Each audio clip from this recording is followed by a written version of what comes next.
What's happening? What's happening?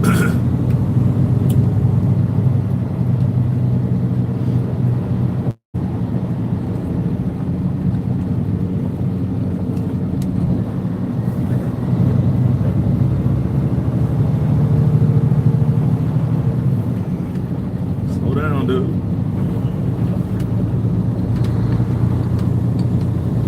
I don't know why they want to speed. They want to speed in the parking lot. I don't get it. So many people walking around for you to be speeding. But anyway, welcome to a new day.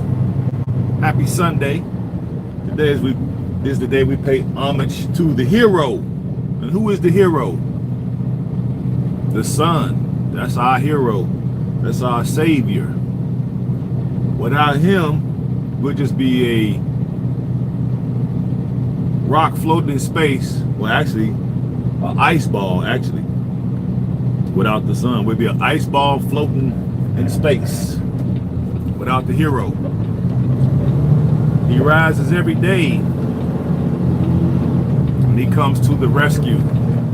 That's right. Happy Sunday. What up, Mr. Go? I see you. I saw your message too, man. Hey, it's a blog, bro. You check in, you know?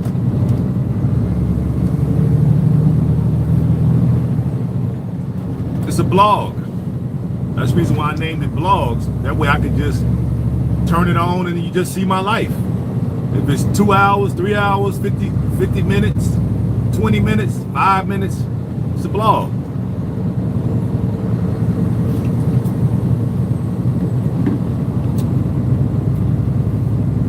That's why I named it blog, as opposed to just doing regular videos, because to me, blogs are more exciting to me. Because you actually get a chance to grow with the host, right? Y'all get a chance to grow with me. You get a chance to see my failures, my successes. Okay? I don't come from that squeaky clean background. I don't. I come from the streets. I just happen to find the movement. Where are you headed? What up, James? Still waiting on that cash app, Jack. But how you doing?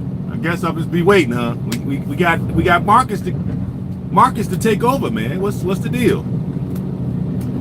I'm headed to my customer in Louisiana. I'm still headed there.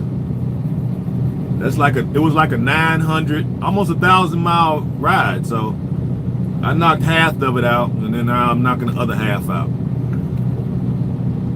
Yeah, I know, James. You've been telling me. We got to make stuff happen, man. That's why I say get that book. Get that book called The Present. It's only about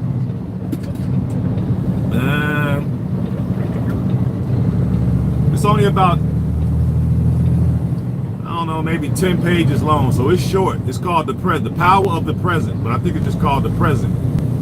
Get that book so you can understand why I be saying some of the things I'm saying.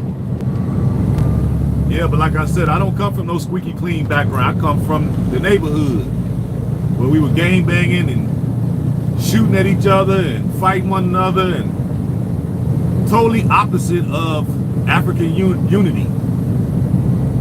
So if I could change my wicked ways and look at my brothers who I consider opposition as my brothers, anybody can do it. What's people who are civilians? So if you're civilian, what's your excuse for not wanting to get along with your brother? I'm get along now with guys that I used to fight with. Guys that used to try to, you know what I'm saying? We try to rub each other out, take each other out of here. Now we get along because now we get older and we realize how ignorant we was. So if I could change my ignorant, wicked ways, anybody can do it. And that's what I'm here to show you.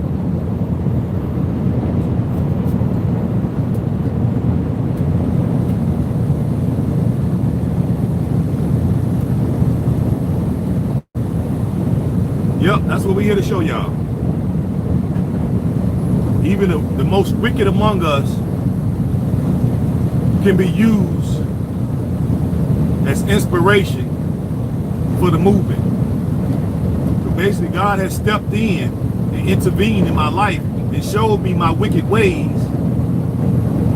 and how I was off the path. And so now I've had 30 years to get it right. You know? So that's why I decided to do a blog, so you can see the process and the things it would take for somebody as wicked as I was, who didn't care about our people at all. It was all about me and what I can get. You know what I mean? So since I didn't see these folks, quote unquote, as my people, that's how I can easily sell drugs to them. That's how I can easily beat on them, slap them around, and that's how I can rob them.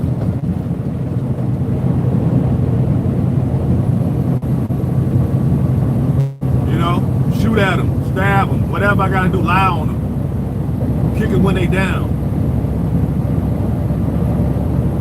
That's the environment I come from.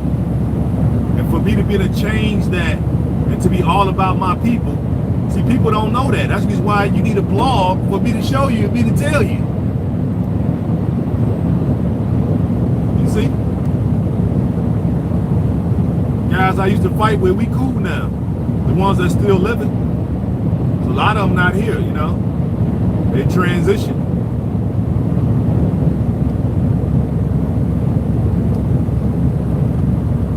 Promising yeah, exactly. Every YouTuber, yeah, James out there, he bad. He out there bad. That's all right, Mystical. We're gonna still keep it moving. We're not gonna wait on James. This movement is bigger than me, bigger than James, bigger than you, bigger than all us. Okay? I'm gonna keep at it every day until we make some stuff happen. Because at this point, we just been a people of talkers. We're not really a people of doers. Now, individually, we might be a people of doers, but collectively, we don't know how to do that. You know, and that's the part I'm trying to get across to people, is how do we do this collectively? What's up? Here go another guy. Here go another one. West Coast. What up, West Coast? What's going on, Jack? Yeah, I'm just explaining to Mystical why I decided to do a blog as opposed to just doing regular videos. But the topic is Africa must rise. And we, as the diaspora and our continental brothers, must figure out how we're going to work together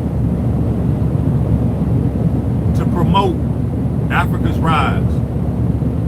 And we know this is a controversial subject because people have a vested interest in us not rising, us not working together, and of course us not seeing eye to eye, or not seeing each other as brothers and sisters, right? They have a vested interest in keeping us apart. And that vested interest is money. They make a lot of money by keeping us apart. Literally trillions of dollars are being made by keeping us apart. I hope y'all know that. And then here we are as supposedly grown adults perpetuating, right, the agenda of people who have vowed to keep us apart, while them themselves are unified against us. Totally. They're totally unified against us. You think a strong West and a strong Africa could coexist? No, I don't think so. I think it's best that we have a strong Africa. And if we got a strong Africa, there won't be no strong West. They'll fall into decline just like every other empire. Look what happened to the Persian Empire, the Mongolian Empire, right? the Ottoman Empire, the Romans, the Greeks, right? The Byzantines, they all collapsed.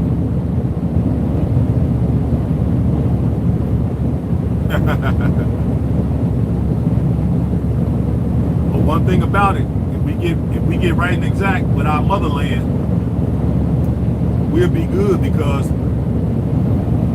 there's only great things to come from that continent. That's why I say I got a whole lot of videos. If you notice, I put videos up. They are out of sequence, so y'all just bear with it, because those are videos I never put up. So I can show you all how much traveling I've done in these last 4 years. I haven't put hardly any of my South Africa stuff up. I only put a fraction of my Tanzania stuff up. I still got Ghana stuff from 2017 that I ain't put up. So y'all probably think, like I said, because the way we think, I just came on the scene. I've been doing this. I started going in 2017. Or was that 2016? 2016, 2017 is when I started going to Africa.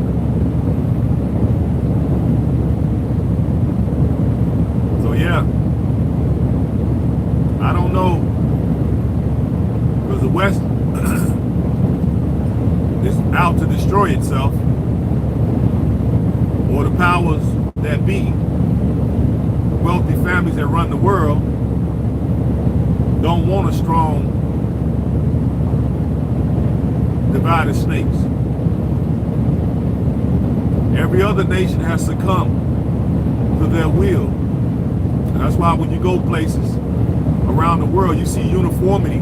How could it be so uniform? I can't get it. Like, these supposed to be independent nation states, but when you go to these different places, you see the same protocols. How is that possible? Same thing they doing when you come into the airport in South Africa, same thing they doing in Ghana. How they got the same protocols? You go to Europe, same protocol. You come to America, same protocol. So how is that possible? All over the world is uniform. And these supposed to be nation states with different cultures and different languages. That lets you know that somebody is orchestrating this. And that's why you got the same systems pretty much in every country. So when I'm coming through these different places, my mind is like, wow, how is it the same as it was in Brussels, in France, in Ghana, in South Africa, in Tanzania? How is it the same?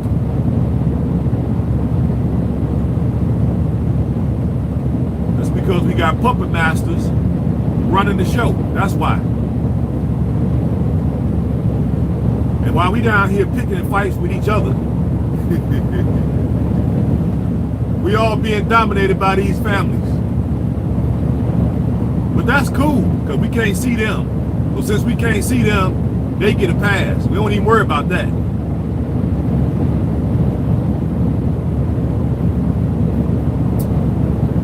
One of the reasons why we can't rise is because our focus is on the wrong stuff. We need to be worried about the people who have invested interest in keeping us apart, keeping up division, confusion.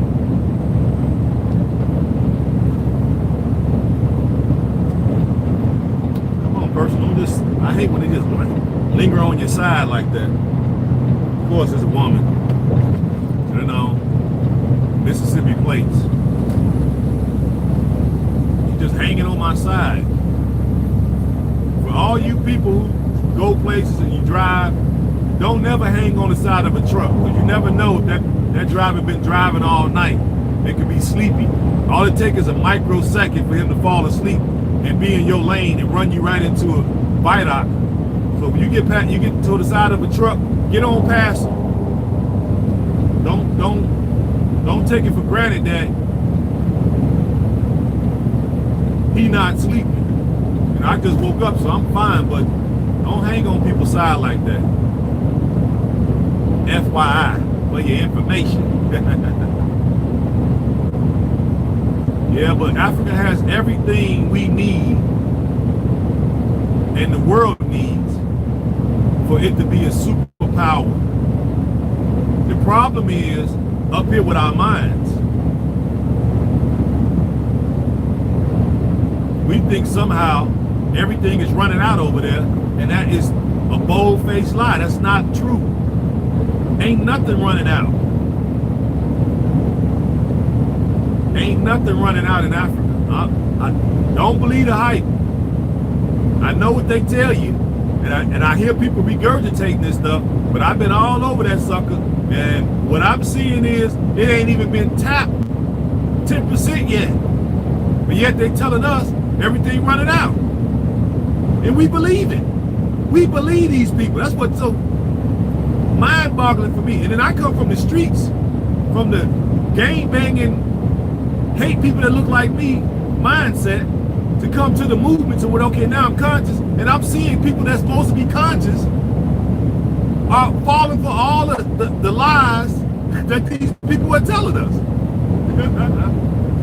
It's funny. It is funny to me.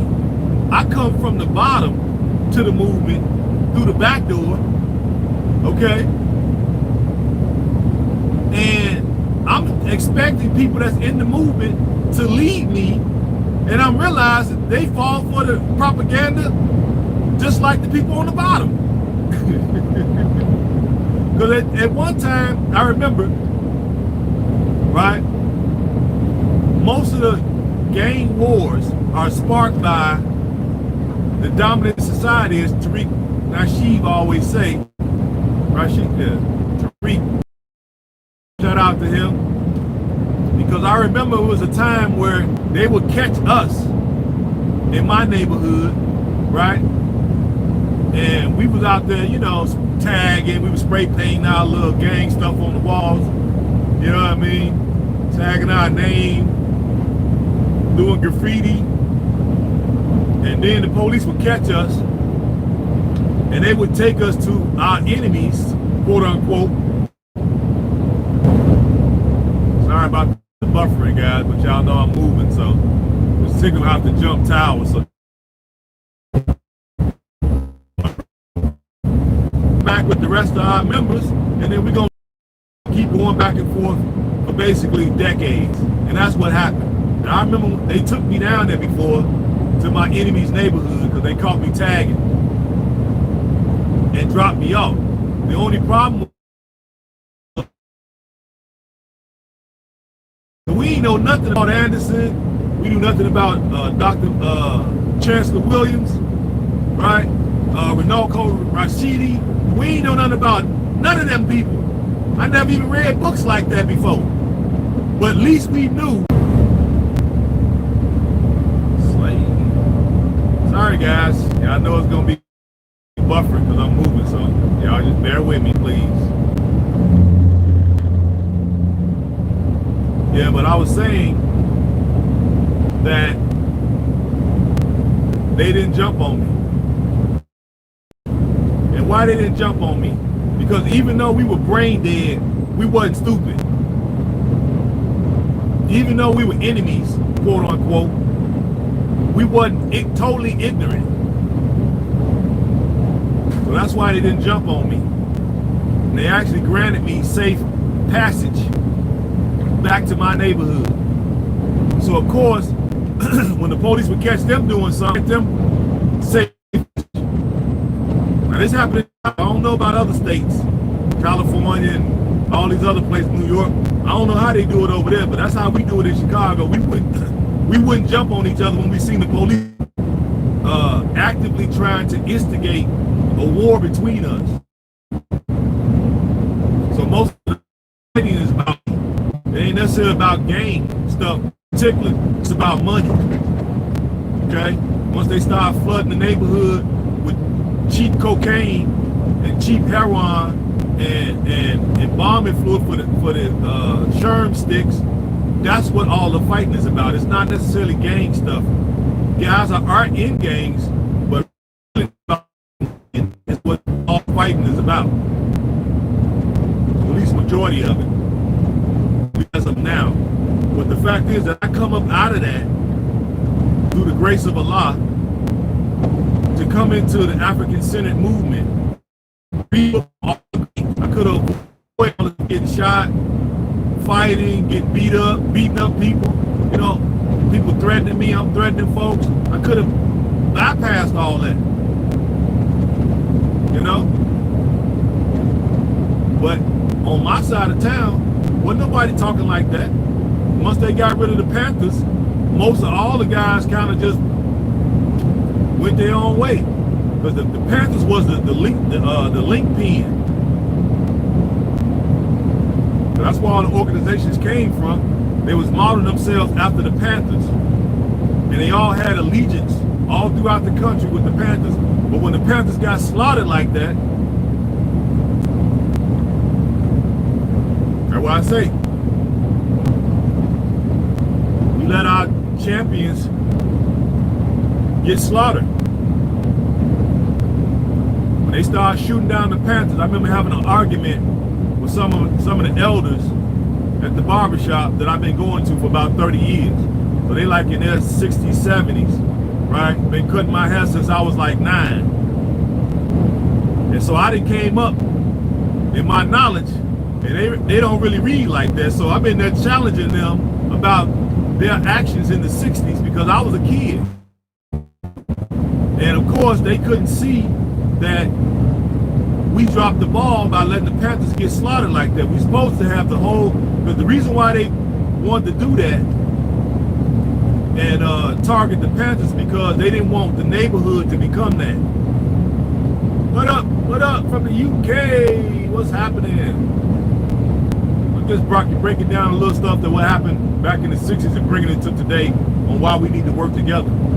But yeah, when the Panthers started getting targeted, the reason why they wanted to do that is because J. Edgar Hoover, right, and the powers that be in the FBI at that time had a fear that,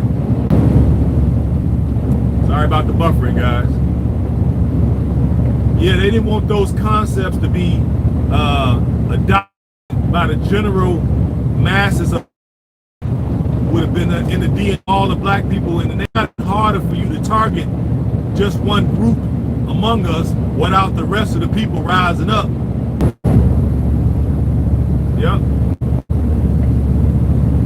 And now they do the same thing. Anybody come along and want to try to wake up their people, you're going to get all this pushback.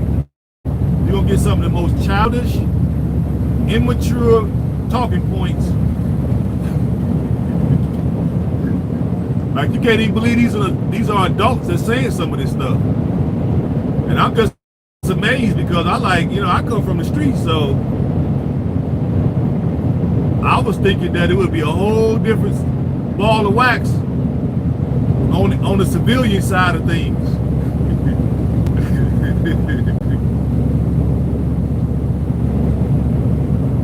You know? People who actually went to college and, you know, did everything right and exact, never been to jail, you know, always done things on the straight path. I would think that they would be, you know, a lot more progressive, but I'm seeing now that ain't necessarily the case. I think it's a great thing that I came from the bottom to the movement, because now I have a totally different appreciation for it, you know?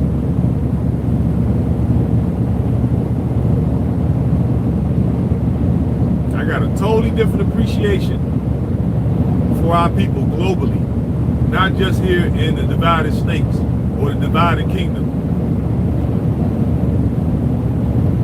And we should be seeing each other by bloodline, not geographical landmass. Oh, I'm American. Oh, I'm from Grenada. I'm from Jamaica. I'm from here. I'm from there. We're classifying ourselves by geographical landmass, but I think we should reclassify ourselves based off of bloodline. Because really, Jamaica is still part of the earth. America is still part of the earth. The UK is still part of the earth. Africa is still part of the earth. So maybe we need to classify ourselves as earthlings and then use blood types as a way to form unity among ourselves. That way we get rid of these geographical borders that have been created, you know what I mean, to keep division and confusion going among us.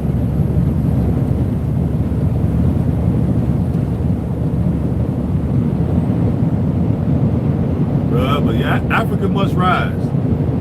We need a strong Africa so we can have places to get up out of these wicked nations. We need a safe haven where we can be ourselves, where we can explore all our creativity.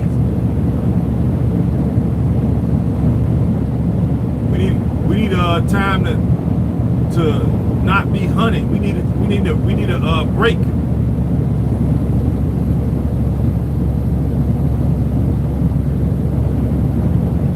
know what I mean? We need safety and security where we can have time to create. Because we can change our paradigm. We got to get out of what we can't do. We can.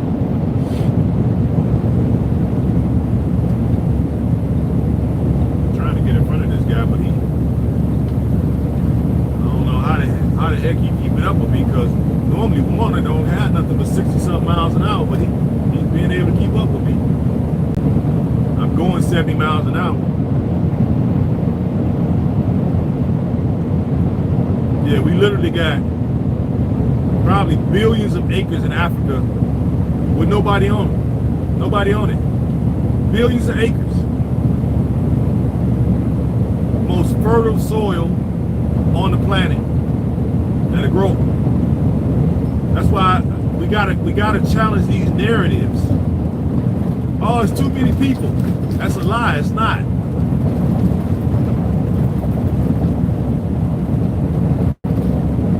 It's not a lot of resources. That's a lie. There's plenty. You got billions of acres on the planet, ain't even nobody living on.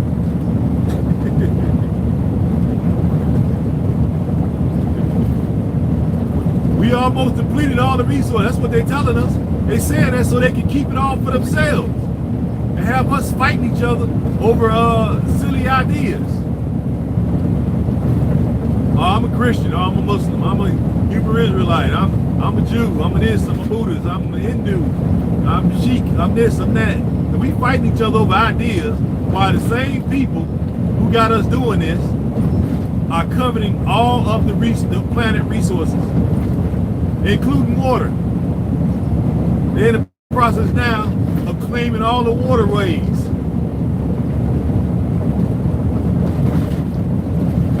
And what are we doing? Falling for it. Falling for the programming. And here we got the richest continent on the whole planet, with literally billions of acres untapped, untouched.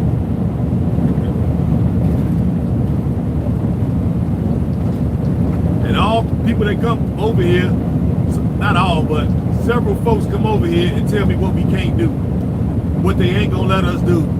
And it's like, I'm amazed. I'm simply amazed.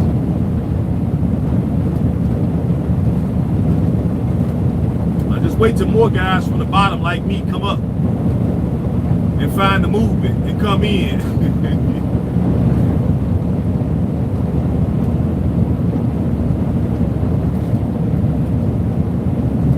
Maybe that's what we need.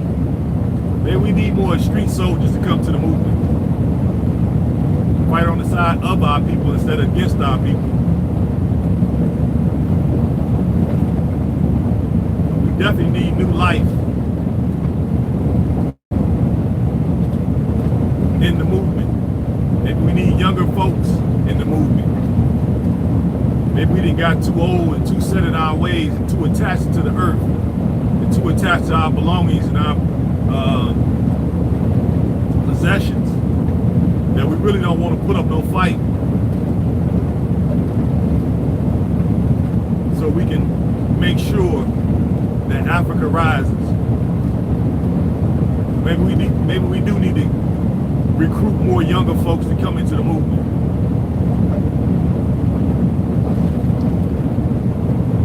Maybe we done got too old. Our time has passed. These concepts that I'm talking about seem so far-fetched to people.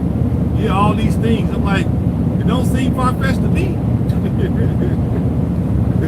I'm just suggesting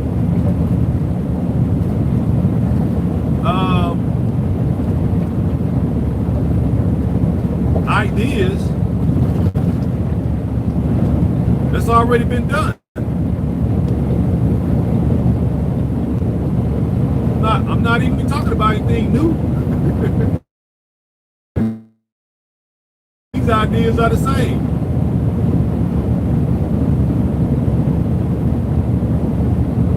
It's like any other subdivision. But yeah, we need to work together, put all our petty differences aside, stop with all the joking.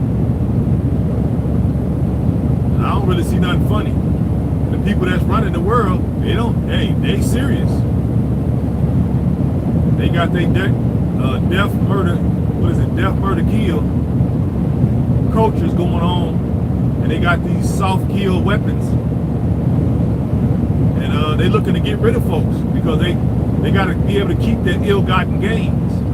So if they're going to covet all the world resources, they got to get rid of the people, because eventually someday they'll have people like me coming from the bottom saying, hey, we entitled to that.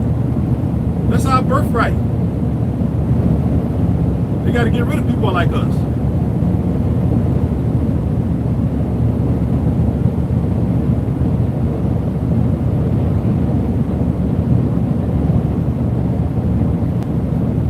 Yeah, I get that, but like I said, you got millions and millions and millions, if not billions of acres untapped. So I'm like, I don't think we're gonna have no problem with the animals. We ain't been having no problem with them.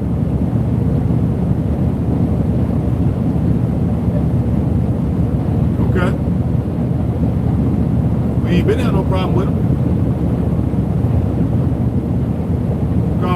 All this open land.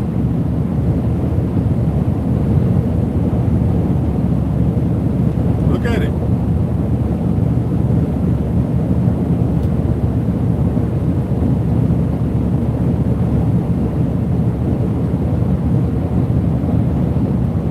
So that's what I'm saying. I don't see it being a problem.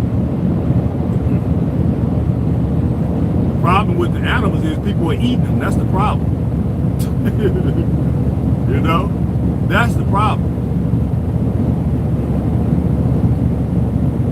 You got to have all these protections against animals because people are eating them. That's the problem. Ain't the fact that we're encroaching upon their habitats. The problem is they're being hunted down, killed for food. That's the real issue. They got to have a chimpanzee sanctuary because people was hunting them down and killing them, cooking them and eating them. That's why you got sanctuary. It wasn't the fact that we encroached on their habitat. They ain't had nothing to do with it.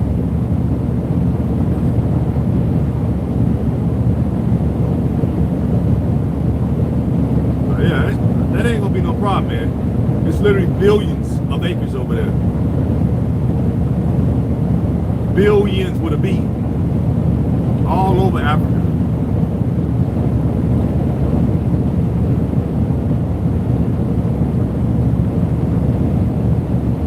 So we went over there and claimed another billion acres. There's still billions left. Knowing we ain't gonna do that, but I'm just saying. We ain't gonna do that. Most people want to go over there and just get them a little lot, 2 lots or something. That's it. Nobody want no real land. That's why I'm proposing it. then we can build basically make it like an eco village where we recycle all our stuff.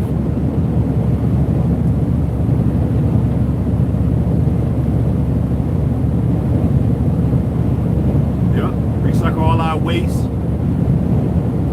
We can recycle our gray water. We can collect rainwater, right?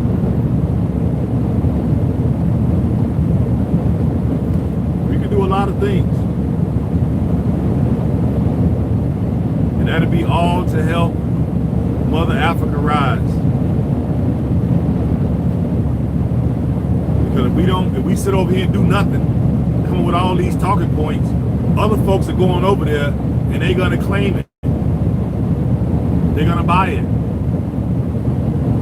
And then all we gonna sit back and be saying, man, they bought everything. We don't have nothing to buy.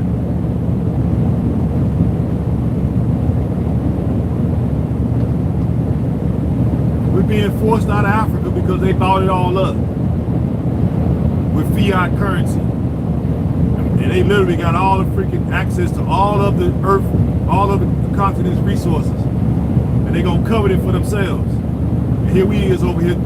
I don't know what we doing. I have no idea what we doing in this movement, because I can't figure it out. Nobody's working together. Everybody still want to come over there with their individuality. How's that gonna help the continent rise? You got literally groups of people going over there, and they coming over with big money.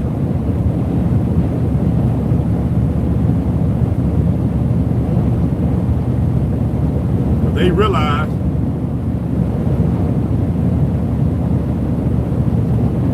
that they can get rich, and they gonna trap them. They gonna secure that wealth inside their little group.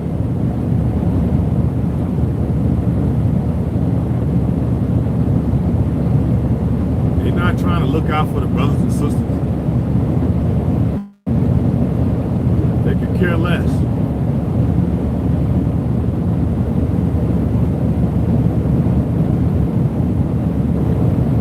Yeah, but what's y'all ideas about Africa rising? What y'all think? That's the question. What y'all think? How can we help and participate in Africa rising? How?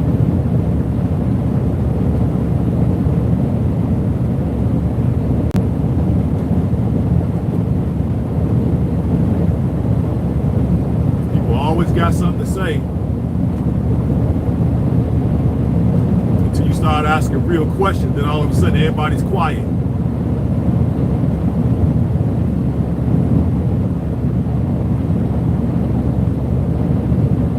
But what I'm starting to suspect is most people don't really care about the movement. They just care about themselves. That's what it's starting to feel like. They only care about themselves. They're not really concerned about us rising as a people globally.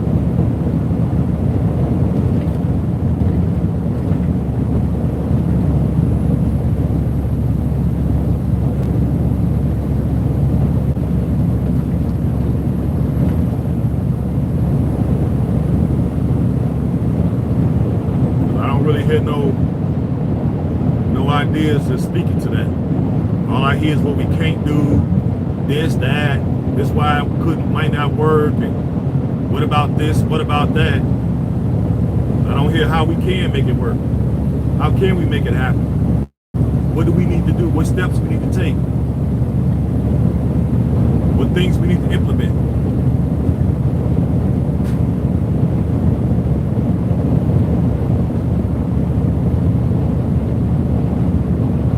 Yeah, that's what's up. July 14th. Okay.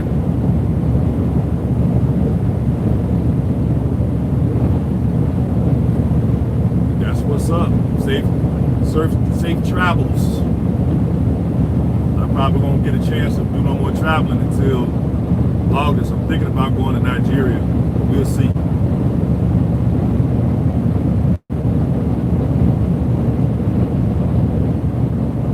Nobody want to tell me what their plan is? How can we help Africa rise?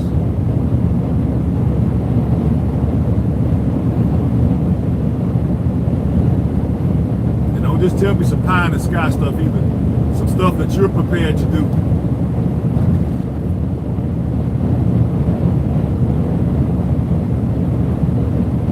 You ain't gotta worry about nobody stealing your idea. You got a whole continent over there, 3, almost 4 times the size of the divided snakes. So you'll be good, don't worry.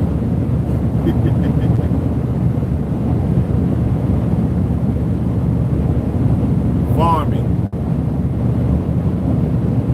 So Mystical said farming. So what, that's gonna help Africa rise?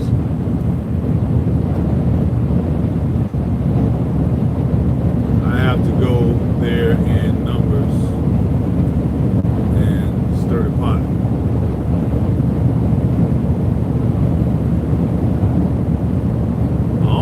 I guess you mean, let me translate for you, Wesco. I guess you mean we should go there in Numbers, right? And we should join together and we should work on projects that's going to disrupt certain societal norms. I can see that, depending on what you're talking about. We need to produce our own food. Well, yeah, there's no shortage of food there, Mystical. Contrary to popular opinions, there's no shortage of food. That's a Western propaganda that has been successfully carried out against the whole world. There's no lack of food there. Food is on the ground, literally rotten, and animals are eating better than we eat over here. There's no lack of food. Now, it might be a lack of variety, but there's no lack of food. I know a lot of stuff that I like to eat over here, I can't get over there because they don't grow it, you know? We can introduce the varieties. Now, that'll work, but there's really no lack of food, no.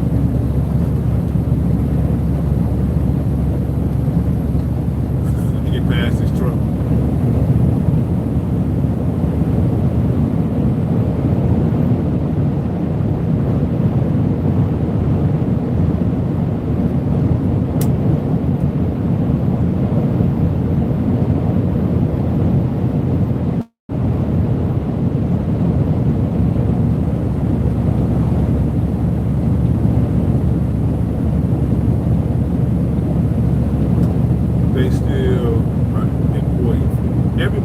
Everybody imports food. That's nothing new, Mystical. I had this discussion with somebody else before. Every nation imports food. Every nation grows food. It's just the way it goes.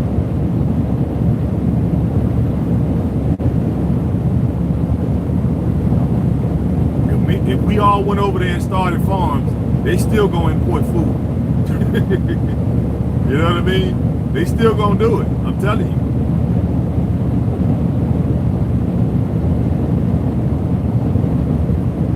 That's the mindset, okay? So now maybe once we get over there, that we can sell our food so cheap that it won't make sense for them to import stuff that we can grow and sell it to them even cheaper and get it to them even faster. They gonna continue to import food. It ain't gonna change just because we over there growing food. It ain't. Same way it ain't gonna change over here. We grow food in America. We still import food. That ain't gonna change. We can all get farms here in America and grow stuff. They gonna keep importing food. So I understand what you're saying, but I'm just saying, like, that's not gonna, you know, unless you got some really good marketing and this and that. It's a big country, man. It's a big continent. Just to get the word out from one side of the country to the other side of the country, right? you need logistics, you need trucks, they need a train, they need a rail system. These are the things they need in order to make importing less desirable. So you need to build a train system, a rail system to the ports, and then we need to get a real robust logistics set up in the country as far as trucks. Now that would put a really strain on people, companies and people importing stuff. We can get it to you a lot faster and a lot cheaper, as opposed to waiting for it to come from China or whatever place you're waiting for it to come from. We got all those things right here in America, and we still import food. We got a robust rail system. We got millions of trucks on the road, and yet we still import food. We got millions of farms here. We still grow. We still import food. I'm in the logistic business, so it's right up my alley. You know, I used to go over to the port down in I want to say Lake Wales, Florida. I think that's where I was going to pick up. I don't know if I was picking up orange juice or oranges. I was picking up one of them. I can't remember now. That was like 10 years ago. Yeah, so yeah, having farms is important. I plan to do farming myself. But my thing is a little bit different. It's to be able to eat the type of things I want to eat, first of all. Second of all, if I plan to have more than one wife, I need to be able to feed my family. That's another way, right? Feed my kids, feed my wives, feed myself. And in any abundance over that, we can sell, right? So that's why I want to farm.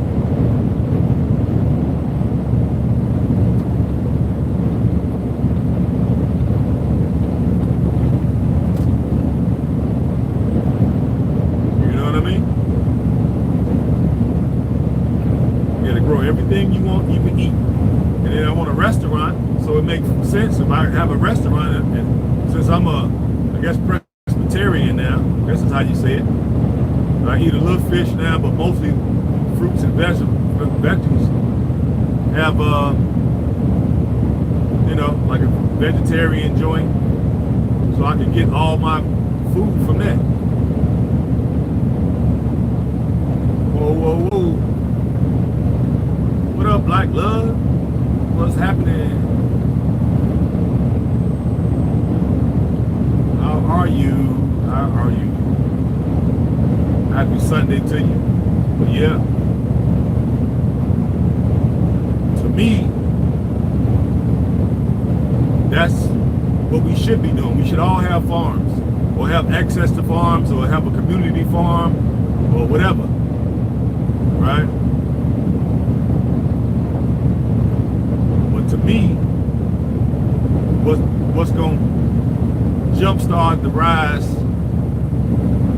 and to accelerate the rise is being able to extract a lot of the minerals out of the ground. That's where it is. Yeah, that's where it is.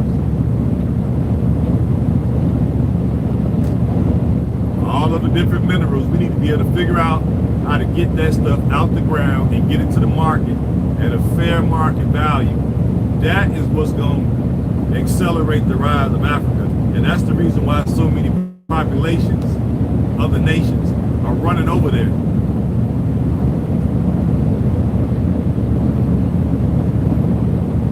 That's going to be that's going to be the quickest way to get to the bag, is to get them, extract them resources and those minerals out of the ground.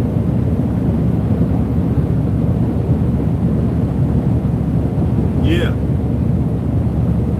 And that's what I'm talking about. Yeah, I want to farm, of course.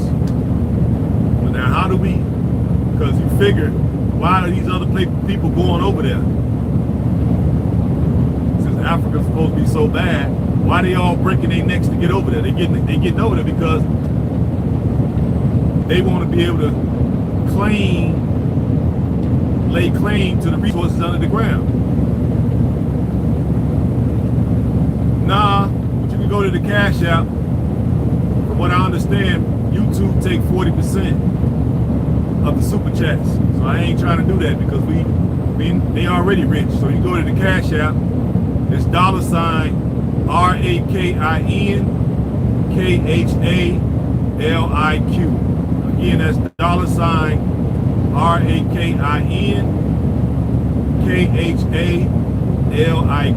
It's in the description of all my videos. And it's on the community tab. If you don't have access to the Cash App, you can go to Patreon. Patreon.com/GoHamLifestyle. Patreon.com/GoHamLifestyle. And even they take a little bit out too. So Cash App is the best and it's the quickest. Yeah, we're not gonna set up a super chat over here. And I don't even think I'm gonna monetize my channel either. I might, just depends.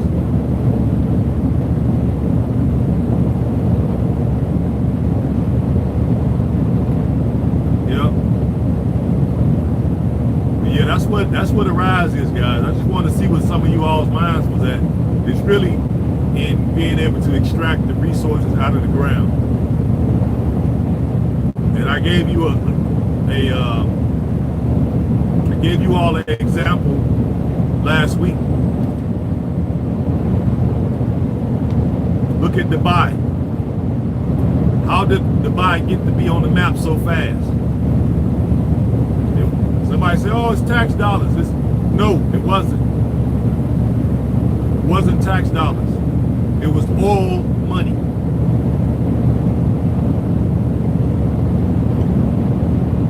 What's up? What up, Joe? I see you. Welcome. Welcome, welcome, welcome. Appreciate your pledge too, Joe. Appreciate that. But yeah, Dubai got themselves on the map with oil money, not tax dollars. And look what they was able to build. Same thing we'll be able to do if we go over there and think of those things. Get these resources out of the ground. We can have rubber trees so we can produce rubber. Right? We can do coffee, we can do nutmeg, we can do cocoa. Right? We could grow a lot of seasonings, we can do a lot of stuff on top. Then under the earth is where we should be looking to mine gold, diamonds, iron ore, silver, platinum, cobalt, right?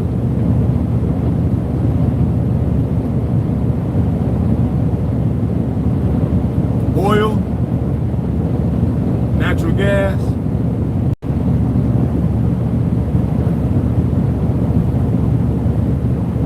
That would accelerate Africa's rise. And we need to do that before all these other nations, i.e. nationalities, run over there and claim it all. But that's what they're trying to do. They're not looking to go over there and start no farms. They not. I guess you have to go to your strength to build your nation and our strength is exactly. Why would we not do it when every other nation does it? That's why I was trying to get you to see, West Coast. Your thinking, you have to evolve your thinking. Why are other nations of folks going over there? They're not going over there to start no farms, dude. They're not even over there to build rental properties, none of that. They got them a few stores, and they use them stores to get off into digging in the earth.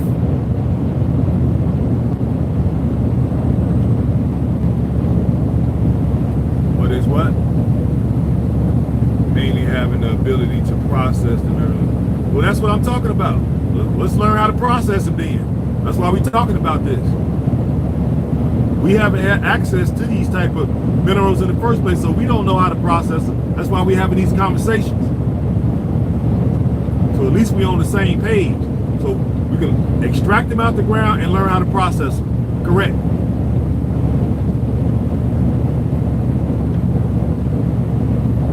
Then we need some people to be able to put them on the open market so we can get the fair market value for them after they're processed. And that's going to accelerate Africa's rise, and we'll be able to employ more of our people,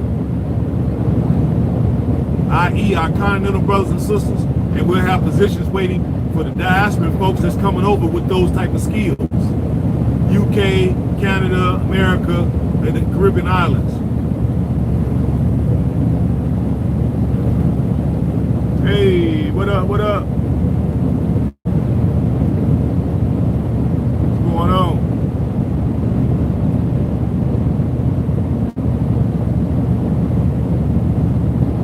What did I do? What do I do, my brother? What's the question, Jane?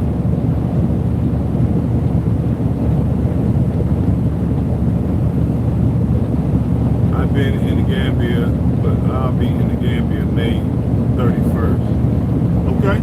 Are you saying what do you do when you get there? Well, what are you trying to do? I can put you in touch with my man Usman. Usman is the man. Okay. What are you trying to do? First of all, and I can see if Usman would be a good match for you because he knows everything.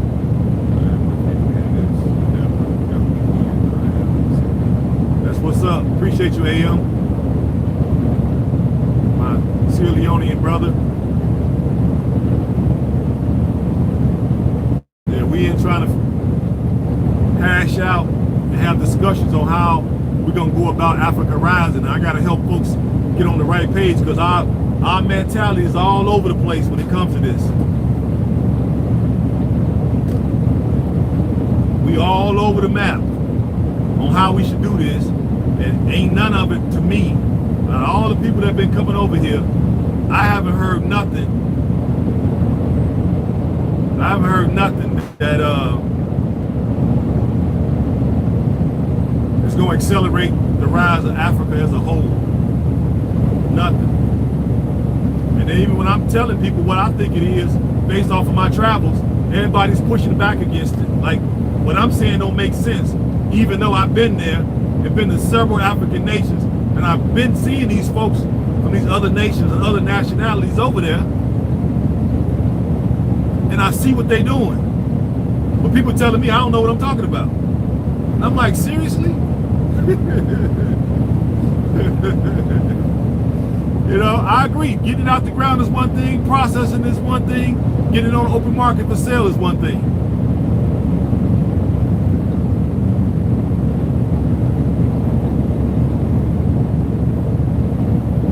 Yeah, what are you trying to do, James? So I can let you know if Usman would be a good match, because he could run you around and pretty much everybody in the country know Usman. That's my contact. That's my contact in the Gambia. And he's a military guy too. I think he did 23 years in the Army, and he did 4 years in the Navy.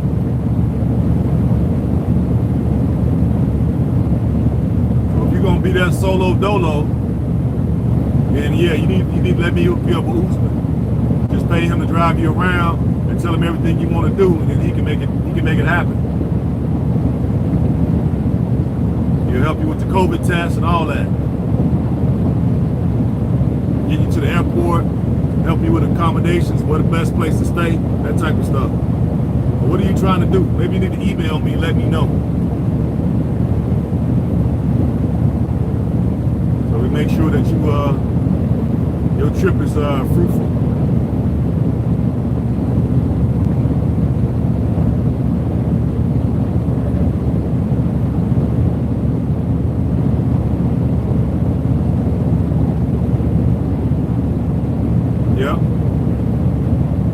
That's why I've been pointing us in the right direction so we can see what other nations have done. We need to study other nations because we don't have a clue. That's what I'm getting from these videos. We ain't got a clue how to do it. That's what I'm getting.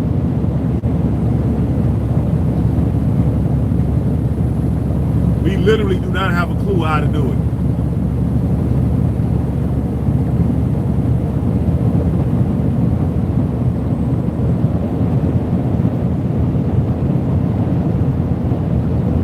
Yeah, we ain't got a clue.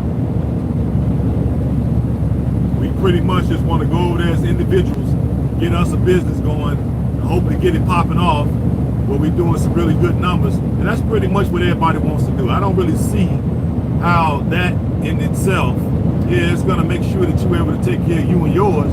But what is it going to be able to do for the acceleration of the rise of Africa as a whole? Pretty much nothing. I'm the only one talking like this. Everybody else got some individual stuff that they're trying to accomplish. It ain't got nothing to do with the collective of folks.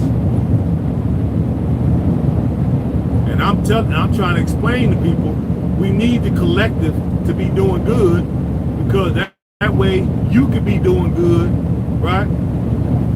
And you have to have your people to be strong so you can have protection. That's what we messed up at in our Black Wall Streets. We had a business class that was really, you know what I'm saying, on point, but we didn't have the muscle to keep it. So that's how we was able to let it get burned down, and all the people basically got massacred, got all their wealth taken.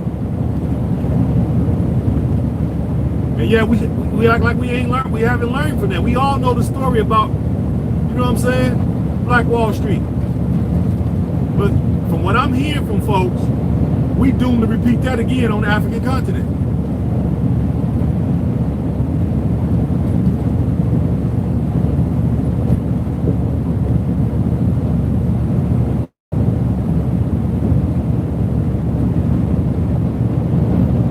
Black people is systematically programmed.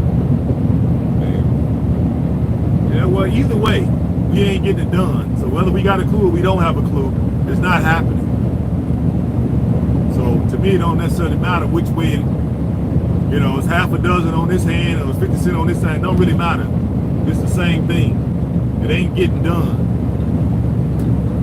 And I'm seeing other folks over there working together as a team against us. And this is how they're being able to be effective. And here we still operating as individuals.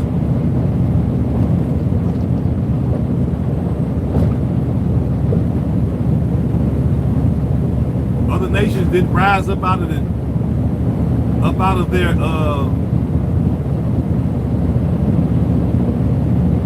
they didn't rise up out of their ignorance.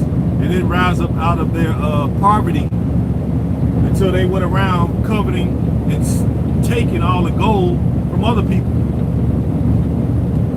taking the wealth out of the ground from other people. Wars are started over oil. Wars are started over gold. Wars are started over all these minerals.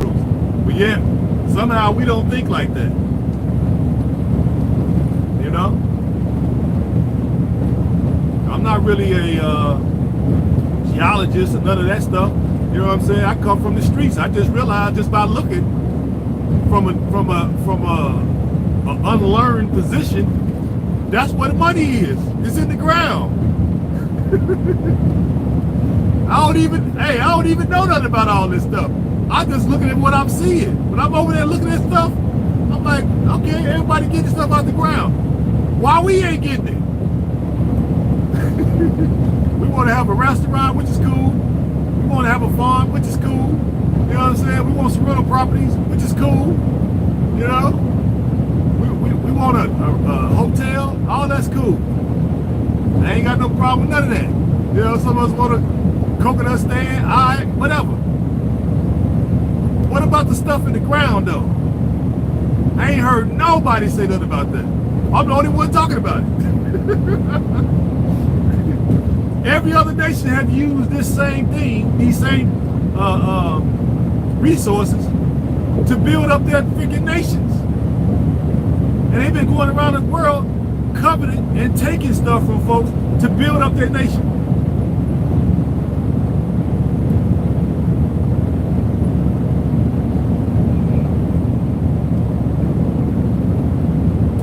I don't know nothing about extracting these things out of the ground, right? I don't know nothing about processing them.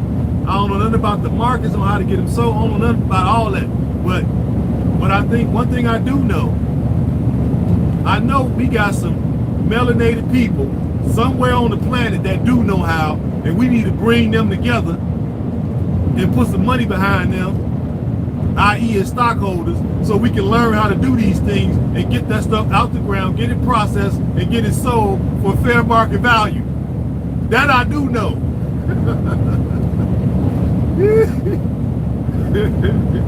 As well as start our farms, as well as start our rental business, as well as start our restaurants.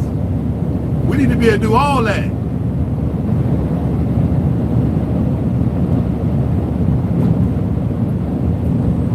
We will all learn at the same time. Exactly, H.A.M. We want the whole continent to rise, not just us.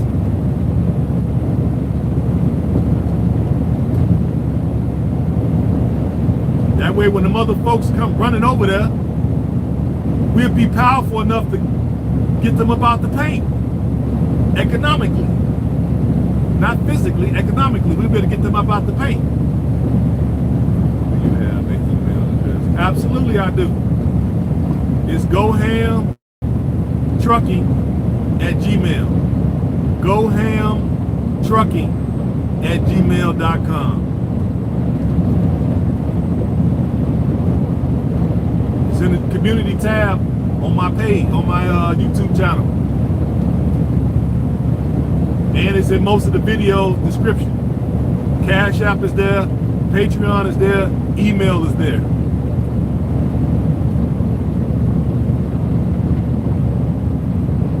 Yeah, so it ain't like I'm coming to you all from some intellectual, astute, some, shoot tie, you know what I'm saying, all clean cut. I'm not coming to y'all like that. You know what I'm saying? I come from the bottom. I'm from the streets. I come from gang banging to the African-centered movement. I come from prison with it. I'm just telling y'all what I'm seeing just from a naked eye. I ain't got to read no whole bunch of books. Somebody came and told me I read some books. I ain't gonna read no books. But I could just go over there now. I done read the books for 30 years. It's time to go over there now. So I don't go over there with this pie in the sky type of mentality. We can literally have mini Dubais all over Africa if we went over there with this mindset to extract, process, and sell the raw materials of Mother Africa, which only been tapped 10%. So it's 90% still in the ground. Contrary to the narrative that's being put out by the Europeans. Afternoon, good afternoon. I'm catching on, brother. I see. You from the, hey, you can't help yourself, man. You from the West Coast. I get it. You know what I'm saying? We might be just a little bit, we might be a smidgen faster than the West Coast, in the Midwest. You know what I'm saying? That's why I see I gotta keep hammering y'all with it, man. And I gotta put up all them old videos so y'all see I'm not talking from sitting down somewhere and reading a book. Y'all need to see me at all these different places. I got the videos, I just ain't put them up. I'm lazy.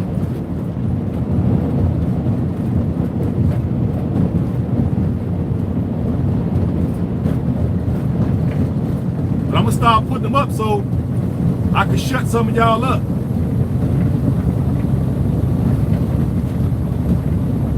But I don't know what more would I have to say. I went 7 times on my own money. I wasn't in the military, right? I didn't go for no school project. I didn't have a school stipend. There wasn't no student exchange program. Wasn't none of that. I didn't go for Peace Corps. Job Corps. I didn't go for what they call that stuff. I wasn't in the missionary. I went 7 times with my own money to do my own research. I don't need to read no more books.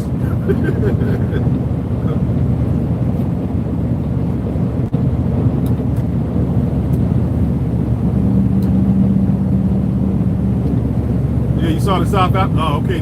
Yeah, I put it up even though it gave me a copyright, so I got to talk to my little my little editor guy. We're gonna have to replace that music on the South African intro. I got a copyright because of that. That's why I had took it down once before. So I'm gonna have a redo that with some royalty-free music, so I can keep putting up the rest of my South Africa stuff.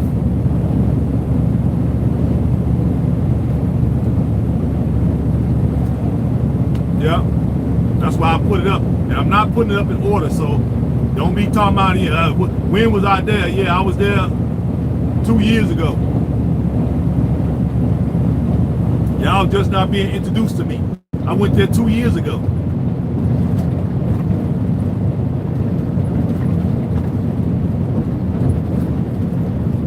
Alabama in the house. What up, Bama?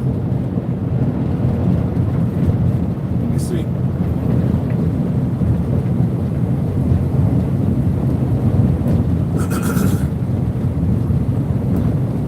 What's going on, Bama? That's why me and you get along. That's why we get along. Let me see, what would you say? We get along because of what? Like this, bro. I told you that, like bag, my cousin. Okay. Yeah. Let's see. Hold on. What is it? If you're lazy, then you are what? What? Let me let this car go by so I can read that. If you are lazy, then you are one. So, oh, come on, hell. Hold on, let me read that, what he said. You're one of the busiest, laziest brothers I have seen. But that's what my name go, H.A.M, you know what I'm saying? I'm lazy, but I know I could do more. That's what I'm saying. I know I could do more. I have a lot left in the tank. All that diaspora should have this mindset. Well, we're not going to be able to get everybody on the same page, A.M. That's why I'm trying to be the voice. I'm not trying to lead nothing. I'm just trying to be the voice, you know? I'm not coming at y'all with no student scholar type of thing, no. Just coming at you what I see based off of what I would normally do coming from where I come from. Because I'm just looking at it from, if I look at it from a game banging standpoint, just humor me. I know some of my continental brothers may not understand what I'm saying, but y'all just humor me for a minute. I'm looking at it from that advantage point. If I'm in the game and I'm the smartest in my game, right? So more likely I'm gonna be the leader, all right? Because I'm smart and I'm not scared. Hey, what up, what up? Okay? So once I get enough folks to follow me, then what we do is we would get our guns together, right? We would keep preaching the message. We'll get enough soldiers, we get our guns together, right? Then we'll find a connect, all right? We'll find that Colombian connect. Yeah, Colombia, right? We'll get our keys in, and then from there, we would come in the market. Instead of putting instead of hitting it 3-4 times, we may not hit it when we first start out. We give it to you raw. Then we'll start stealing all the customers from all of the competition. It's about competition. Remember, y'all have always heard me say, I want to get over there and compete against these people, right? So we beat out the competition because we be selling our stuff raw. So then they gonna get mad and they gonna want to fight. We got our guns first. We got the product second. So when they come to want to fight, we're gonna be waiting for them. The same thing I'm saying. You gotta have money and muscle. That's what I'm looking at. And we could do that on the African continent on a bigger scale. Okay? That's what I'm saying. And that's why I'm looking at it. I'm not looking at it from those scholarly. Y'all probably looking at it from a scholarly. I'm not looking at it like that. I didn't want to tell y'all that's why I'm looking at it, but that's how I see it. You know what I mean? Now, I did go to real estate school. I went to college and all that through the back door later on after I got out of prison. So I could come from that way too, but we still need muscle, right? We still need muscle, and we still need folks who know how to get the stuff out the ground and who know how to process it. But now we got to be able to support these folks. We can't leave them dangling in the wind, right? We got to be able to protect our people. Let's say we do got all the right engineers that we can pull together from all across the world and get them to come back to Africa so we can extract the resources out the ground and be able to process them, because extracting would be jobs created, processing would be jobs created, and then to sell it on the open market, those would be jobs created. Then you got to transport all of that stuff. Those are jobs created for our continental brothers and sisters. So we're killing a whole bunch of stones. No, birds with stones, I should say. Killing a whole bunch of birds with various different stones. That's right. Long live Africa, absolutely. And the fastest way to accelerate that rise is being able to bring these type of people together, and we're going to support them to the bitter end so we can get this stuff and benefit our people for real, because if we allow other folks to go there and get the stuff before us, they're going to lock us out of it. They're going over there literally to lock us out and to lock out the continental brothers and sisters. And here we is, don't want to do it. I don't get it, man. I don't get it. Maybe it's just because I've been over there more. Maybe I don't get it. I'm trying to explain to y'all what we need to be doing. Having farms and all that is cool, but we can't allow other folks to come in and buy up all the land so they can extract all the resources out of it. They're not coming over there to start no farms.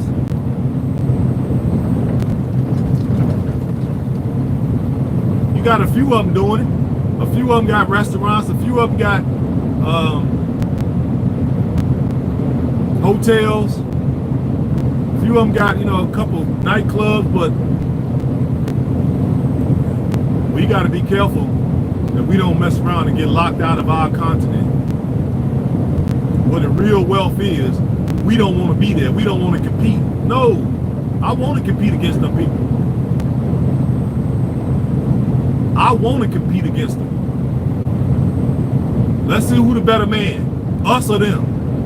Who the better people, us or them. I want to compete against them. We right at this point, we just don't have the right fiat currency. And then when you got folks coming over here talking about, if I'm asking for pledges, I'm begging. It's like, you gotta be a troll. You gotta be a troll. Based off of what I'm saying, and you come back with that type of response, you not for the people. You here to cause mass confusion. You gotta be here for that.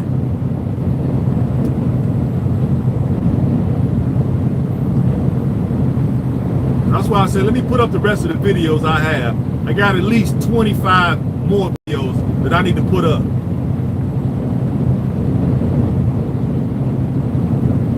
Yes.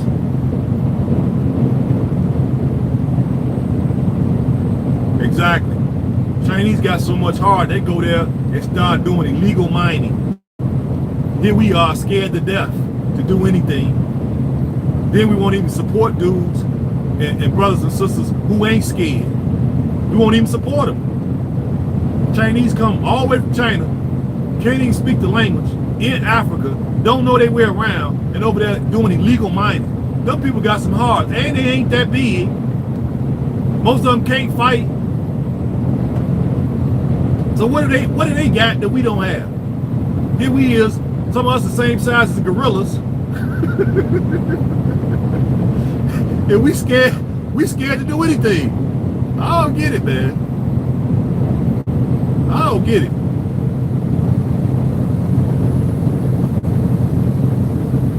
We want to take the safe route to everything.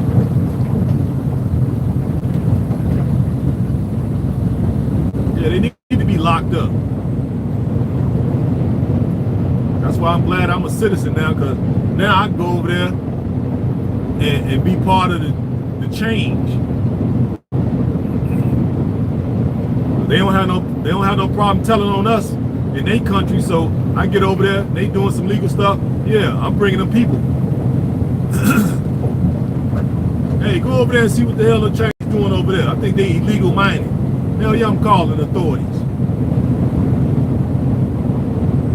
You raping my country. I'm a snitch. This is gonna be the only time it's gonna be allowed for me to snitch.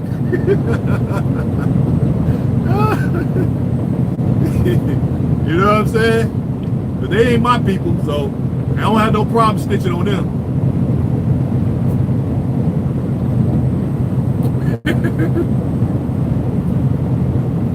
They have no problem snitching on us. None.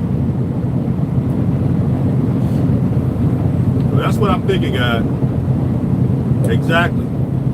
They'll come over there and be doing some illegal stuff. Let us go somewhere and do some illegal stuff and see what happens. Y'all already know. You won't even dare do that. Without fear, looking over your back, looking over your shoulder.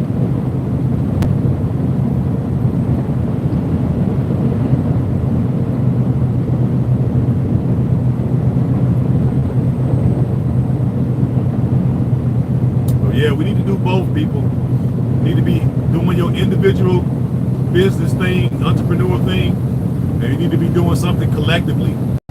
We got to do both. I can't wait to go there and start snitching. That's right. It's okay to snitch.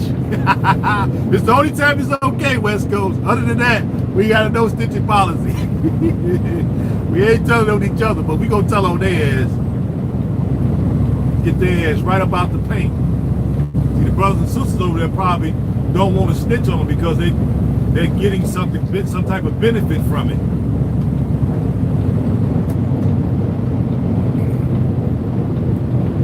We must not be disrespected by any Chinese. It's our land, right? Exactly.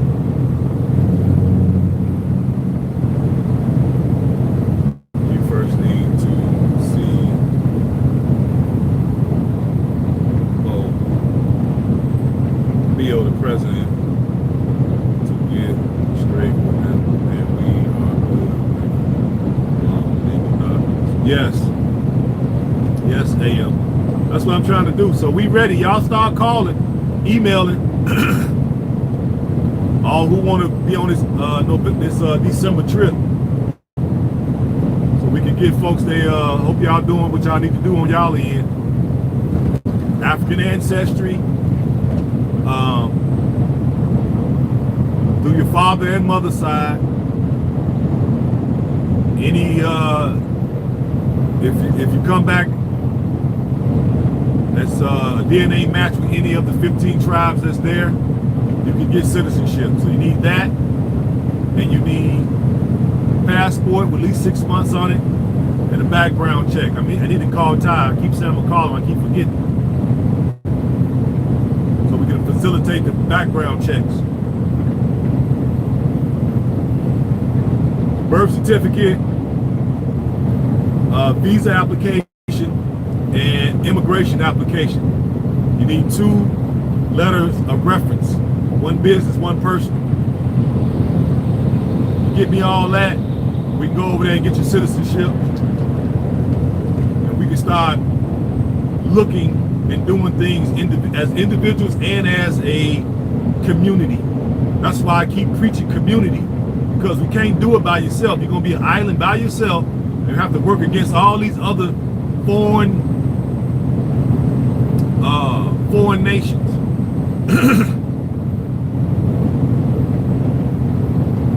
We'll do much better together. Same way we're doing in Ghana. I'm going to be putting up more of my videos from those trips so y'all can see how I interacted with different folks. Appreciate that. Appreciate that. I'm trying to be, because apparently we need more street dudes to come over to the movement. That's what we need. But I think we need to start shaking up some of you civilians. For some of us civilians, I'm a civilian now too, but we need more guys to come from that end to to be positive about their people.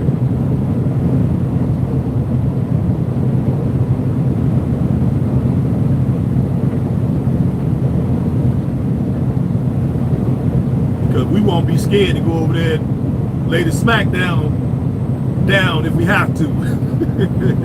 We might have to, hey, what my man said, what the Rock is cooking.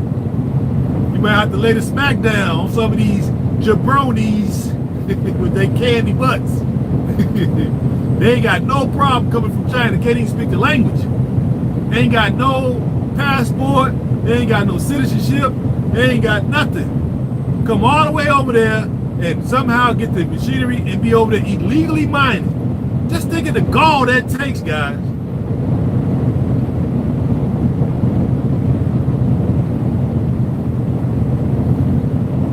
So what's wrong with us? And we trying to do things the legal way, and we trying to do things right and exact. We trying to employ our continental brothers and sisters. We trying to work together as a whole to bring up Africa, because it should be about bloodlines. We got to change the narrative. It ain't about what tribe you from. What's your bloodline? What's your DNA? We got to twist it. Exactly. I was happy. I was surprised I was invited. I was happy. I was the number one. I was the first person in line. Yeah, I was happy.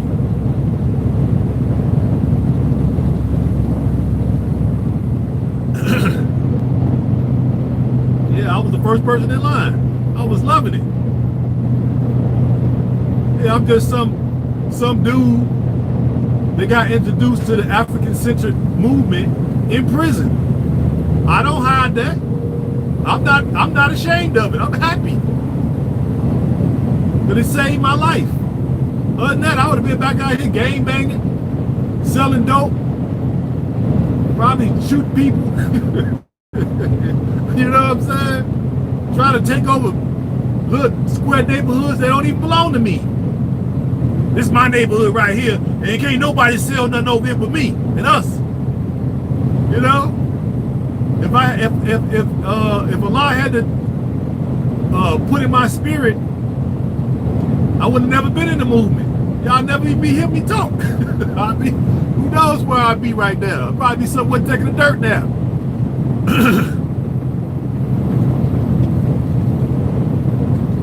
I don't hide that. I'm glad. Because I wouldn't change nothing the way my life turned out.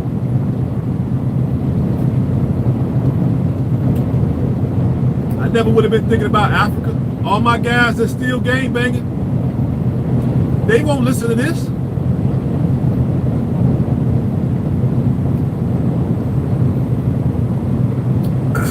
I'm still cool with them, but they're not gonna listen to this.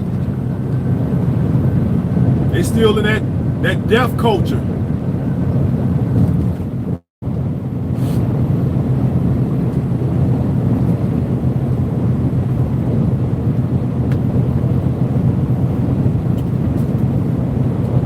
They don't want to come up out of that deaf culture.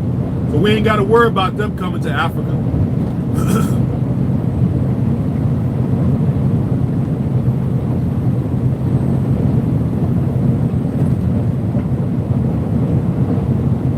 Apparently this was the path that God chose for me. That's how I got here. And then once I got introduced to the greats, I was in love. Dr.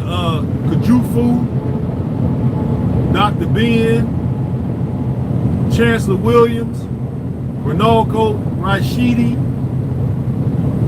Dr. Claude Anderson, Dr. Amos Wilson, Khalid Muhammad, the Honorable Elijah Muhammad, Farrakhan, Dr. Phil Valentine,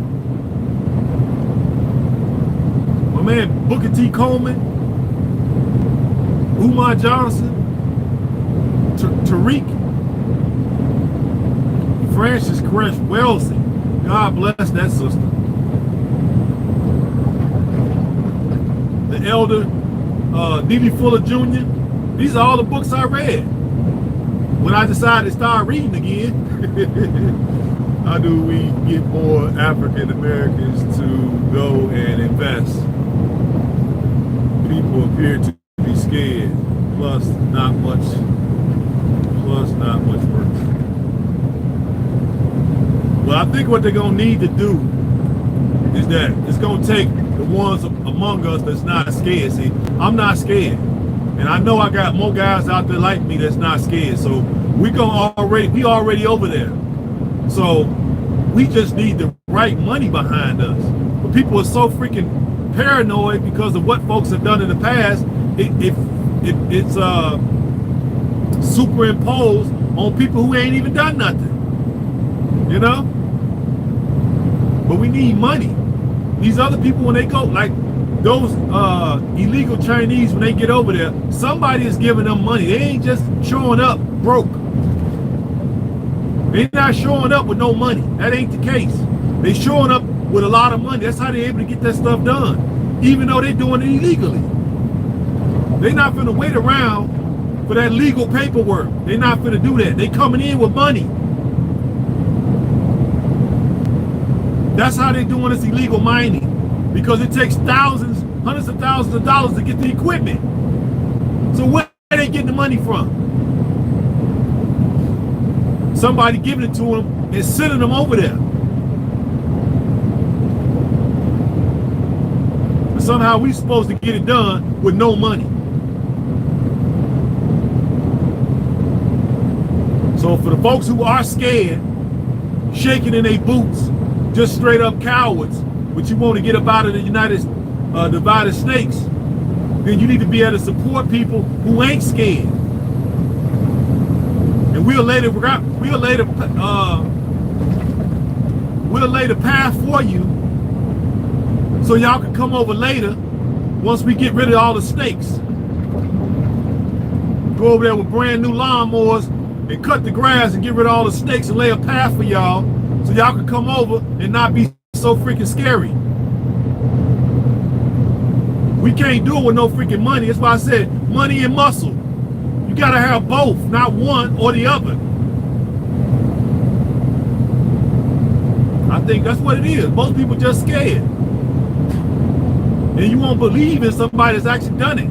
That's why I try to tell you how I did it, why I did it.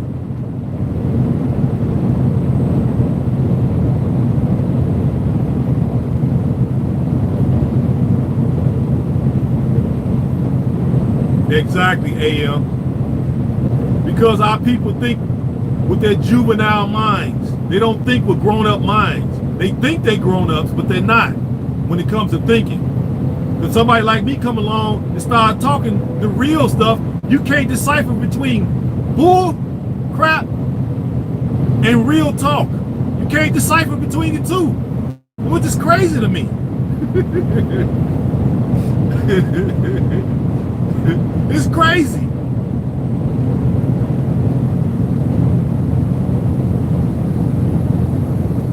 Yep. I'm telling folks what we need, and people telling me I'm begging. This is to show you how juvenile we think.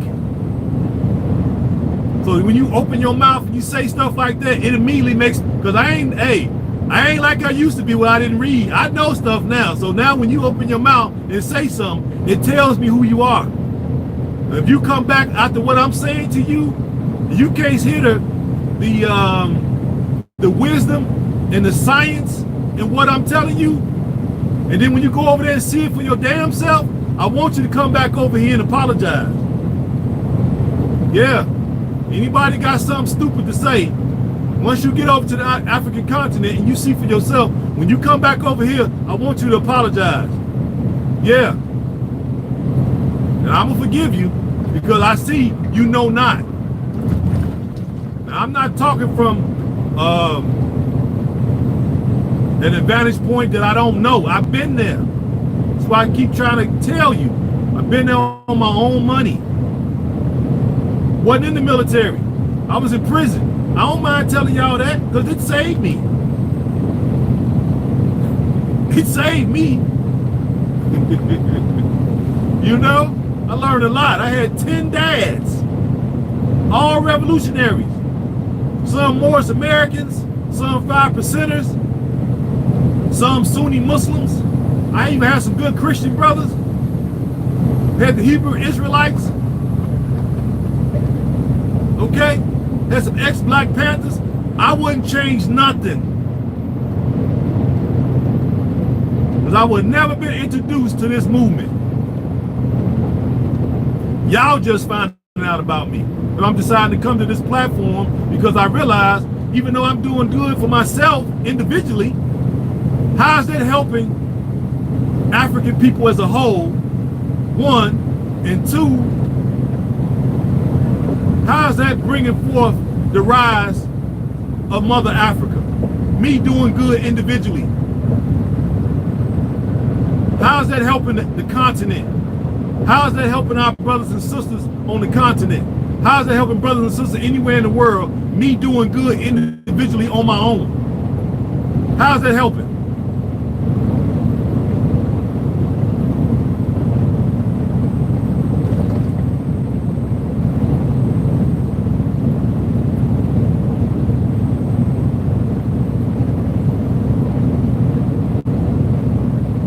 See how it don't make sense?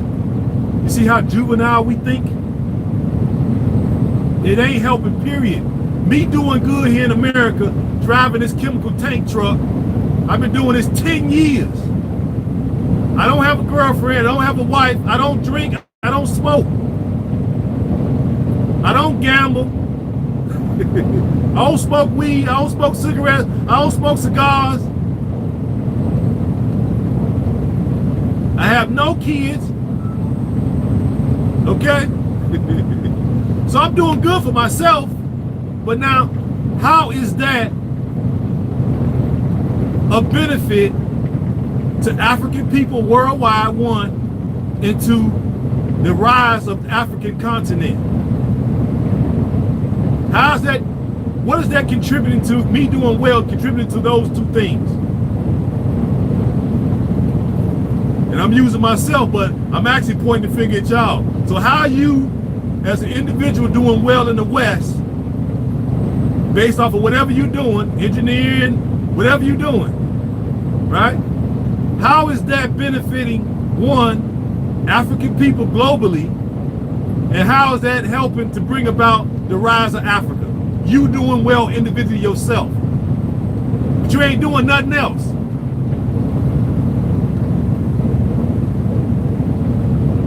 This is the mindset that we need to squash out of us. And I don't expect the masses to understand, but a good 10% of us could do this.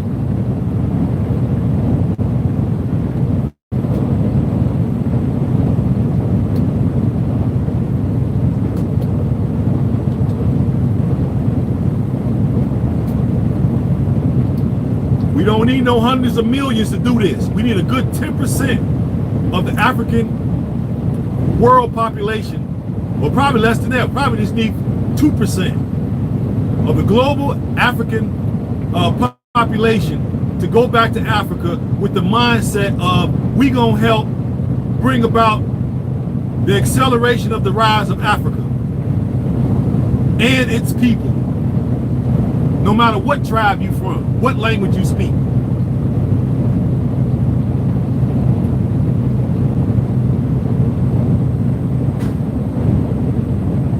We're gonna get ours anyway.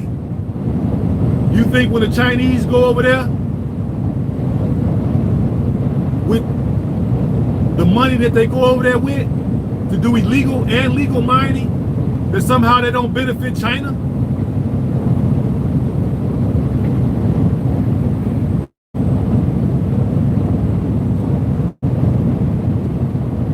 It benefits their country, and it benefits them as individuals. But they don't lose the sight. They don't lose sight of the fact that it's going to benefit China. Is China rich as a nation? Yes. Are the individual members of that nation rich? Yes. So why we can't do the same thing? That 10%, 5%, whatever of the global African people that go back, yes, we will get enough for ourselves, but we can't extract the stuff out the ground ourselves. So now we're going to be providing jobs for our people. Just said that. Extraction, we need people to do that. Processing, we need people to do that. You got to get those things to where they need to go. Transportation, we got to do that.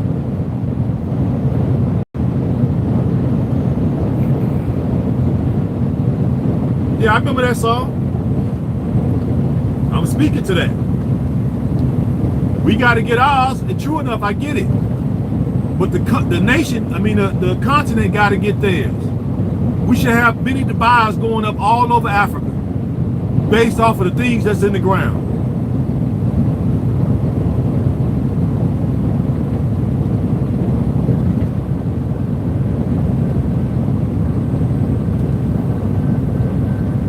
Yep. So everybody can run over there to repatriate as individuals and not be together as a collective. You'll see what I'm saying. You'll be by yourself. The minute you leave your house, don't be surprised if somebody break in it.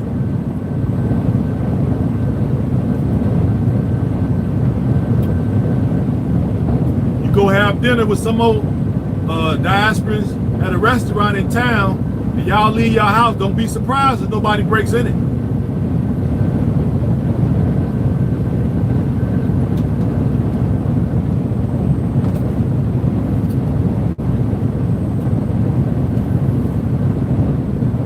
I'm just saying it because I realize a lot of folks don't think like this. But since I'm a reformed criminal, I think this way. Okay?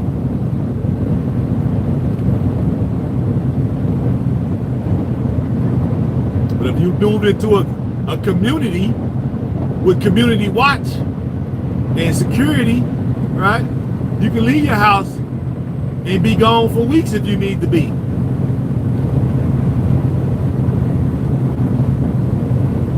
And you can come back and your stuff will be just how you left it. But you get somewhere out here by yourself, build your compound, put up your barbed wire, put up your fence. Because somebody sent me, I forgot, I think it was Jade. Shout out to Jade. She sent me a video of brothers and sisters over there, I forgot their name, YouTubers. And they left the property. I guess they staying renting somewhere else. And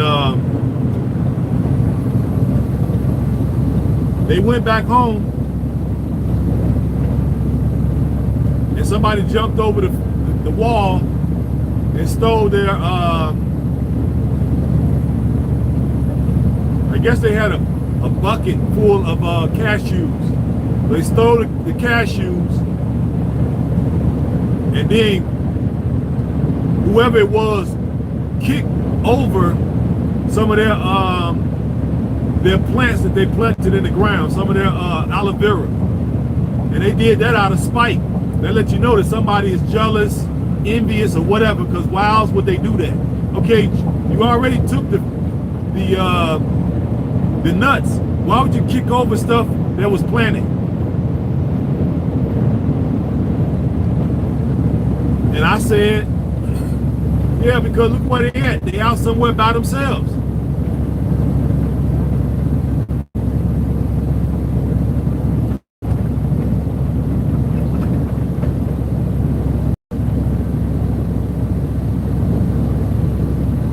That's why you build you build a community, and you live within the community. That way, you got more than one eye. You got plenty of eyes about this, if you move over there by yourself and build a place, when you leave, just know they coming up in there. There's no slight and no shade against our continental brothers, but you got folks who commit crime all over the world. So get used to it. Yeah, that's the name. The arrivals in the Gambia. Yeah, they got their stuff jumped over. And they just showing them. Once they get away with something the first time, you know how criminals think. They coming back, so they're gonna be watching them. Hope they know that. I think the guy put cameras up.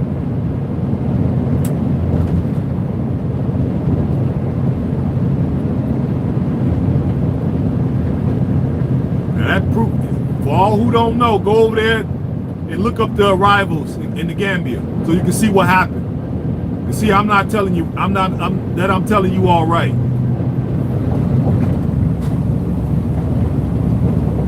That's why I might have to come over to the Gambia to show y'all how. I might have to come over there too.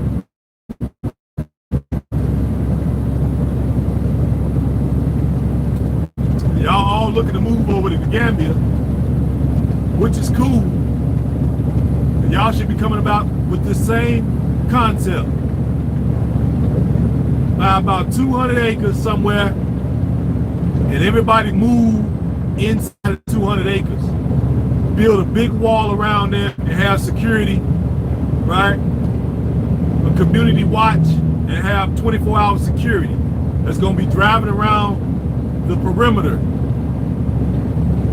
Because I know you all are gonna be international folks coming and going, countries in Africa, so you're gonna need that protection.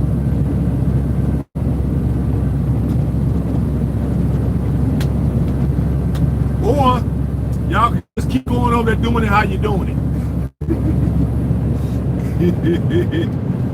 What do you think about basketball? You heard about, who was that? Said that.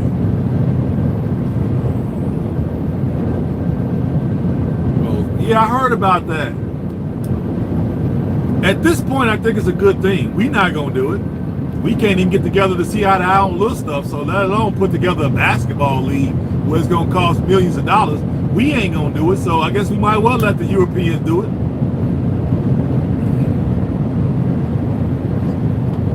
You know, we can't come together on little things. So how are we gonna come together on some stuff that costs millions of dollars? So I already know we might well just stay out of that. Let them come in.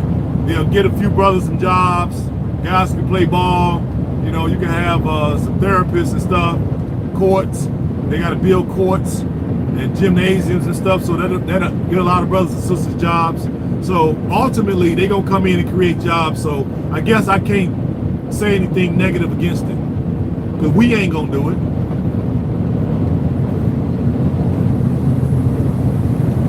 So yeah, I guess I give it my stamp of approval. Yeah.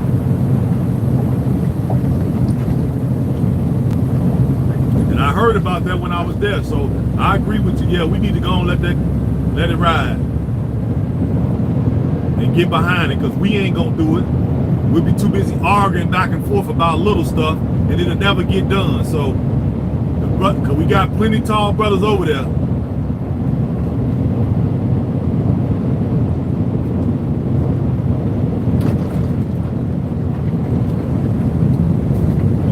And then hopefully, a lot of them will be on the Pan-African movement, and they can take some of the wealth that they accumulate playing basketball and help turn that into jobs for the people, i.e. gymnasiums built, parks built, different clubs to be built.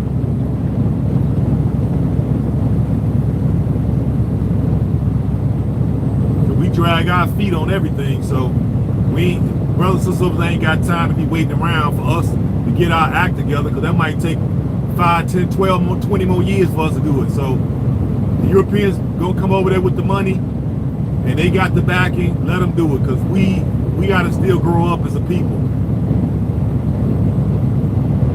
We got to grow up as a people. So until we grow up, I guess we got to let other folks come in and give our people jobs. unfortunately.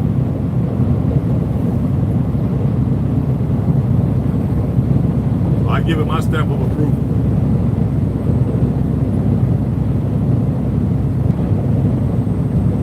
Show y'all what I see.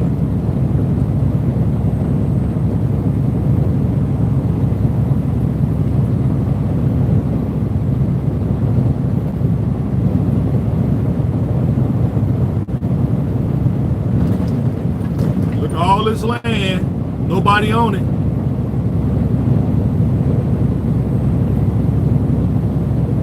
Just crossed over to Arkansas from Missouri. Look at all this land. Now I'm in Arkansas.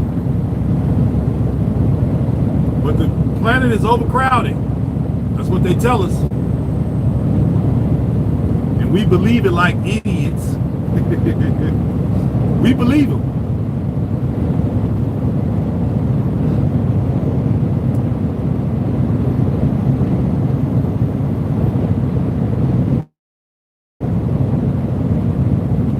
Yeah, they're not gonna do it though. Yeah, we can't expect athletes and movie stars to do what the people should be doing. They're not gonna do it because the people who pay them, right, don't look like us. And so they have more of allegiance to the people who pay them than the people that look like them. So we can't expect NBA players to do nothing.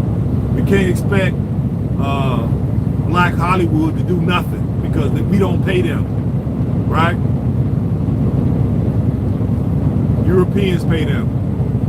So they're beholden to Europeans. So they're not going to be doing nothing on a collective basis to help their people rise. They're not.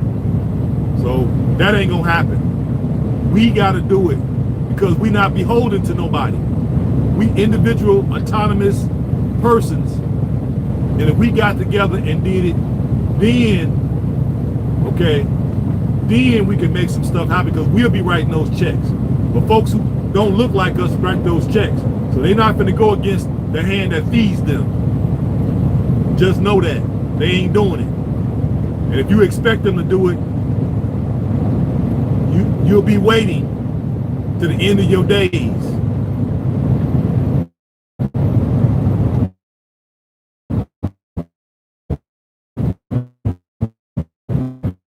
Yep, offering guys.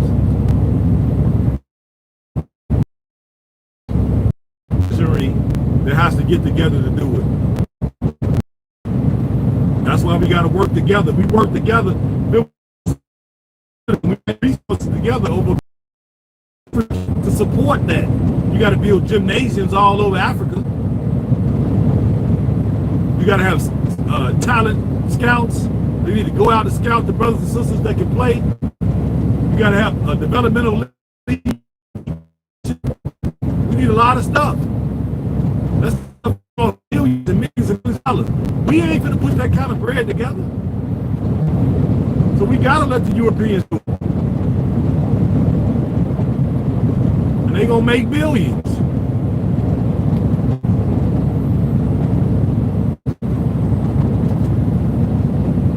Yeah, they gonna make billions. They can invest some millions of $100 million, $200 million without a return. Yeah, they finna make billions.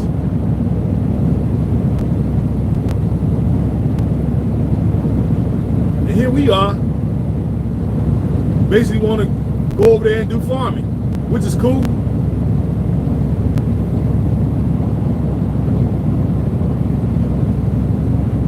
What about the other things that we could do if we was working together as a collective? That's why eventually, once I get this community started, you're going to see how much we'll be able to get done as a group. We'll be able to compete against any people.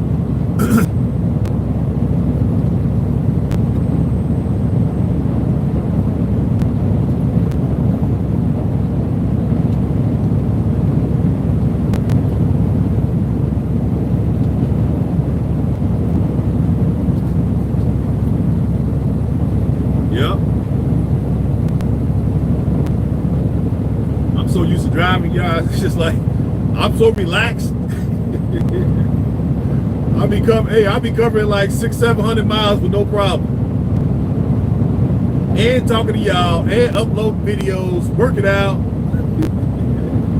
You know what I'm saying?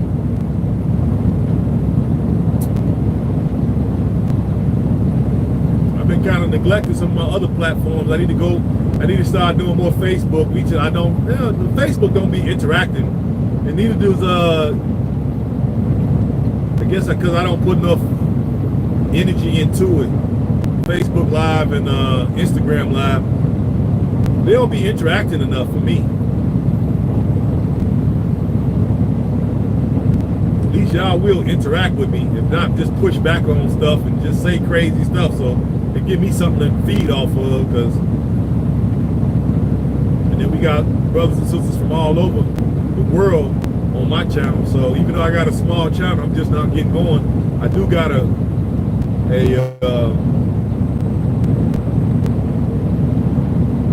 large contingency of people from all over the world. But yeah, we got to do this as, you know, basically like mom and pop.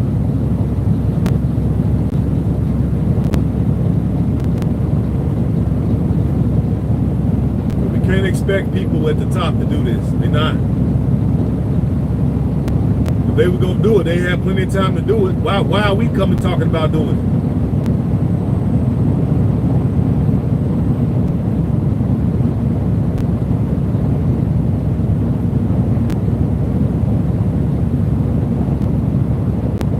Yeah, I saw that.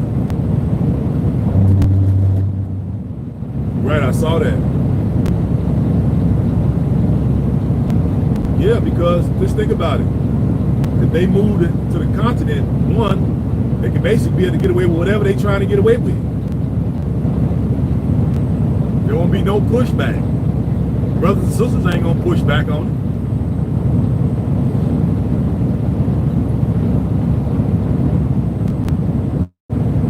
We don't even, at least I don't even use Twitter like that. I guess as long as they provide some jobs, who are we to say anything? We not doing it.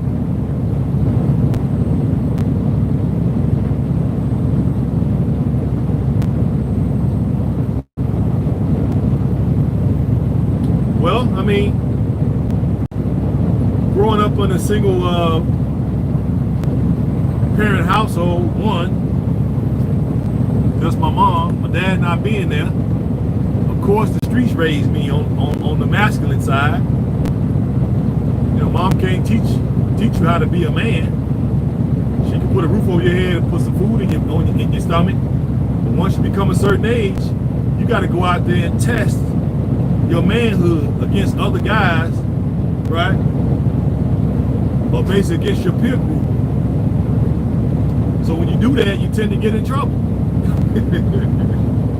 So when I went out to the world, fighting, getting beat up, I started getting beat up a lot. And I realized I was slack. Well, I'm bigger than a lot of these dudes, but I'm getting my butt kicked because they had been out off the porch longer than me, right? My mama tried to keep me inside the gate. Don't go outside that gate, boy.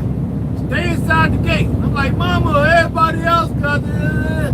But once I got a chance to get outside the gate and go down the street with the rest of the kids my age, I was getting my butt kicked. So that went on for about 2 summers. So I got some weights, started working out. That 3rd summer, I came out looking for butts to kick. I came off the porch, looking around. First person I seen went up to him, bam, slapped him.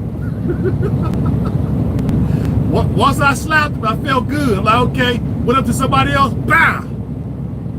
Started kicking people, fighting, just doing the most. Right? And all I was doing was just going through my rites of passage. Ghetto style. You see what I'm saying? And of course, you keep going around picking on people and you know, fighting people and doing all this stuff. eventually you get full of yourself, right? Now you think you can do anything you want to do. And then guys figure, okay, I'm bigger than them because I got my size. I got about maybe 17, so I was maybe like about tall as I am now, 6'1" and 17. I wasn't as wide as I am now, but I still was pretty muscular at 17. Most people thought I was a grown man. I had hair on my face, okay, and so I was getting into it a lot with folks, mostly grown guys. And well, nobody trying to give us jobs back then. I went out looking for jobs. I couldn't find none. And then when I worked at McDonald's in high school, minimum wage back then was only $3.35 an hour. Yep, $3.35 an hour. And that money too slow, so I got off into the drug trade. I got a good maybe 6 to 8 month run before somebody told on us. I got caught, had to go to the penitentiary at 17. That's when I found out. I'm thinking because I'm young enough, but I found out you get tried as an adult, which they had tried me as an adult because I'm 6'1", 185, hair on my face, tattoos, you know, so. And then they put me, first day, put me on a unit. Most of the guys up there had murders. I was in there for the drug case. Like, why did they got me as a 17-year-old up here with all these guys that had committed all these murders? So I had to grow up real fast, in other words. Yeah, of course I'm an owner out. You see the way I'm dressed?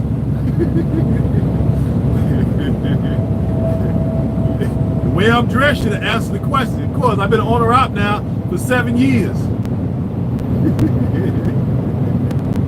You know what I mean? Yeah, I've been an owner out now for 7 years. I got 2 trucks. One sitting though is waiting for my son when he gets back from the Navy. He got 7 more months. He'll be back home. He gonna get that other truck. I got a Kenworth, and this one is a Peterbilt. Yeah. So anyway, once I got up there, I had to grow up fast. But luckily, for whatever reason, God intervened. I met Omar. He's reading the Holy Quran. He ultimately taught me how to read, gave me a Quran. And about a year later, I was getting sentenced to go down to the penitentiary at 18. I got down to the prison. I had been reading the Quran now for about 13, 14 months. So I got down to the prison. I wanted to get a gang life up. Even though I grew up in it, I wanted to give it up. And my whole family, gang members. All my cousins, all my uncles, all my aunts, right? My mama, even my grandmother. All of us was in the gang. Same gang. Everybody. My brothers, all us in the same gang. We used to have meetings at the house, in the backyard, all that. We sold every dope you could sell. So pills, lean, weed, H.A.M, cocaine, heroin. Sold it all. Sold guns for a minute. Yep. I got in. I got down to the penitentiary. I was going to, we call it Muslim service, but it was Jummah service on Friday. And the imam used to come in from the street. Shout out Imam Haq. And I just fell in love with him. He's an older elder, very knowledgeable. And he ain't had no problem with us being gang members and coming to Juma service. We in that deep. In that deep. And he ain't had no problem. The only thing he told us when we come into the chapel, we leave our affiliations at the door. It's all about believers. So we honored that. And because of that, I started to actually learn. Made up my mind that I wanted to give up the gang life. Imam was always talking to me, always encouraging me. Just said, you know, you got a chance to rewrite or to write your own history now. You're your own man now. There's nobody in charge of you no more. You in charge of your life. So now you get to write your own history. That's right, mashallah. You get to write your own history. So he kept talking to me, being a mentor to me. And he said, he asked me a question. If you get out, what you gonna do? You wanna go back to gang life? Or do you wanna become part of Allah's army? And I thought about it. I said, this is a heavy decision to make at 18. Do I want to stay with the gang life who my whole family is involved with, all my friends, all my cousins, my mama, my grandmama, my daddy, everybody? Do I want to give it up? Or do I want to be part of God's army? So I thought about it, and it came to me one night. You come to Allah, come wholeheartedly. Don't straddle the fence. You can't serve two masters. So I got a hold to the Imam. I told him. He was like, cool. So I took the Shahada, became a Muslim. Changed my name legally at 18.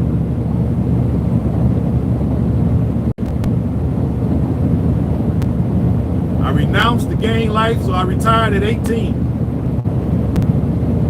And the brothers had a problem with it, you know. But I told them, y'all either let me out or I'll fight my way out of it. That's what I told them. You either let me out willingly or I'm willing to fight my way out. Yep. And since I was always a good soldier, because I was enforcer for a while, so when guys did things that was not right and exact against gang policy, it was my job to go there to discipline them. So now here I am wanting to get out the game and retire. You know, they didn't want to let me out, so I said, well, I'll fight my way out. Who I gotta fight?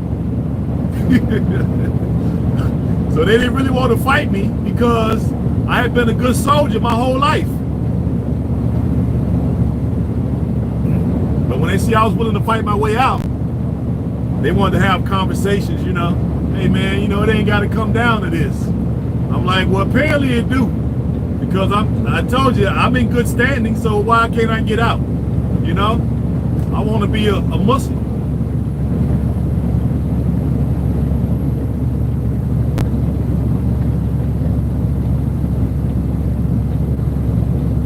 Thank you.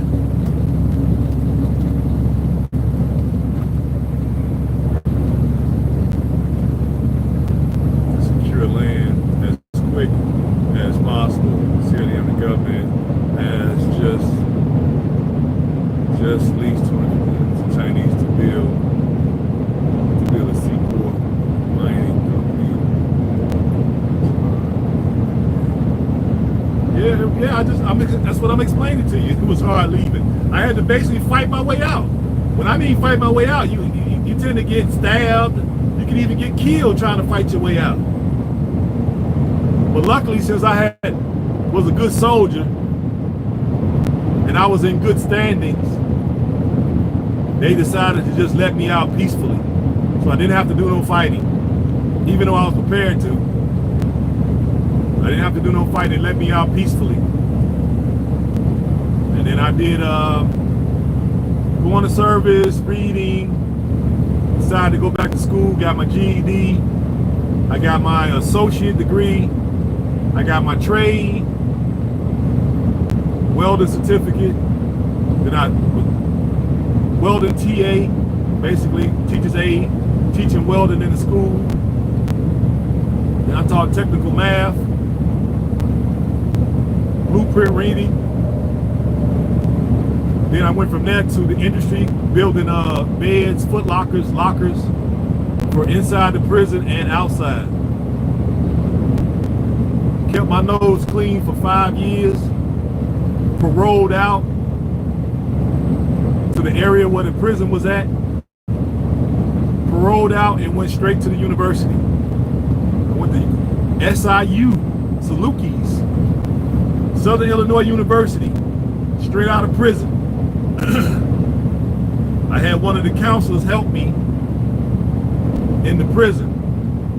He got the application for me to fill out and send to the school.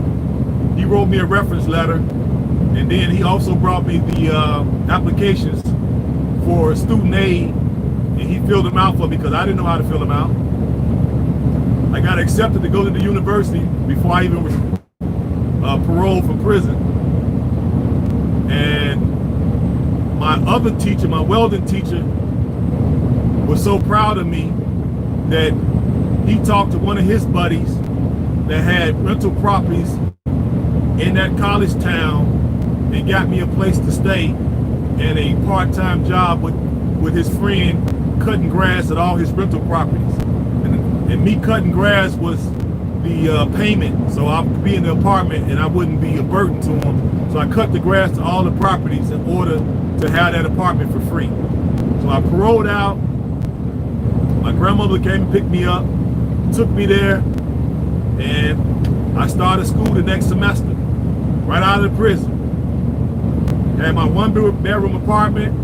I cut grass during the week, right, for the landlord. And then he knew a guy who had a contract for cleaning the mall.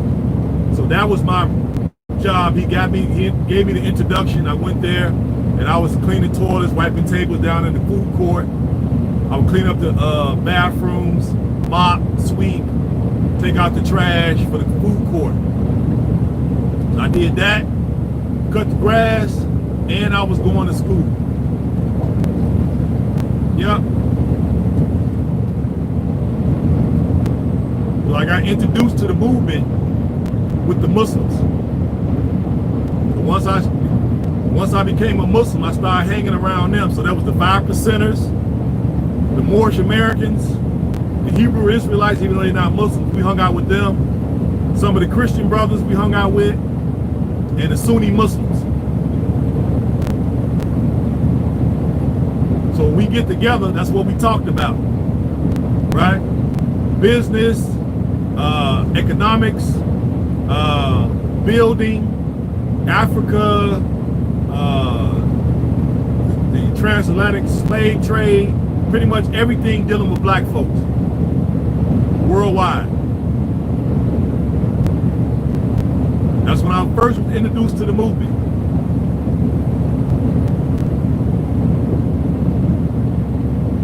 Yep.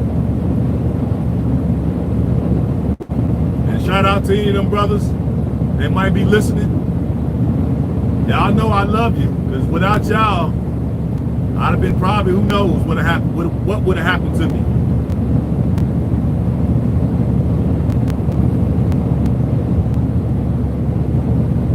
Yeah, I used to borrow books from them. They used to read. We used to read together, borrow books, talk about what we were gonna do, the ins and outs of it. You know, how we need to be soldiers for our people. We the warrior class.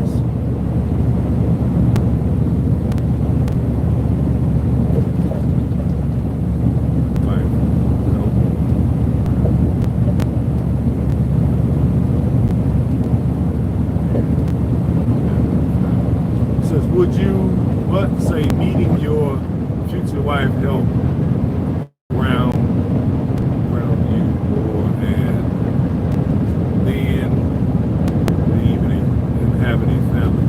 Well, I think I understand that question.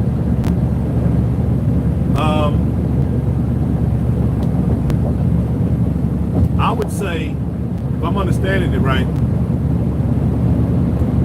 this don't really have anything to do, as far as I'm concerned, with the sisters.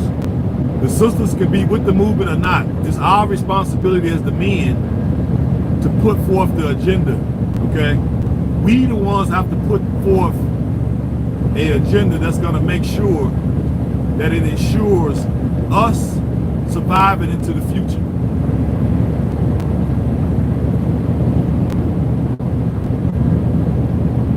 I always was suspecting you're special, so proud of you. Yeah, thank you. Yeah, it's the men's job to make sure that we secure the future for the whole race. It's not necessarily, that don't necessarily fall on the sisters. It falls on the men. Okay. We gotta make sure that we secure a future for the whole race. So it falls on the men. So yeah, if I can find a sister that's willing to be covered and be up under some instructions, great.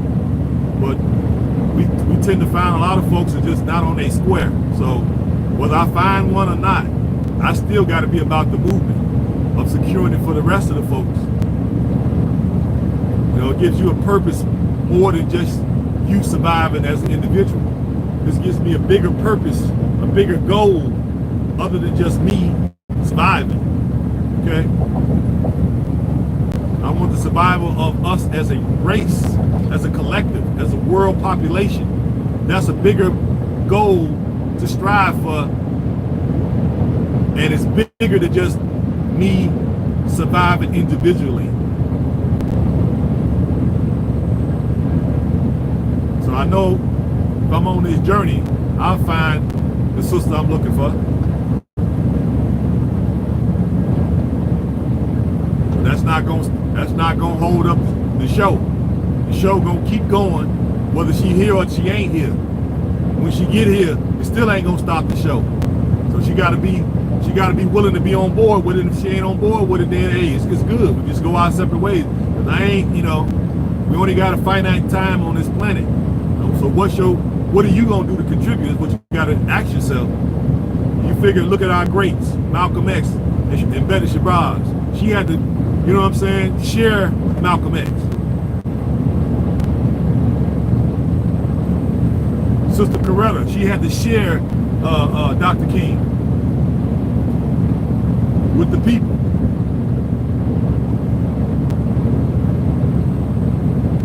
You can't have your home life complaining and blah, blah, blah. You don't spend no time with me. You always out here doing something for the people. You can't have that. You got to have a woman that's down for the program. She got to be 100% 10 toes down with the movement too. And the movement is the survival, the genetic survival of African people worldwide. And us to raise ourselves up out of this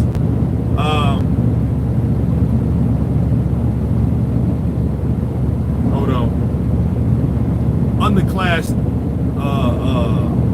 position we find ourselves in. We're on the bottom in everything.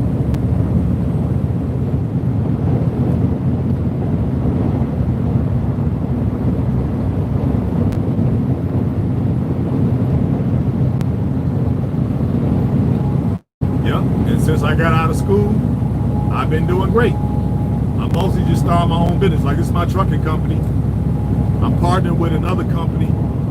They got the loads. I got the time to run them. Okay? Match made in heaven. They make sure my money is right and exact. I make sure the loads get there on time.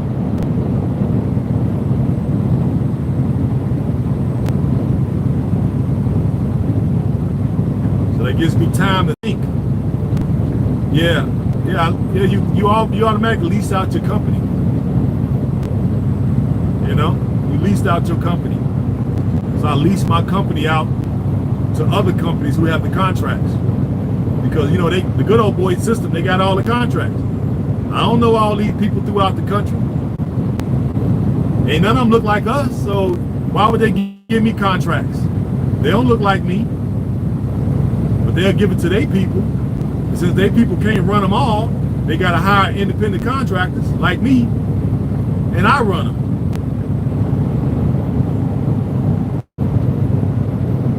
It's the only time where racism don't really factor in. As long as you can be on time with the loads and get them there safely, you know, they'll work with you. They won't be in your face every 5 seconds talking that yin yang about race this and you know, race soldiers. They don't do all that.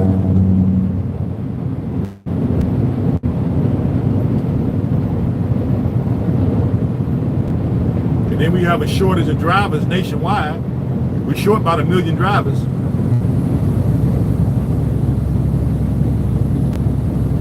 And now everybody's desperate. My name is still on a lot of the job boards on Indeed and Career Builder, so I get a job offer every day to leave where I'm at. Oh, let me address something else. I received an email today.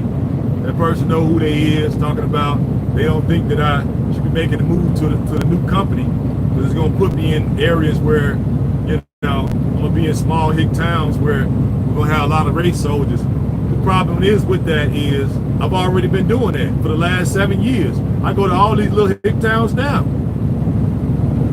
I've been going to these little hick towns with nobody at. I be the only black person in the whole town. I've been doing that for 7 years. Do I look worried? No. So me getting a new job, going to more hick towns is not going to change nothing. You know?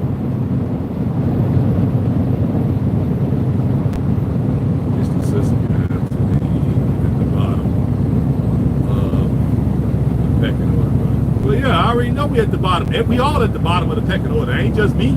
We all there.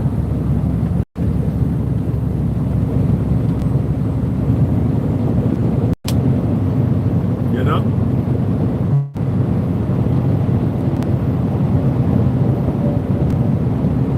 We all at the bottom of the pecking order.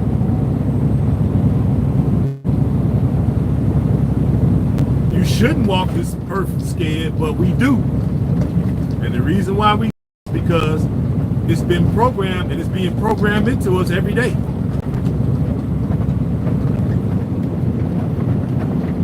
All you gotta do is turn on the ignorant box, the boob tube, to tell a lie vision.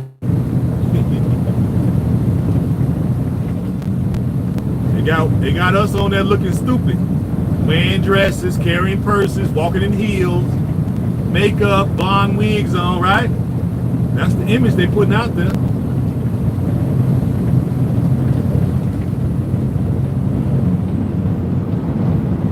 Scared our own shadow.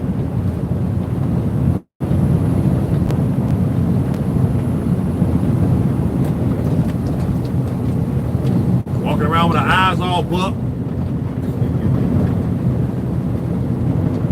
That's the image. That's why I don't own no TV.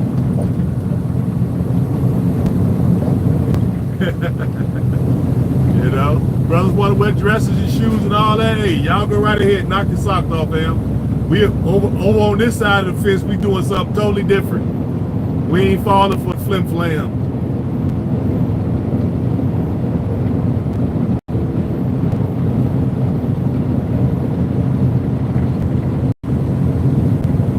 Y'all can stay right here in the by the snakes and carry your purses and do all the stuff y'all doing. They ain't got no problem with me.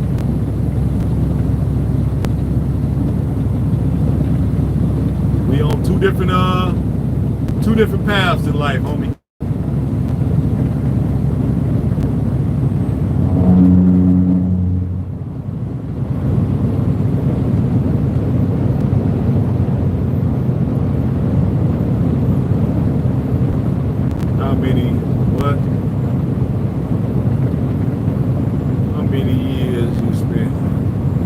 you still on that? I spent enough. Let's put it like that. I've been out of prison now 27 years. How about that? You still focus on 27 years ago? I've been out 27 years. Or something like that, 25 years. I've been out so long, I lost count.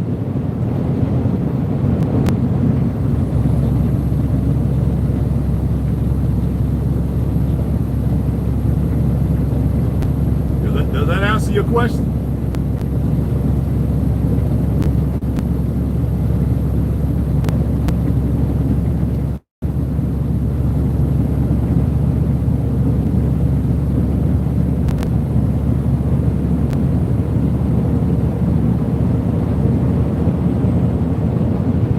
Did that answer your question?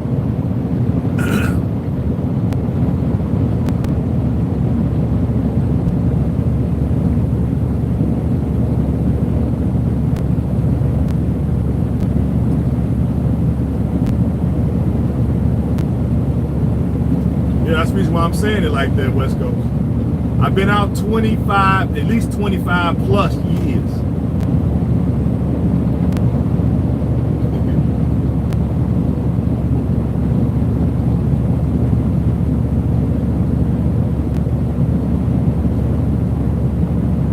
Yeah, what?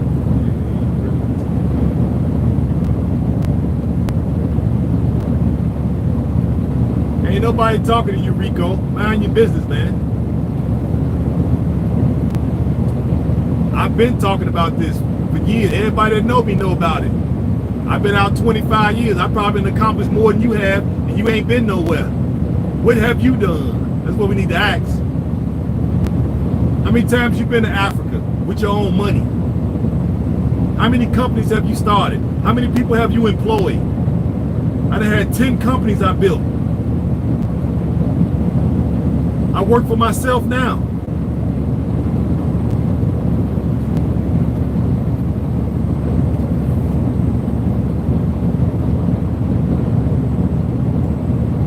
See, I know these old tricks where you turn the conversation to be about me, but it ain't about doing no building. Keep talking about I want to build. How? Focusing on me. I'm just the one bringing you the content, talking about how we can get it done to make Africa rise. So you ain't focused on that. So you come with them juvenile arguments. I've been talked about my prison life. I love the fact that I went because I wouldn't change nothing. I wouldn't even be in the movement if I hadn't went.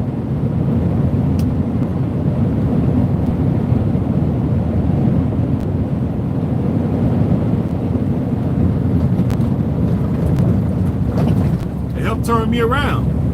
I'm not ashamed of that. What's wrong with you, man? I've been out 25 years, homie. I done had 10 businesses. I done went to university. Okay? I'd have been married twice. I got a son, grown son in the U.S. Navy. What have you done, homie?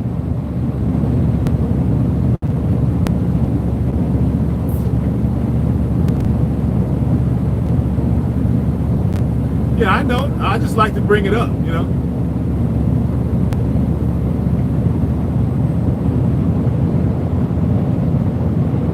I'll avoid it if I want to. You can't tell me nothing. Because you came at me totally wrong. So you ain't got a leg to stand on with me.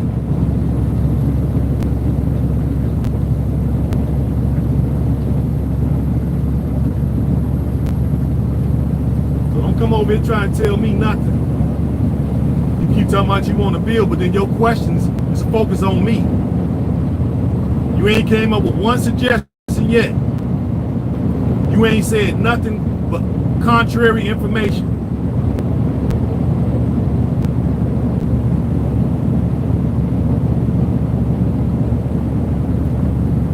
We always gonna have saboteurs in our mix. Anytime we start talking about doing something constructive that's going to uplift the people, we always going to have these type of people show up. And they're going to focus on the person who's speaking, not the movement, not the solution, none of that. So I want them people to come over here so they can challenge me and y'all can see how you're supposed to handle these people.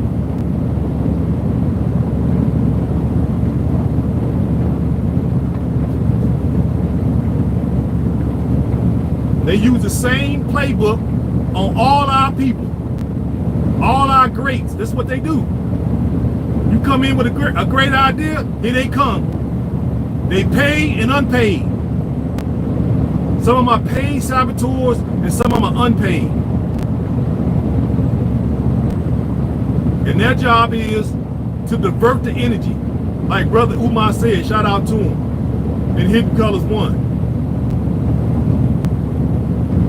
Their job is to come in and for the juvenile among us to disrupt the movement and dissipate the energy. So we never get nothing done. Yeah, no one is perfect. That's why they come in doing this effeminate things. It ain't focused on progress, how we gonna rise, what's a good solution, how we gonna come together, right? We all know we behind enemy lines. We captives, right? So of course a lot of us are gonna be didn't had prison records and went to jail, and hell, they can shoot us in the street and get away with it. So nobody talking about those things. That's cool. I haven't been to Kenya yet, but it's on my list. I got a buddy from Kenya that's here. He's an owner operator too. Me and him real cool. He's been offering to bring me there. You know what I'm saying? He's offering to host me there. But every time he does get ready to do that, I'm already going to Africa already. Well, that's what's up. I plan to go there. Kenya, Rwanda, and Uganda.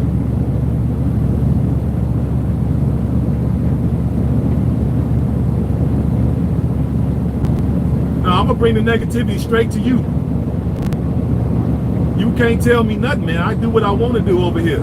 You came in initially the wrong way, so you ain't got a leg to stand on. I'm not going to listen to you on nothing. Go over there and raise up your community. Don't worry about what we doing over here. You ain't gonna put forth no money, right? You ain't gonna put forth no ideas to see to it that the black man rise to his rightful throne. You ain't gonna do that. So find somewhere else to go. I don't need you over here. And I bet you I make double what you make. What you make, homie? Because you got so much to say. Big bank take little bank. That's how you shut people up.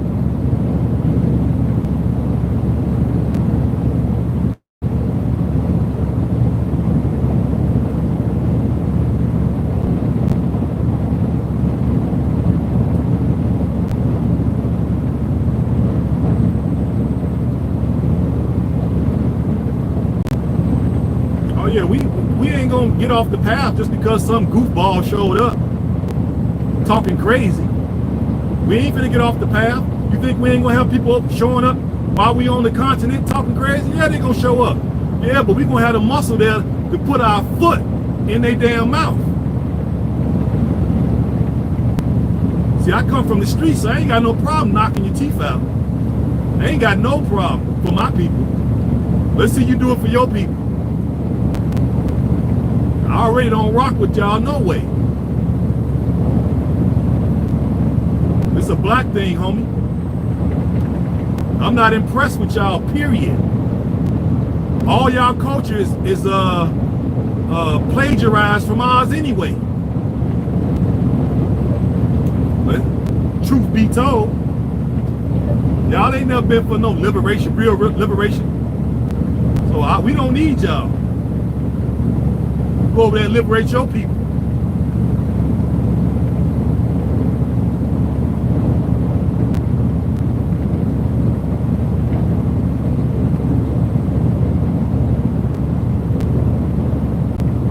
Well, you heard what I said. I ain't gonna stop nothing. It's my people. You all ain't gonna do nothing for my people. Simple as that. Just because you saying something don't mean nothing. We know the evidence.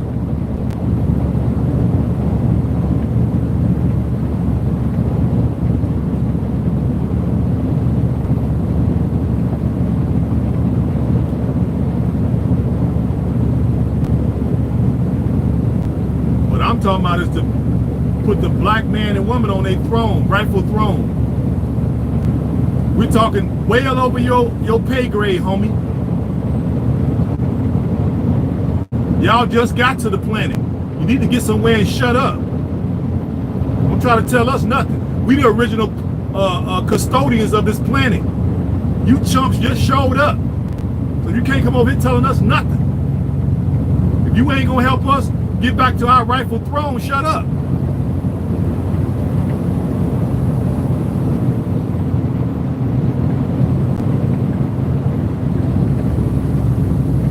Exactly. It's about getting us back to our original throne. This was our planet before these mutants showed up. Mutations. Let's be honest, y'all ain't nothing but mutations. Trying to tell us something. We the original people. We are God's original people. Here you over here trying to tell us something. I ain't falling for it. I ain't trying to be your friend. No, sometimes you gotta let them know, because they don't want us telling the truth. See, they want us to play their game with them. No, let's tell the truth. Y'all just got to the planet and trying to come over here in our mix and tell us something. Our cultures are way older than yours. So you need to sit down and shut up and take notes. If you're gonna contribute to the movement, stay over in the corner and shut your mouth and see how you can be of assistance. I'm one that ain't going for it. I've been trying to be nice.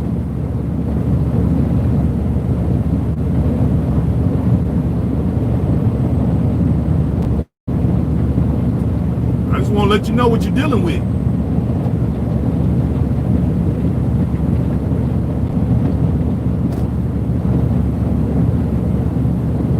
Johnny come latelys to the planet, stole, borrowed, plagiarized our culture, and then trying to tell us something.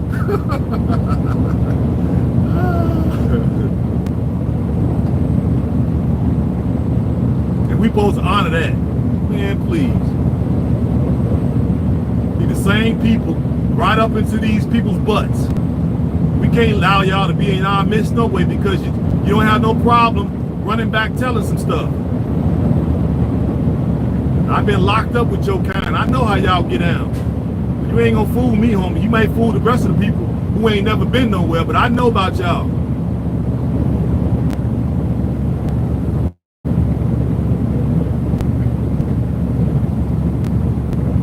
Majority of y'all ain't with it.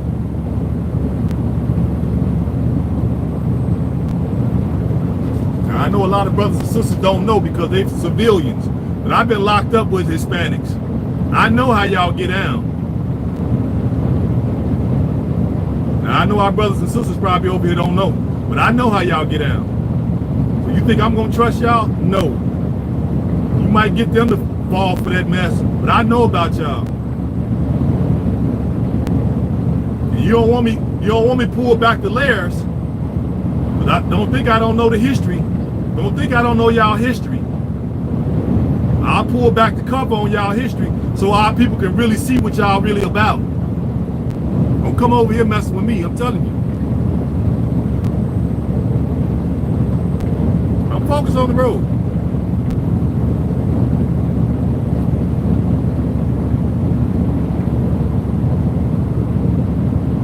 It's all good. I'm focused on the road. I'm looking right at it. I know it looks like I'm looking at y'all, but I'm looking at the road. That's why I got the camera in such an angle, so I ain't got to look at y'all. You know, I've been driving for almost 3 hours. What are you talking about? Well, I've been driving 3 hours. I'm 10 years in, man. Hey, believe me, I got it. But I appreciate you looking out for me.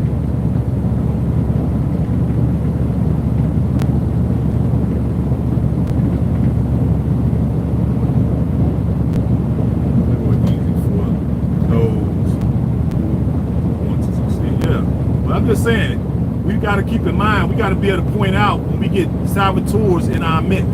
They try to come as they trying to help us, but they're not trying to help us. I keep throwing shots at the host. This is how you know. And I know about these folks. I was locked up with a bunch of Hispanics, so I know how they get down. That's what made me start studying their culture. Now, they don't want me to pull back the veil on their culture to show you how they really get down.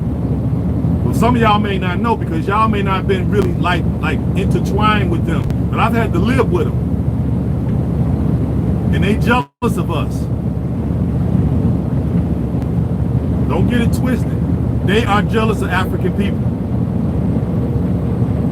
They want to look down on us so bad, but they can't, especially ones like me, because I know the history and I don't mind fighting. Can't come to me with that stuff. And since I've been in there, I've fought against them, and I've been out and fought against them. I haven't physically fought them out here on the streets, but mentally I have, because I've worked with quite a few of them. And here they come with that BS. Hey, what up, bro? Nah, miss me, because I know you'll snitch on me when you get the chance. I done had a couple incidents with folks out here from the Hispanic community. We don't trust y'all like that, bro. You might get some folks that's ignorant, don't know how y'all get down, but I know how y'all get down.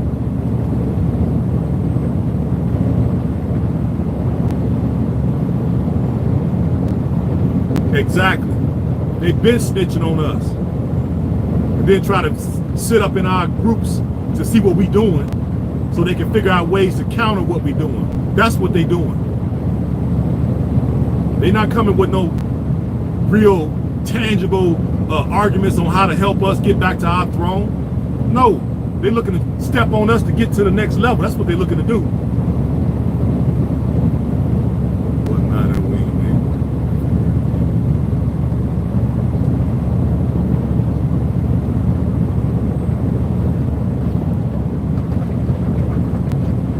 I can't read all that, but we make Africa great again. Exactly. They don't want to see us make Africa great again because they're insignificant. What have they done? It's okay for us to tell the truth. I know people don't like to hear when we start really talking. See, they so used to getting us to not talk about the greatness of Africa. See, they get us ashamed to talk about our greatness. They start getting their feelings when we start talking about how great we were and how great we plan to be again.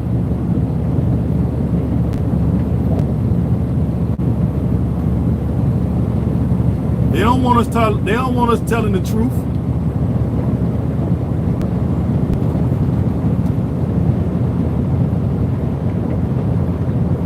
That's why I ain't going for it.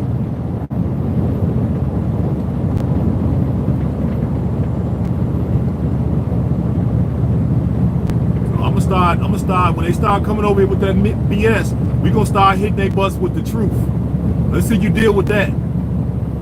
Let's talk about what happened down there in Venezuela with all of the black Venezuelans. How y'all murdered them and ran them about the country and jailed them, took all their property. Why did y'all do that? Because they was dark skinned and they was trying to retain their African culture. And what did y'all do? Y'all purged the whole community, the whole freaking nation of African people. But then you come over here in these spaces, and we supposed to honor the shit you saying. Well, if you don't get out of here, then we could go down to Cuba. We go to Mexico, what y'all did down in Mexico, and what you're doing to the black Mexicans now. Let's talk about that, since you want to run over here with your damn something to say. Y'all think I'm joking? Go look it up. Look what they did to the African people in Venezuela. How they whitewashed that whole country. How they persecuted all the Africans. Y'all got blood on your hands and then try to come over here in our spaces and tell us what to do. Man, if you don't get somewhere and sit down,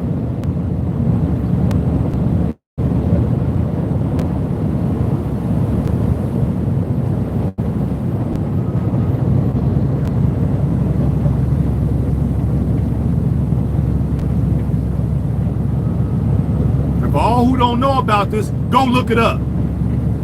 So you ain't all enamored by these damn people.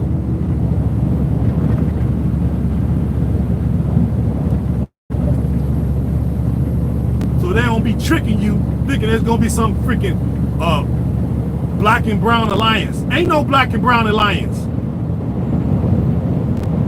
It's us. We ain't got no friends.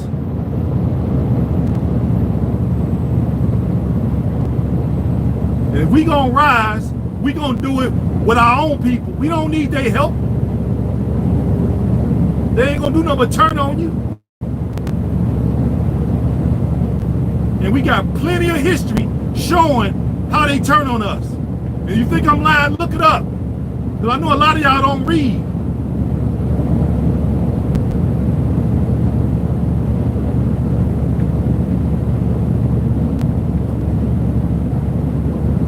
I know what I'm talking about.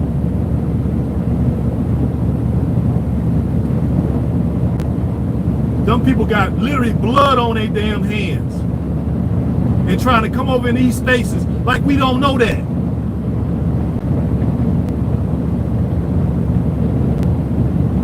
And tell us what to do. Man, that's why I ain't never respect y'all. Even when I was locked up with y'all, I ain't had no problem whooping y'all asses.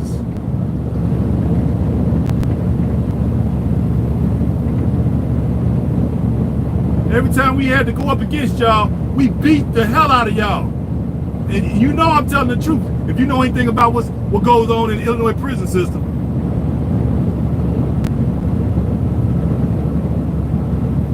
Yeah, you better want to go on. What? Let's move on from the past. Nah, we ain't moving on from the past, homie. We need some reparations out y'all. That's what we need. What about all our brothers and sisters that y'all murdered? All the innocent blood. All because they was African. How are we gonna rectify that? First, let's rectify that before we move on. Then once y'all rectify that with us, then we might decide to bury the hatchet. Don't tell us what to do. Most brothers and sisters don't even know what the hell y'all did.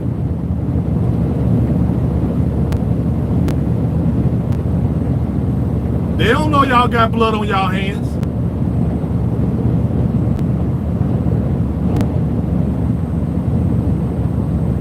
Same thing down there in what do you say?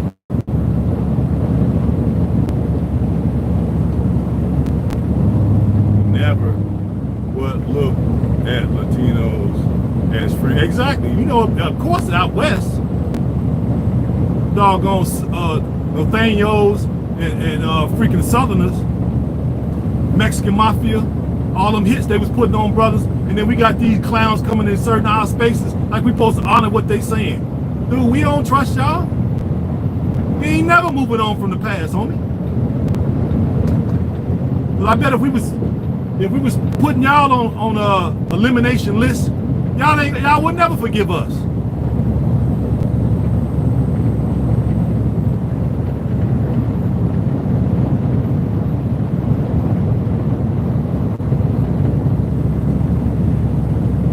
Yes, I agree with that. We need to bring the best and brightest to Africa. Our engineers, our doctors, our tradesmen. Why are these people driving so slow? Let me go around now. Why are these guys going so slow? Sorry about that, but I have to get on past these people.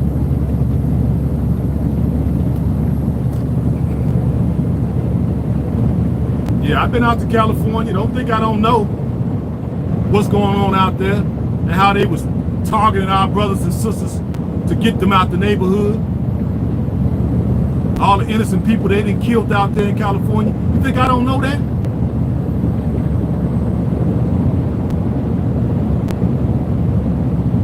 We ain't trying to be friends, man.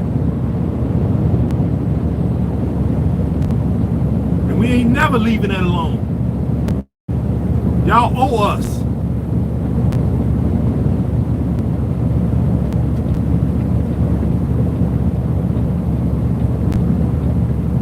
We know y'all ain't gonna never pay up.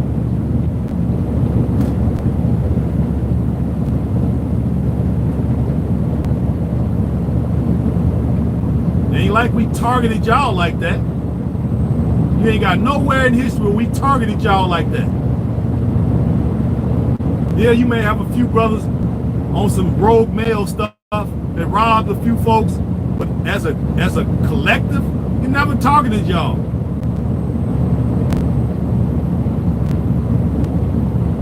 Especially civilians. Y'all target civilians. See, guys like me who will get with you, y'all afraid of us, because y'all know we'll give it to you. We'll give you exactly what you're looking for.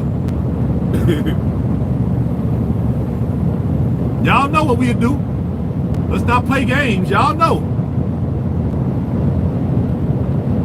I ain't gonna tell you how many wars we done had in Chicago against the Hispanics. And why were we warring with them? Because they was messing with us. They thought we wasn't gonna fight till they realized, okay, then they wanted to have a truce. Once we start laying them down,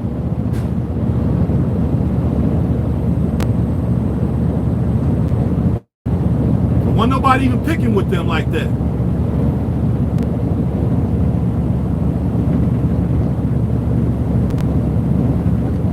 That's why right now I can go through any one of them neighborhoods and them dudes know if they mess with you, they know what to expect. We coming back through there, we'll shoot that block up for a whole month.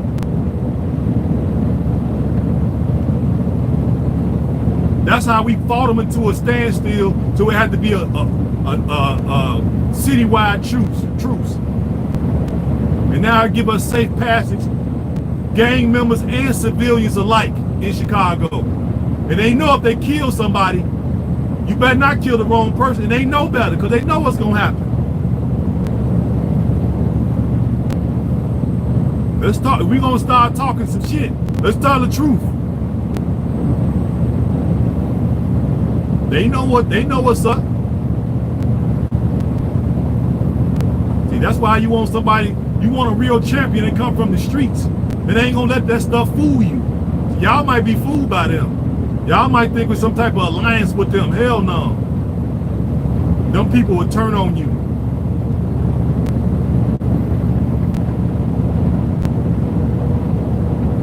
You don't have to donate, bruh. I make more money than you.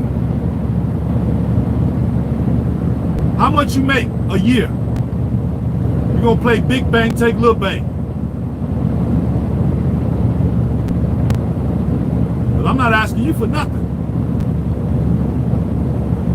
What kind of job you got?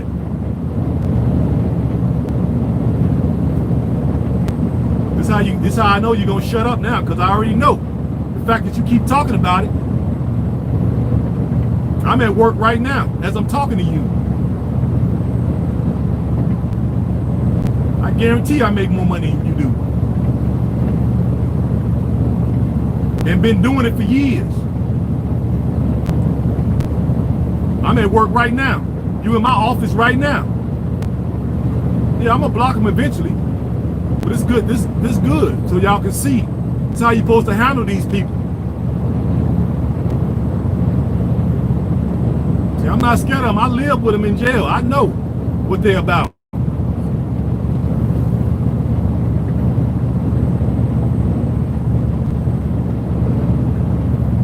And I live with them on the street. Told y'all about my Mexican story. I lived in a Mexican neighborhood. They wouldn't say nothing to me because they was cowards. They'd wait till Halloween to egg my car. You know, if I had saw somebody egging my car, y'all know what I would have done.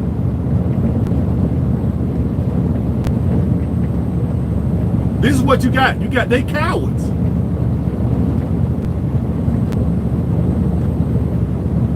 You think I'll be on Halloween? You think I'll be outside egging somebody's car? Hell no.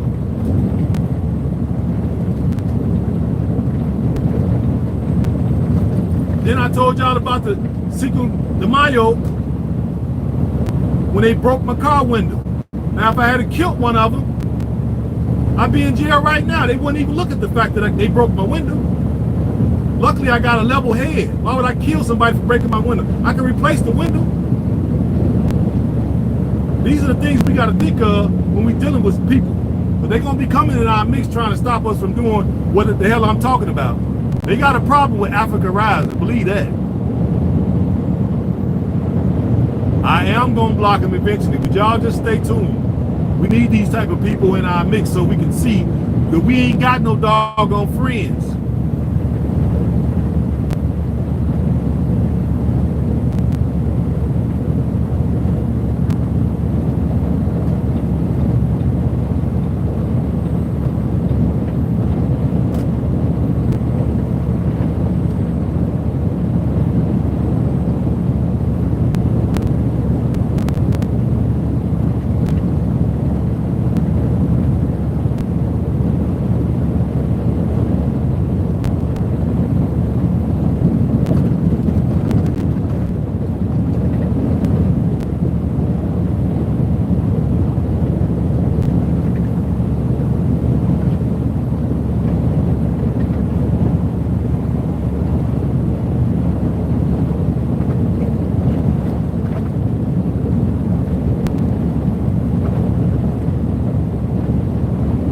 Y'all to know we don't want to block all the trolls. We need some of them to be up in here so y'all can see the difference, because y'all can't distinguish who is for y'all and who's against y'all. Y'all can't, because I've had several of y'all come with some sideways comments.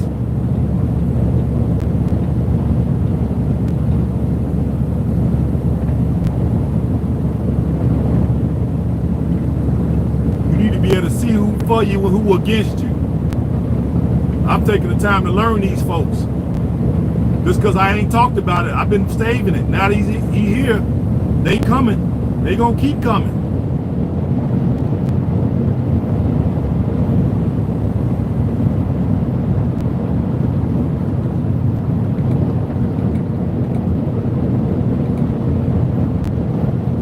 Thank you.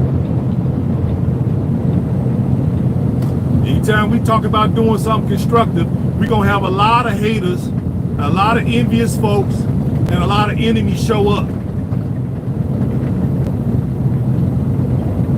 I hope y'all know that.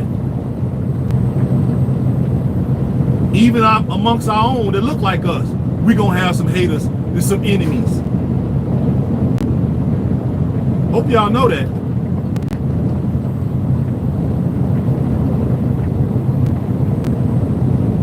And their job is to dissipate the energy, to stop us from talking about what the hell we talking about. So at some point, we got to talk about how do we handle enemies. Ones that don't look like us and ones that look like us. How do we handle them? Because in real life, you can't block them.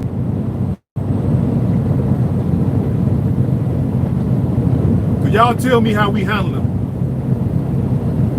because I know how to handle them, but I'm gonna let y'all humor me. Y'all tell me how we gonna handle all the enemies that's gonna approach us to try to get us off of doing something constructive for people that look like us. How we gonna do it?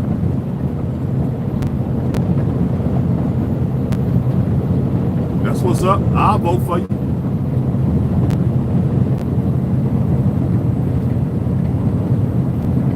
As long as you're for the people.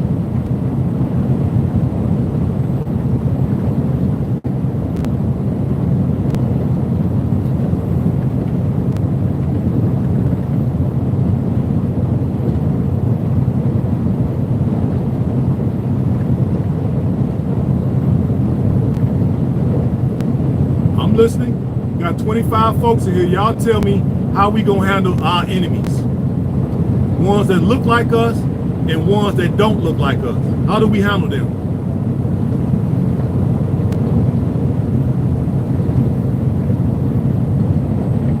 They're not going to want to see Africa rise.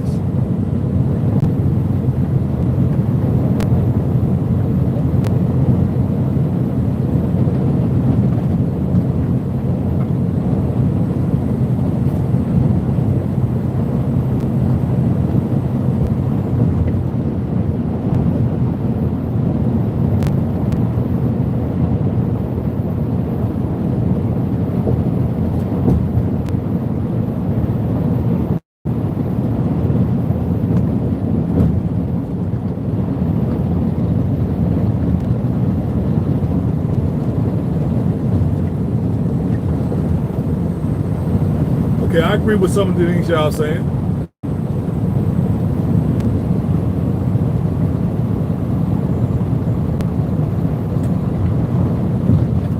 I don't care what you ask me, man. I'm not doing it. So you talking to the wind.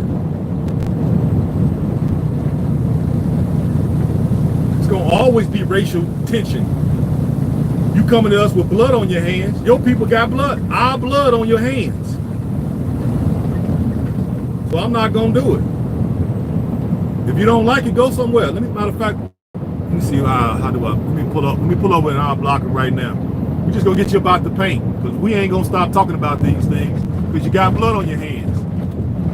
Where's the apology at? I'm sorry for the things my people did. Where's that at? Don't try to tell me what to do.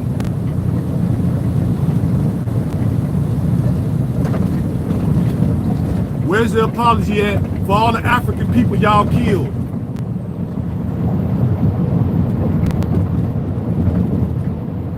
And persecuted.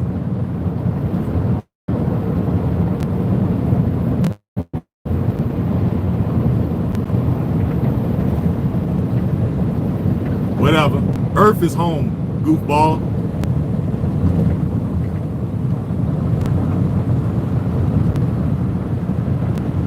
The whole galaxy is our home. Whole freaking universe is our home. We ain't gonna let no Johnny come latelys tell us nothing, especially with blood on their hands.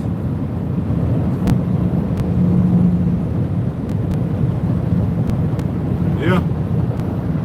But when I pull over, I'm gonna go ahead and block this person. There's only racial tension when we talking about it, but I could go back in history and look at several different Hispanic nations that targeted African people. Their African populations, they targeted them only because they was black. Now he don't want to talk about that.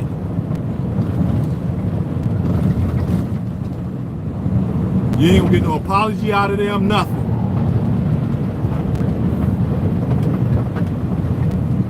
Y'all gotta know that. That's good he showed up.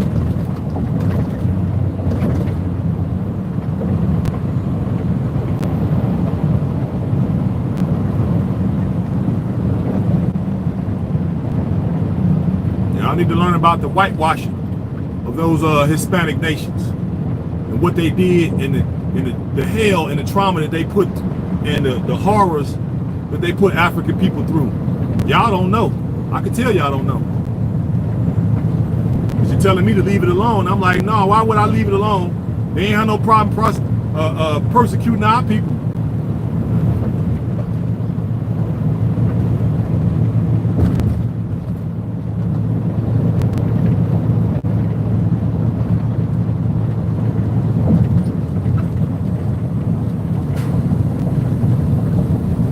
Yeah, I do too.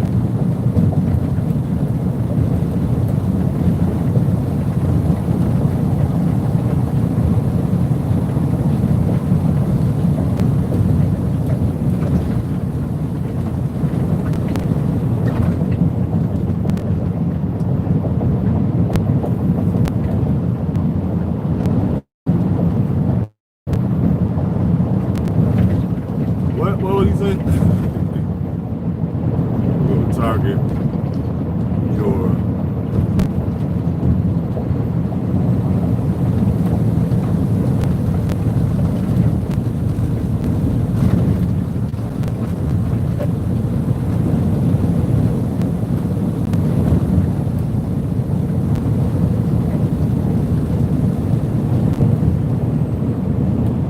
Hey, you do. See, this is what I'm talking about. I told you. You see what I'm saying? Now you see why we need the trolls to come in, so you can see who your enemy is. You see?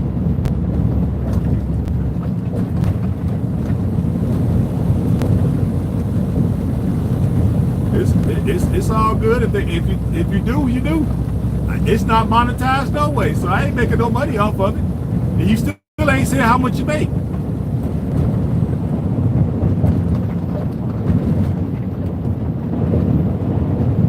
Y'all, you see what I'm saying, y'all? You see your enemy?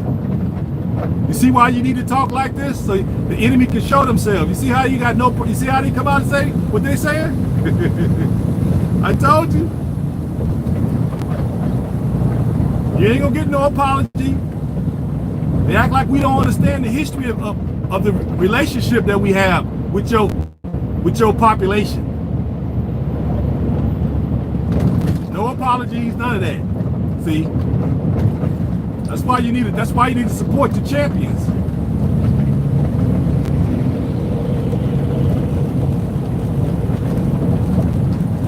China ain't monetized, bruh. Okay? It's not.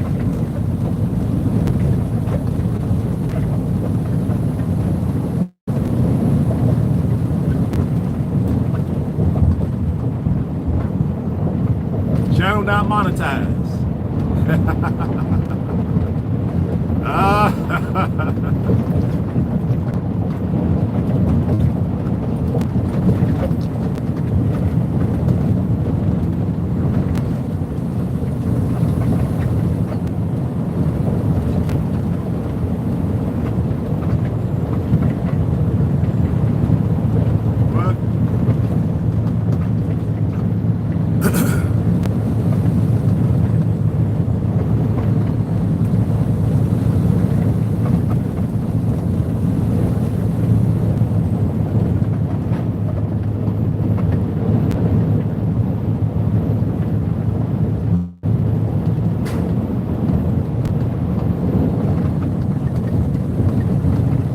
Yeah, that's true.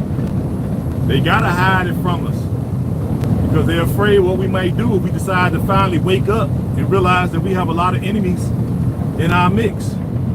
They're not trying to help us. That's proof. You're showing it. Person is threatening me. If I block them, they're gonna target my channel. See what I'm saying? I told you. We needed this person to be here so y'all can see.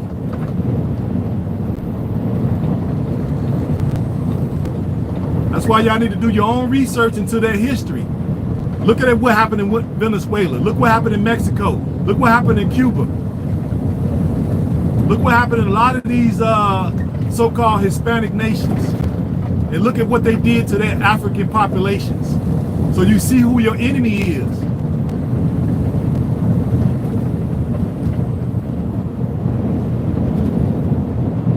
Can't get nothing done with these people.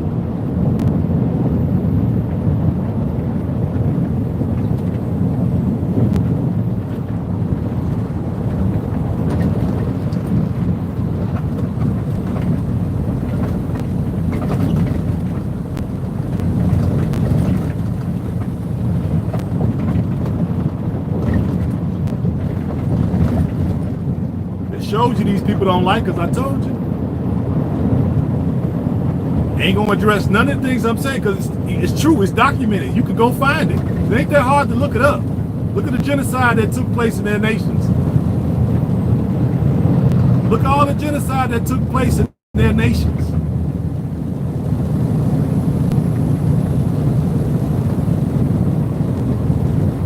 He ain't gonna speak to that. Maybe either he don't know, right? Or he think it didn't happen. That's why y'all got the wherewithal of hearing what I'm saying. Go look up the genocide that took place in all these Hispanic nations to the African populations. So you can see these people ain't your friend.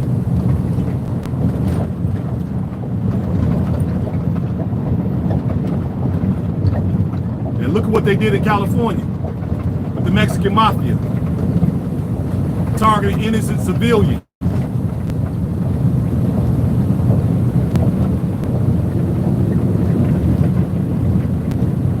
You don't want to talk about the truth. You want to come over here and try to shut somebody up because you know you ain't got a leg to stand on. You come over here with blood on your hands instead of just being quiet and watching, learning. You come over here threatening somebody. See, that's what I'm trying to tell y'all. That's why you need to be able to point these people out.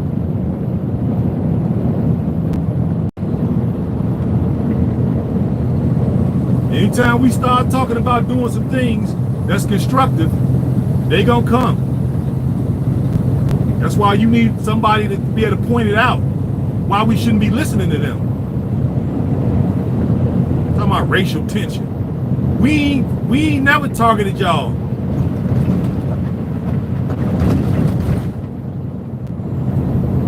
In mass, we ain't killed y'all like that. Y'all take the time to go look up the genocides that took place in all them nations and what they did to the indigenous black populations. Yeah, I'm from the streets, but I ain't no dummy. Apparently you ain't did your research. It's a reason why I'm hostile to you. And I realize what you are. You ain't here to help nobody. I ain't asking you for nothing. You ain't got to donate nothing. I make more money than you. I bet you I do.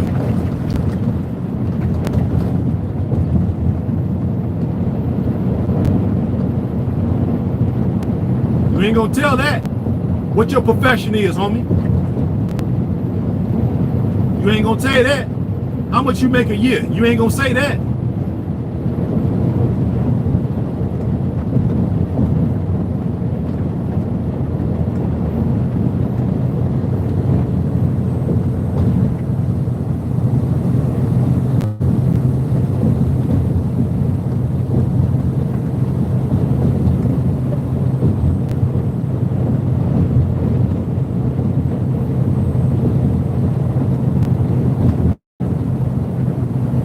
Got to be able to deal with these people, y'all. This is the reason why we got to stick together. Because you're not gonna you wouldn't let nobody come in your community like this.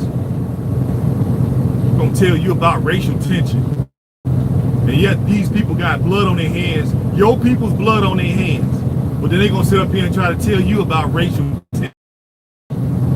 Like that's not legitimate. Like we have no legitimate reason to be hostile toward them. It's all make-believe.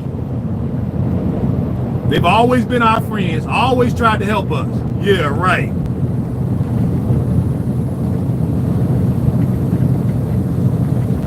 They openly against our people as we speak everywhere. They got about 1 million black Mexicans that they persecute every day.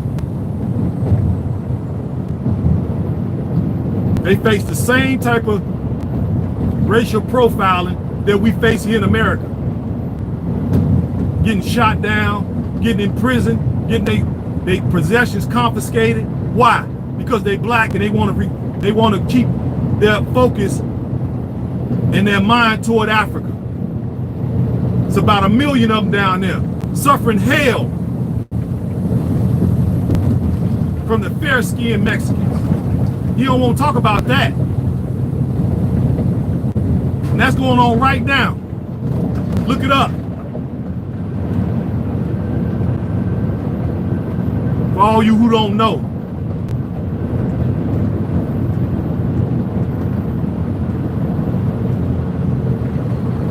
You don't want to talk about that.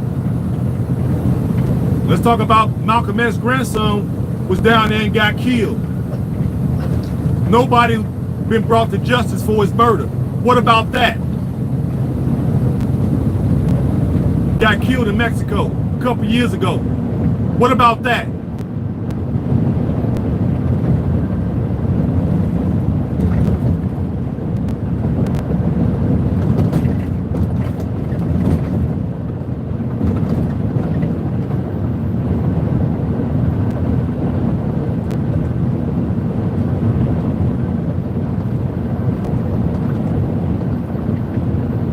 know y'all didn't know. That's why y'all quiet. Y'all didn't know. See, they've been so good at hiding the history. You don't even know all the genocides that took place over here in the Americas. Y'all don't know. I can tell y'all don't know.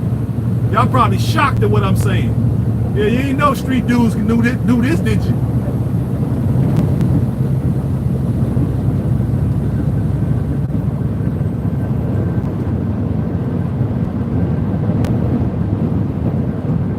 Look it up.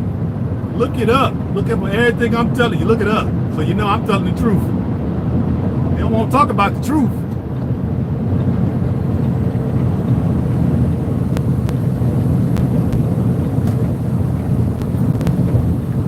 And if we're going to do some constructive things to bring about the rise of Africa, we need to understand what and how we're going to handle our critics and our enemies. Because they're not going to want to see that. Yeah, we need to do that, but we're gonna invite a lot of enemies too. How do we deal with them? This ties back into Black Wall Street. We had a robust economy in Black Wall Street, but what we didn't have, we ain't had no warriors. We ain't had no killers to protect it. So yeah, we could go get a robust economy in Africa with the diaspora and the continental brothers and sisters, but how are we gonna protect it? Once we get it all built, how are we gonna, cause enemies are gonna come. Now how are we gonna keep it? And we got plenty of examples of us not having warriors. What happened? Got all our stuff looted and burned to the ground, and they just came in and massacred the people.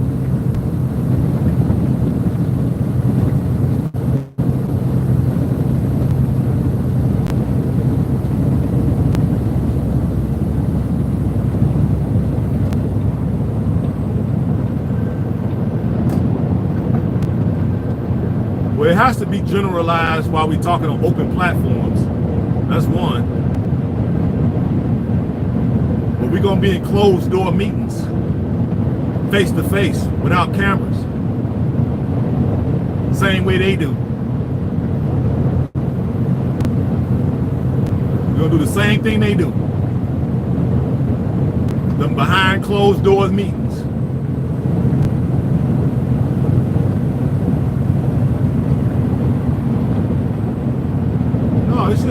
It's made to keep it general. I don't really deal with Facebook like that. We're making it to be general. It's got to be general right now. You don't know what we're gonna do. We got a zillion different ways we can go. We're gonna start having face-to-face meetings. That's what the whole thing of bringing folks to Africa. There won't be no cameras then.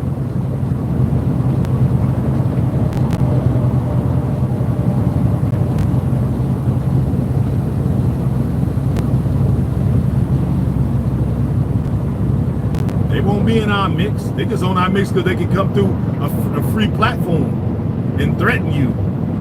Block me, if you block me, I'm gonna target your channel.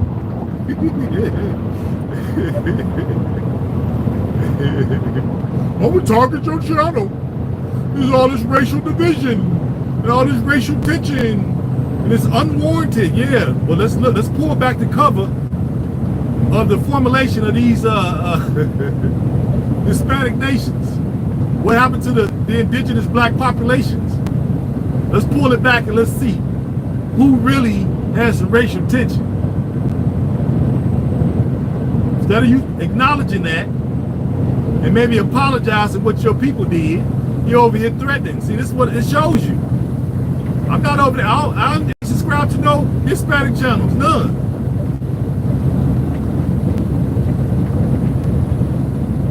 Care what y'all talking about over there, but yet they over here. You can't make this stuff up, people. You can't make it up. But we're gonna have way more than that coming in when they see us trying to do some stuff that's constructive. Neely Fuller Jr. has always told us, our elder, once we start being a constructive people, that's when all our enemies are going to show their hand. Now, how do we deal with them?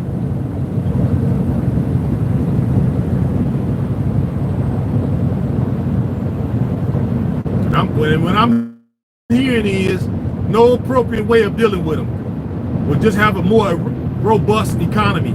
Okay, still, how do you deal with the enemies? We're working on that as we speak. How do you deal with all your enemies that's going to be coming for us once they see us with a robust economy? But we got to worry about everybody. We ain't got no friends.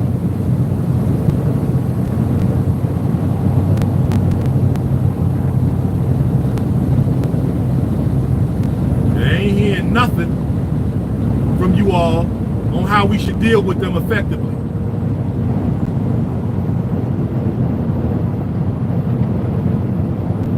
We get over there and build our Wakanda, for lack of a better term. How we gonna protect it from outside invaders? How?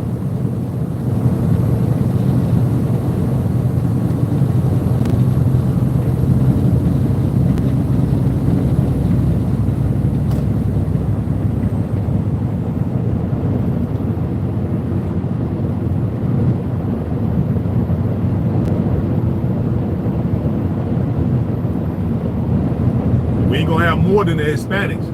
We're gonna have the Europeans, we're gonna have the Chinese, we're gonna have the Lebanese, we're gonna have the East Indians. They all gonna be coming for us. And more likely they're gonna team up. They're gonna all team up against us. Now how are we gonna deal with them when we get all our money right?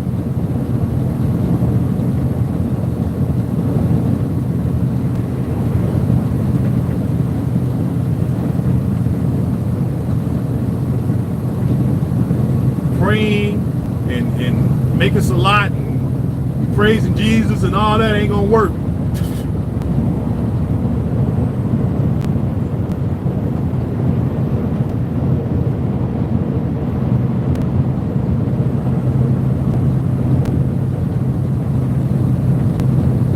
Well, like I said, we're gonna be getting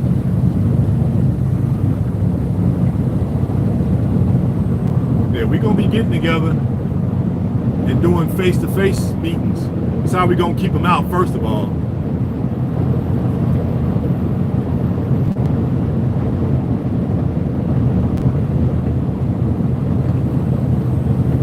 Yeah, that's true, but like I said, my experience, this is the reason why you need your champions in the movement. You need some street dudes to come to wake y'all up, because I don't know what y'all talking about. Y'all talking about relax? No, hell no. We got to be on the warpath. We can't be afraid of these. We ain't scared of these people. You got to promote your warrior class. I know y'all probably are scared and all that, but we ain't scared.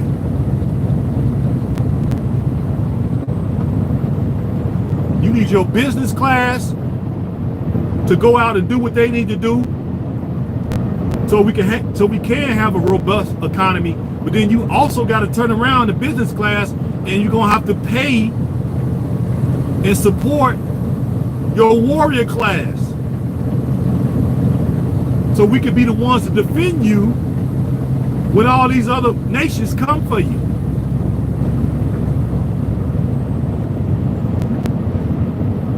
That's what we gonna do. And if you're too scared for this, stay out the movement. You stay here in divided snakes and deal with this ship going down. You go down with the ship over here if you're scared. But we gotta have these kind of conversations, because y'all just be focused on the money and you ain't focused on security. How you gonna maintain and keep the money when you got open enemies everywhere?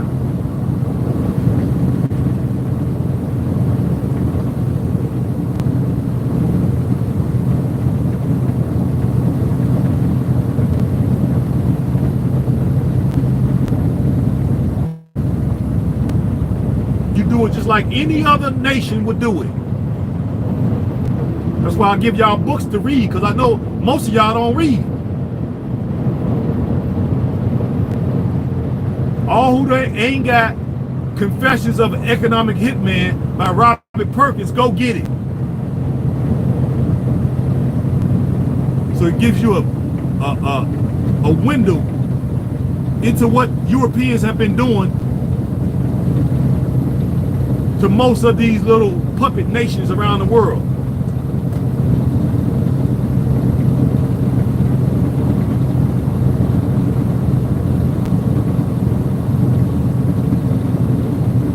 Confessions of an Economic Hitman by Robert Perkins. People come over here and say they ain't getting no value out of what I'm saying. I don't get it.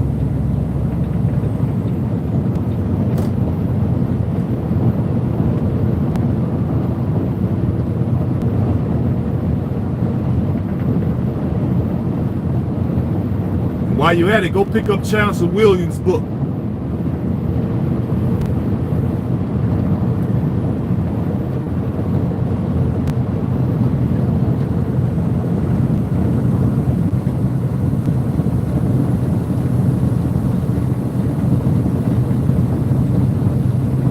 Definitely gonna have to maintain all this wealth that we plan to generate.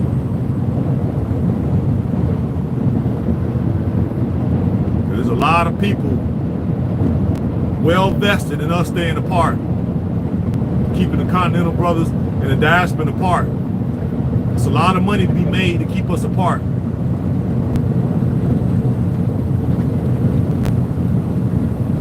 See, when they see people like me talking, yeah, of course they're gonna target me. That's why I was telling y'all.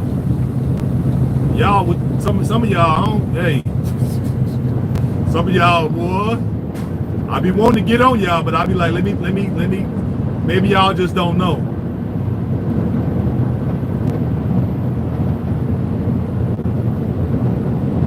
That's why I'm hesitant to get on y'all.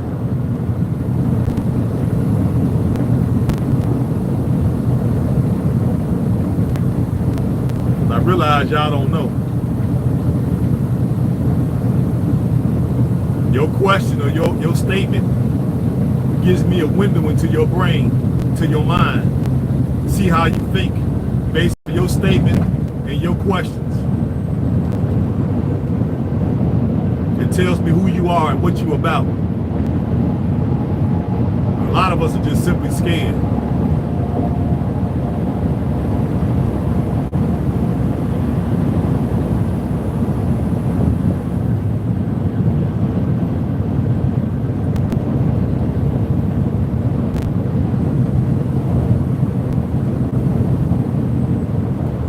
With that, we got a Pan-African mindset in Sierra Leone, so that's one thing that's good.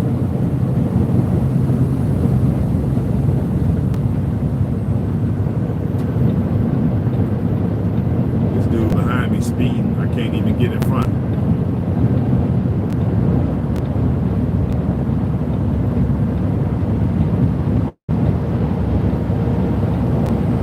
That's one thing why I like Liberia and Sierra Leone. They got a Pan-African warrior spirit, revolutionary spirit.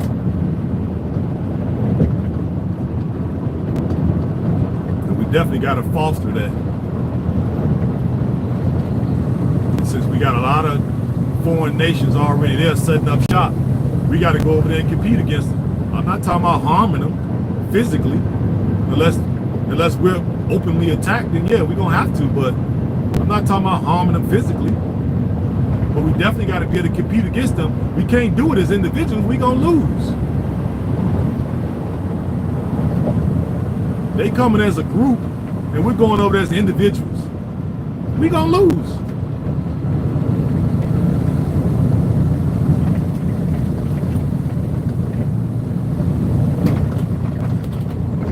They coming as a group, we should be coming as a group.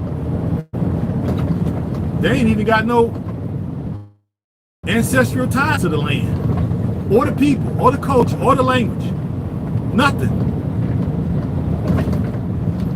They come over there and enforcing their will upon the people.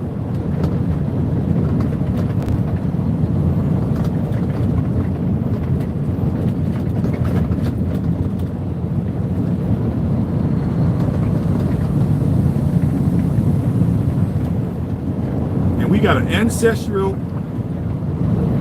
birthright to that land. Those are our continental brothers and sisters, cousins, and we got to help them see the light. Okay, these people don't mean us no good, guys. What y'all doing?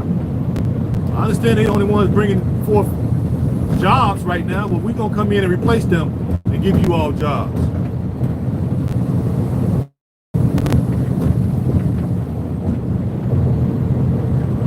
So that's the argument that they tell me every time I come over there. Well, these people, you know, they mean us well because they're giving us employment.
They've been working on these doggone bridges and stuff forever over here. They don't never get this stuff fixed. I've been coming through this way about 5 years. They've been working on this thing for 5. I don't know what the heck they doing. They're just milking government or whoever, the city, the county. No, it don't take no 5 years to fix one bridge.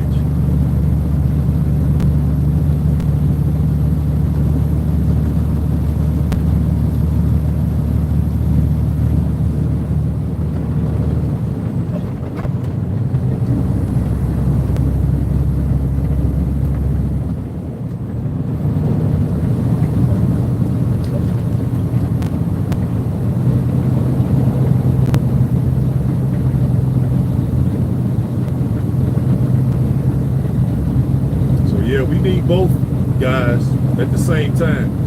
We need our business class, so we need, most of us are wanting to do some type of business there. And I applaud that, but if you're thinking you're gonna go over there and just pick you a plot of land somewhere and build and blah, blah, blah, get your business up and running all by yourself with no community around you, it's gonna be tough. It can be done. But I'm proposing a different thing. That is, since we all moving over there anyway, why don't we move together and have an actual functioning community where we leave the pettiness and the division and all the other isms here in America and actually form a real neighborhood, a real community with like-minded people where we working together. That way we can withstand the barrage that's going to come from our enemies.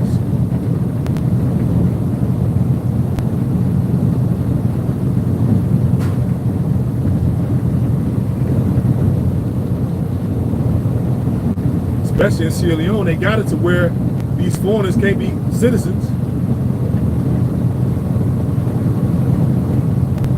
Same thing in Liberia. So we got an advantage in these two particular African nations. I don't know if they do the automatic citizenship in Gambia, how that's going to look. Because I'm sure if we're getting automatic citizenship, other people from other nationalities are going to want it too. They're going to want it too. And it needs to be something in place saying, if you don't have Negroid blood, you can't get it. You can just be a resident. Get a bus 2-year residencies and make them have to renew every 2 years. Either that or make them buy their citizenship. That's how it is in most nations. You got to come over there and give them like $250,000, and you have to create a business where you have to employ over 25 people. Make them buy their citizenship if you don't have Negroid blood or African blood. Look at some of the requirements if you want to be a citizen in some of the European nations or some of the Caribbean nations, and look at the criteria. That's where I got it from. So it ain't something that's coming off the top of my head. I've already looked it up. Try to become a citizen in some of these other places and see. You can buy your citizenship. I don't know if y'all knew that. They trying to get away with not buying theirs. They're gonna try to ride our coattails to get citizenship for free. And they not African, period.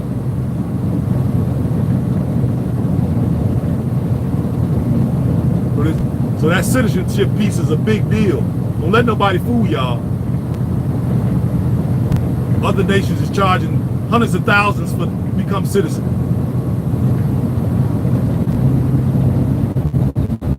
Y'all will fall for that because y'all don't probably really get down to the nitty-gritty on what it takes to build a nation.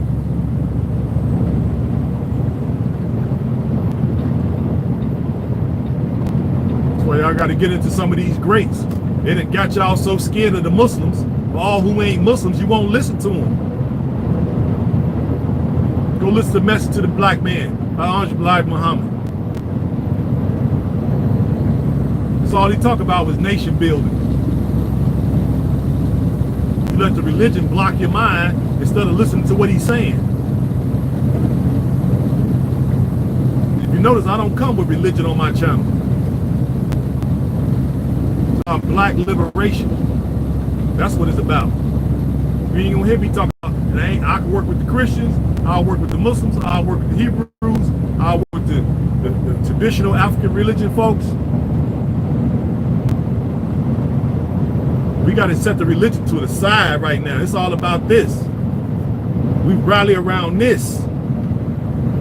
So that way they can't come to you talking about my Christian brother, my Muslim brother. Why they trying to circumvent you and undermine you at the same time.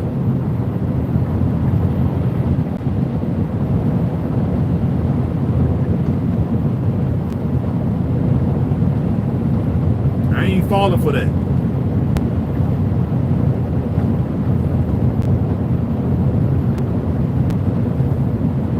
We can rally around our shared experience.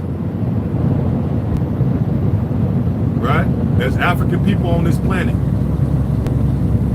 Why have we been losing all our battles against these other nations?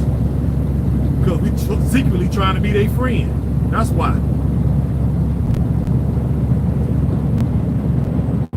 And they openly hostile toward us. We ain't over there in their spaces.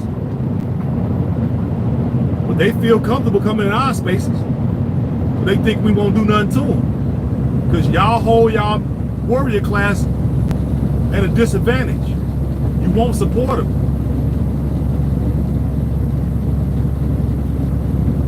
It's our job to fend these people off.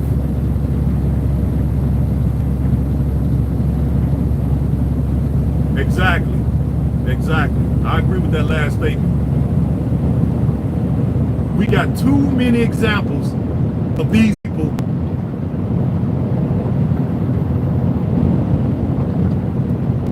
showing us who they are on the African continent, every country. We already know the horrors that the people that had to go through colonialism.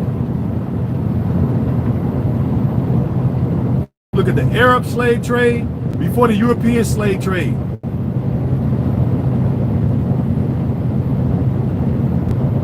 Now I'm telling y'all all about the genocides that took place in South America.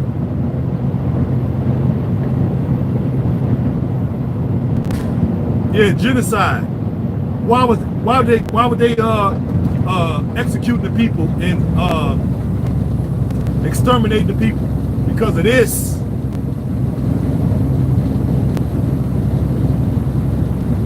They coming with the Catholic. The people they got rid of was Catholic. But this is what the problem was, this. So don't let the religion fool y'all.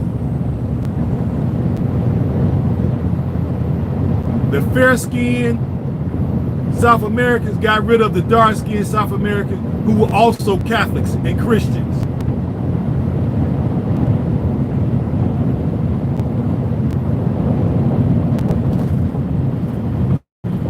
And if we don't study history, we're bound to repeat it. We're too busy trying to be these people's friends.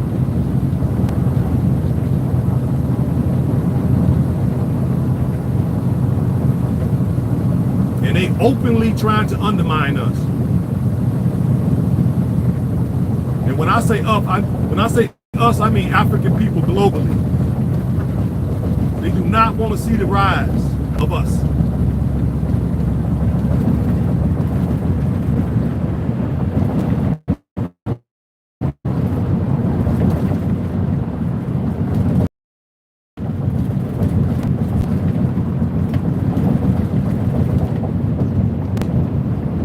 Hopefully all y'all are doing y'all DNA so we can see if it's going to come back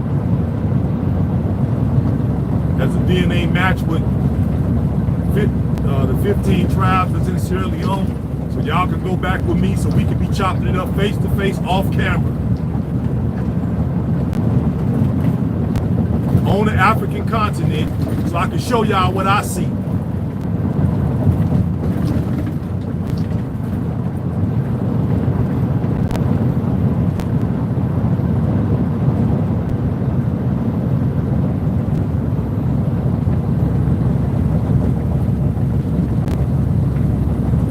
Citizenship, and get your citizenship and your passport to so-called poor African nations. They're not poor. They just haven't been educated on how to extract the resources out the ground and process them and sell them on an open market. Those nations have the potential to be the richest on planet Earth.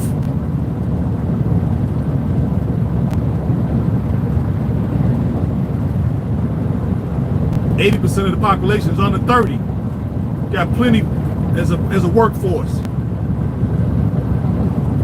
They're purposely being kept in the dark about certain skills sets so they can't lift themselves up out of poverty. And purposely being done, this is being done to them.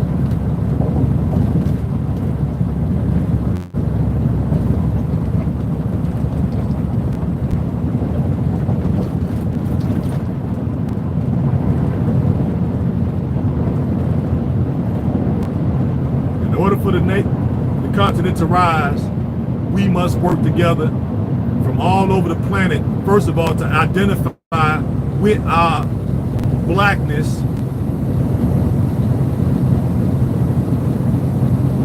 and not bring religion into this. That way we can work together with whatever you believe.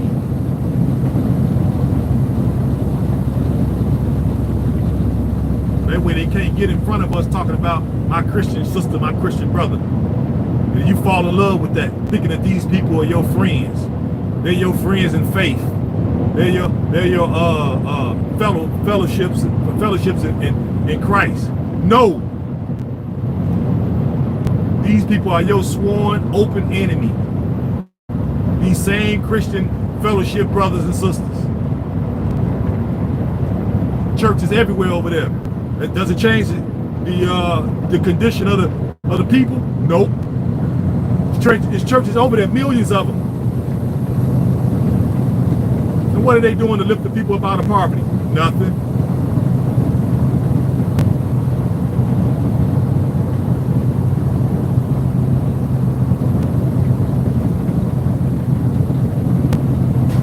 I ain't falling for that. You're being targeted because of your skin.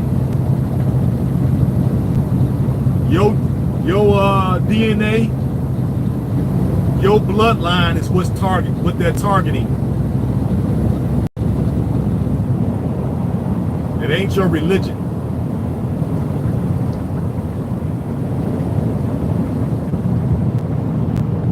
That is what they're warring against. Well, I ain't really concerned with Palestine, to be honest with you.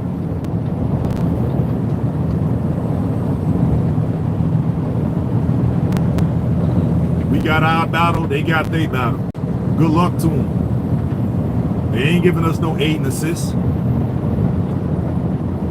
don't hear them speaking about the plight of African people worldwide and the persecution that we go through. So they got their battle, we got ours. Good luck to them. We ain't doing nothing to hinder them. We're not open enemies to them. We're not persecuting them. We're not taking their land, nothing. So let's worry about our own problems. We got way more than enough problems to worry about. We ain't finna worry about other folks' problems, especially they not helping us.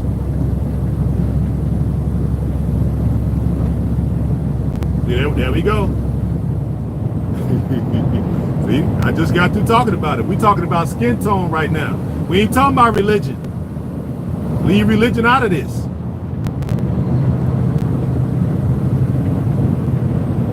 Pay attention. Leave religion out of this.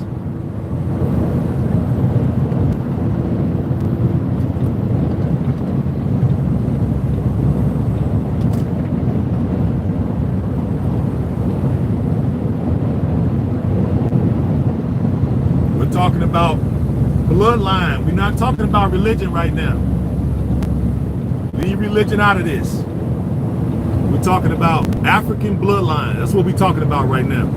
This conversation might be above a lot of folks, you know, might be above your head. Get over so I can use the washroom. We're talking about African DNA and bloodline. Your African bloodline. We're not talking about religion right now. We'll have that on a different show, not this one.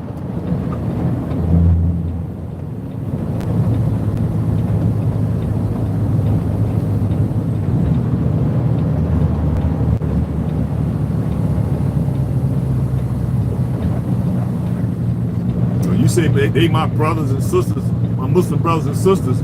What about the Arab slave trade?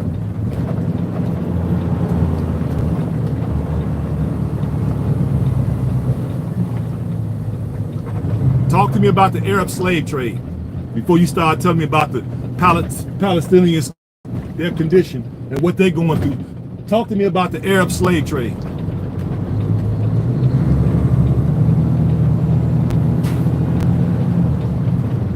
That's what you do. Tell me about that.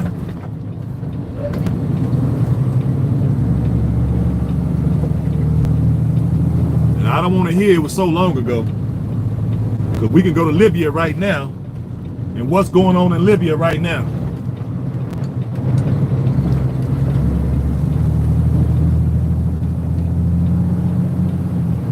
And better yet, let me ask you another question. Would you go to Libya right now being an African person?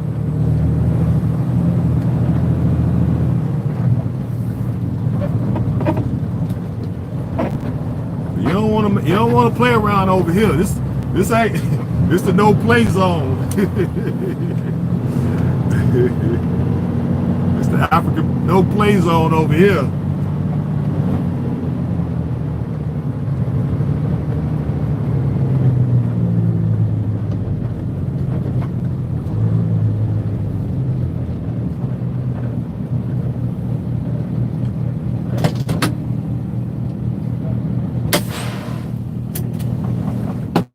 Oh, y'all heard that?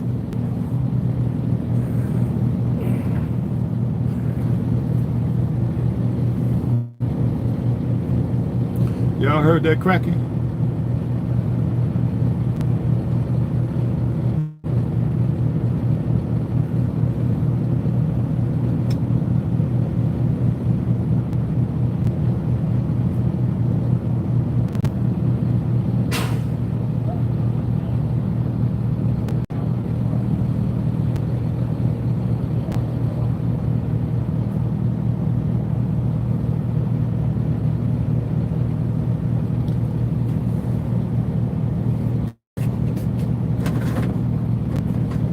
right, guys, I think I done labored my point enough. Hopefully you all see the truth for what it is and do a little research. So when you come over here, don't think, because I come from the bottom, I don't know what I'm talking about. I've had plenty of time to study this stuff.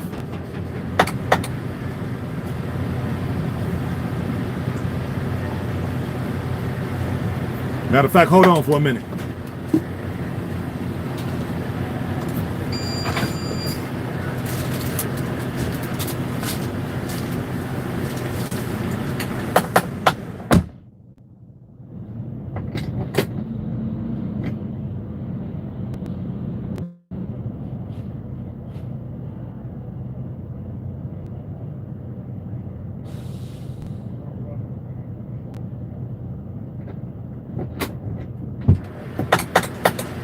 Got something. Be right back. Right back.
it in gear.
Yeah, everybody go to my email for folks, for our enemies that try to target the channel because they don't like what we're saying. So y'all go to me, our email, make sure y'all email me so if I have to create a new channel, I'll be able to send y'all out the new link. So that's GoHam Lifestyle, or gohamtrucking@gmail. gohamtrucking@gmail.com. So that way we can always stay ahead of our haters and our enemies. Because people ain't really trying to help us. I'm sure y'all see that by now.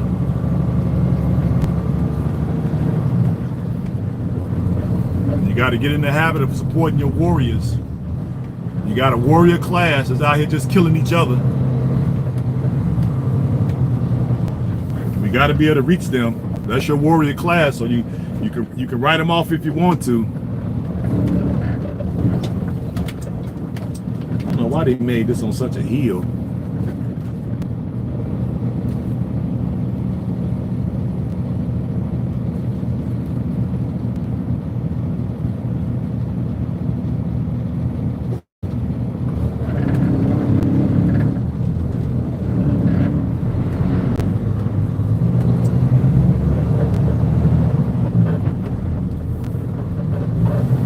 Right now, your warrior class is out here killing themselves.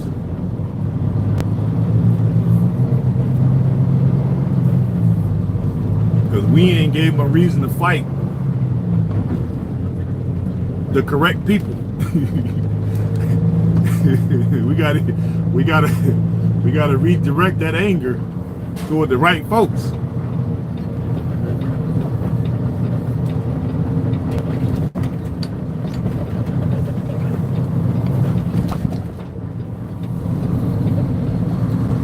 Make sure y'all email me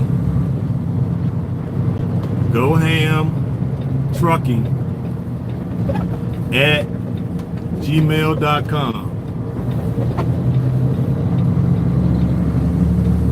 So for our enemies that try to target what we're saying over here, they don't like it. They're not used to us telling the truth. And I want y'all to do some preliminary studying because we're gonna be some smart people over here. Go study the history of your enemies so you know not to be trusting them.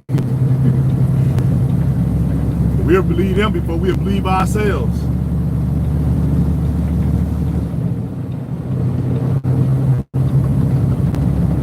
That's why I love my brothers.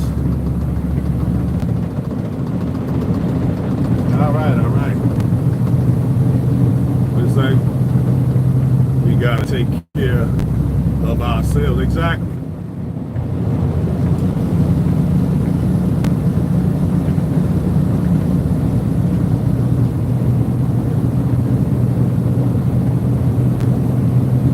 We gotta take care of ourselves. We have no friends.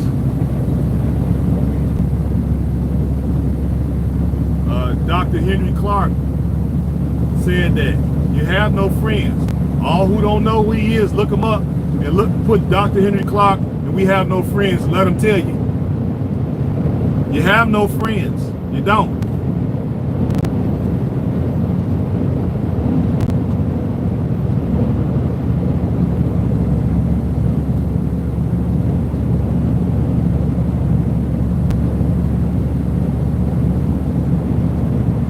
nobody gonna come and help us liberate our people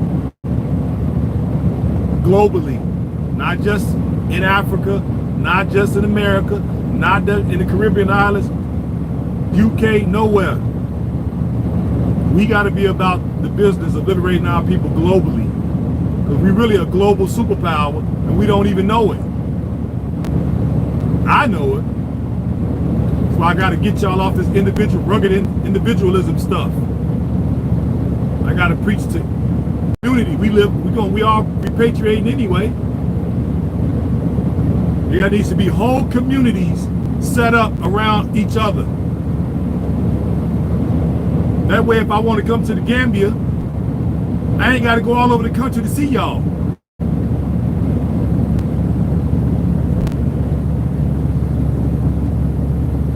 Y'all come to Sierra Leone, they'll direct y'all to where the community is and y'all can come over. And you're going to be safe. It's going to be holy ground.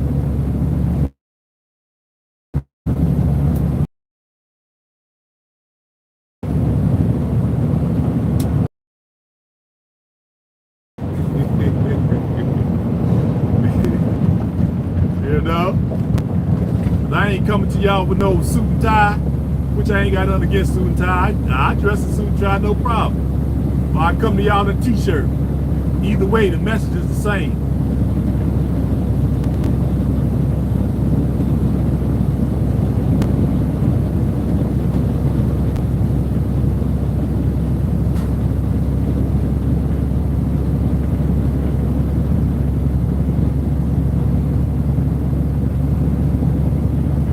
Yep, the message is the same.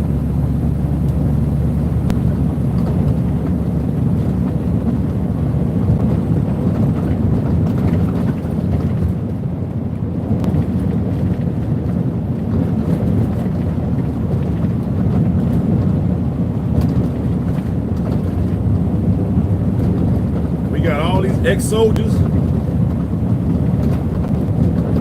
Army, Marines, Air Force, freaking Navy. We got all these ex-soldiers that's looking to repatriate.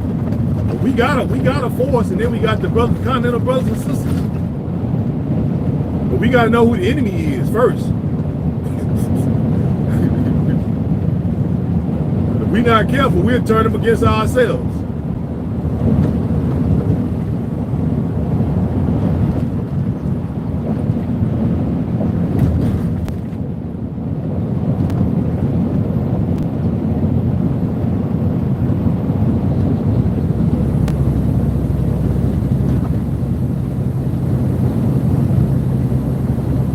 Yeah, y'all make sure y'all email me so we can get prepared if we got to create. Hell, if we got to create 50 channels, I'll create 100 channels. I got the money to do it.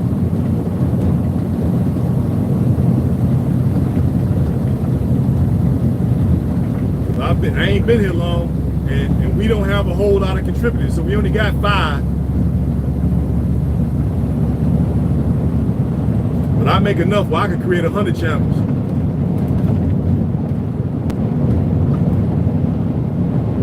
If we need to.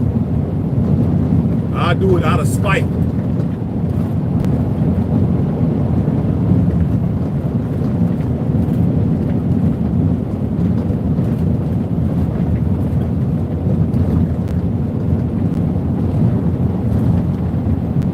Because I know they don't want me talking like this. It'd be cool if I was talking about, let's get along, let's go along to get along, let's try to assimilate, let's try to have a coalition of people together, different backgrounds. See, I ain't talking like this, so they gonna definitely have a problem with the way I'm talking. And this is how they talk behind closed doors. See?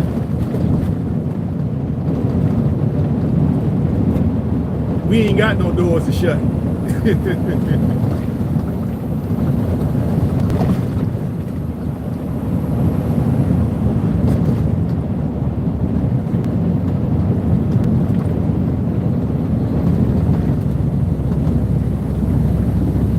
But okay, get off here. I think I done made my point. We didn't have some good discussions. We didn't talk about some good stuff.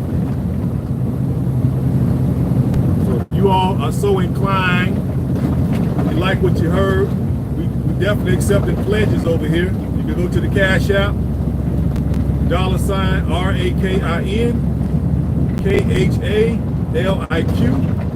Again, that's $RAKIN KHALIQ. If you're so inclined, if you like what you heard, and you want to definitely support, or you can go to patreon.com/gohamlifestyle. Patreon.com/gohamlifestyle. Yep. Make sure y'all email me, gohamtrucking@gmail.com, so I have all y'all email in case the haters and the enemies decide to target the channel. I just get with my people and have them create 100 backup channels. Matter of fact, I'm probably going to do it anyway. So I'm going to have them in and create 100 backup channels.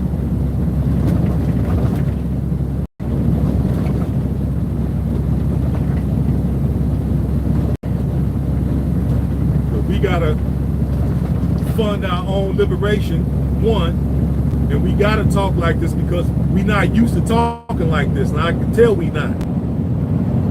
But you got a champion here.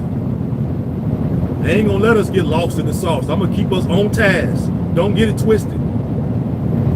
I'm used to being around enemies.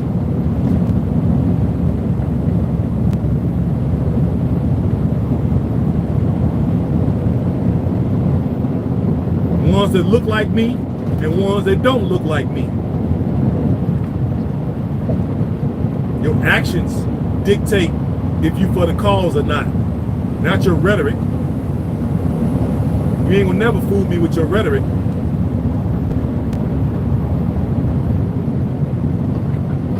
So we got any questions, any concerns, any statements before I jump off here? I give y'all a chance to formulate some questions if you got any.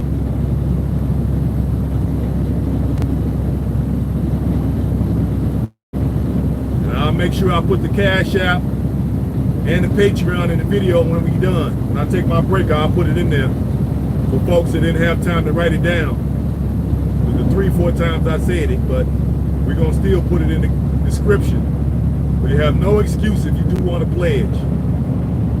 Those pledges are put together and goes into the cryptocurrency so we can grow that money exponentially, so we can go over there and buy some nice sized acres of land, so we can build a community where we can all move in and have multiple eyes on your property, so when you leave to go out of town, your stuff won't get broken into. Build a community around our business people.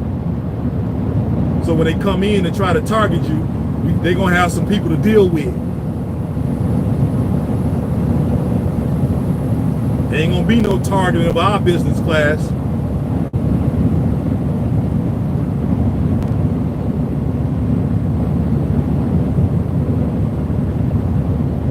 Appreciate that. Appreciate you.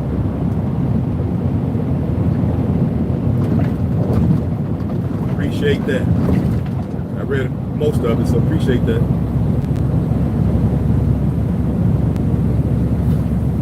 Any more questions, statements, comments?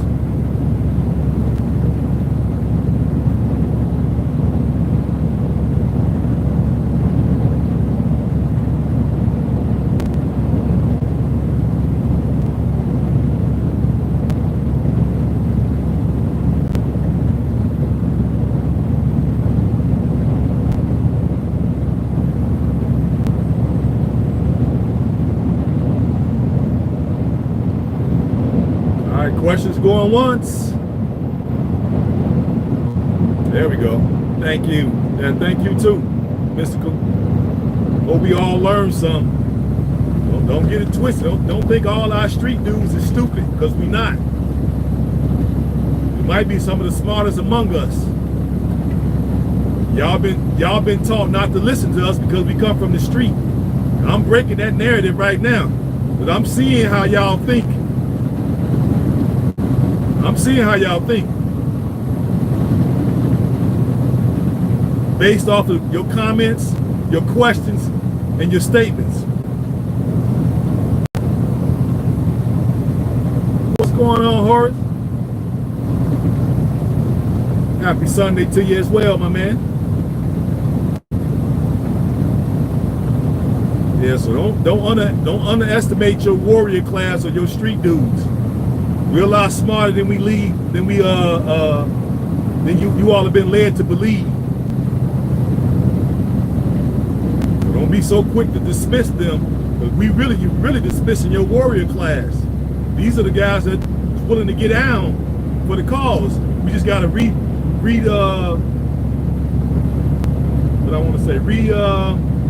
their energies in the right direction. Instead of just dismissing them, throwing them out. No, we got to redirect their energies in the right direction. Get them dudes involved in the movement, where it can be about their people. And what we gonna do to entice them? We got to bring them up out of the dope trade. Because right now that's their only mean of commerce. But if we had the wherewithal to extract certain resources out of the ground in the motherland and put money behind these dudes, we can maybe convince them to come about the dope game.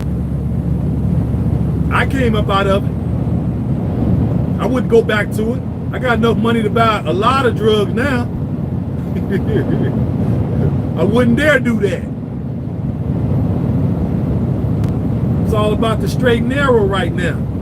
What I call the straight edge lifestyle. I don't smoke, I don't drink, I don't get high. None of that. If you ask anybody that know me for the last 30-some years, I've been about the movement. Even if I didn't tell them, they could see it.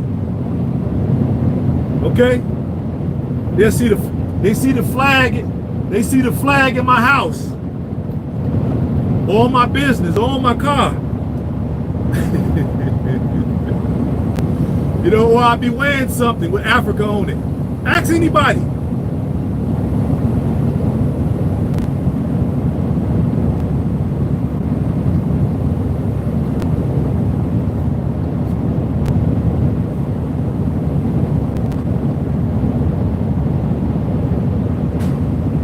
Yeah, I agree with some of that.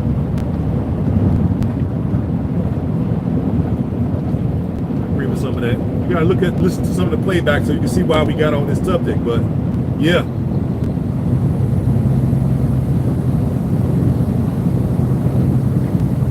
As the Honorable Marcus Messiah Garvey said, so goes Africa, so goes us. So we need to protect her.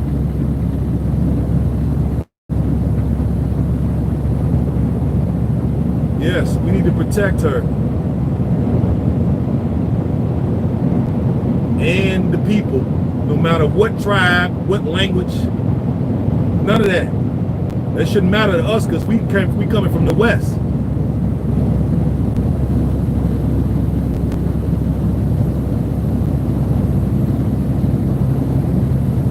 So yeah, I may be based in Ghana and be based in Sierra Leone, but I'm willing to come over there and help the people in Gambia.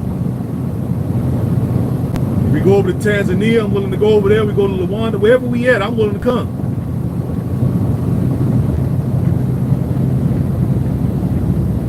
But it don't make no sense for me to go and I ain't got no money. I can't take my little trucking money. I gotta survive on it, and I gotta do a lot of other things with it.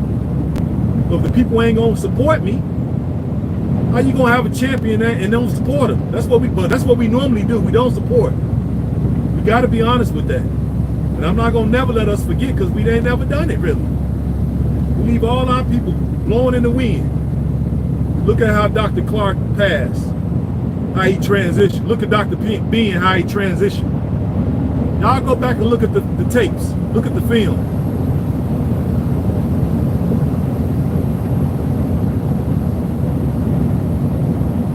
Don't protect our folks. It's just bottom line. So we got to learn to protect our people. Look at history so we don't let it repeat itself. let me go. Y'all get me started again. I love y'all. Hope I ain't ruffled too many feathers, but we got to think in these terms, guys. We got plenty of history where we made mistakes in our past communities. We need to go back and look at those communities and see why they failed, and we need to do something different moving forward.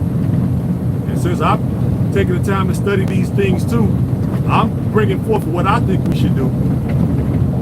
I'm not trying to be the leader. I'm just trying to let y'all know, wake y'all up. Like, hey man, I'm from the warrior class. Even though I'm older, but I'm still consider myself part of the warrior class.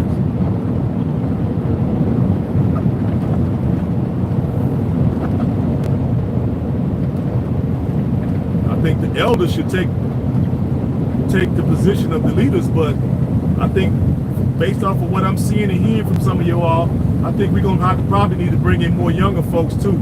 That's really for the people. We need a mix of older elders and young folks to come up with more of a concise leadership structure.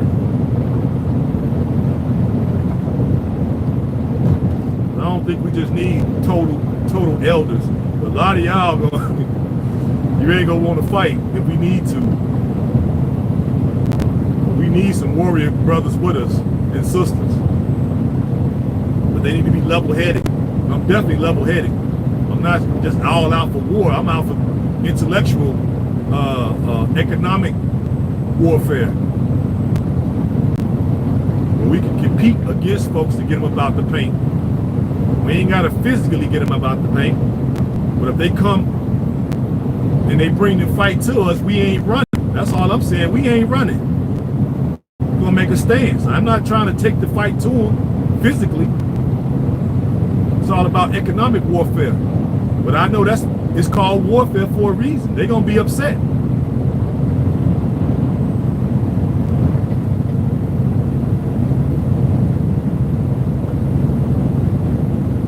Yeah. Well, you know, we was on the trip together. That's how we met. We met 2017 in Ghana.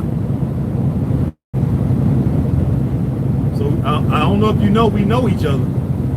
We just sat and broke bread. That's why I was telling you before, we don't need to be on Facebook and all these other groups. We're gonna be interacting face to face. Me and that brother been face to face and broke bread on the African continent. So yeah, we come from the same spirit. We done broke bread. We done hung out together. No cameras were nowhere around. I may got some film with me and him on it. I may got to look and see. He might got some film with me and him on it. I'll reach out to him. Yeah, it might be some film with us chopping it up at dinner. That's what I'm talking about. We kick it behind the scenes when there's no cameras around. You ain't gonna be able to get our enemies in the same room with us. Not with me, they not. But I ain't got no problem opening up the door and say, hey man, hey, you know, don't get up out of here, dude.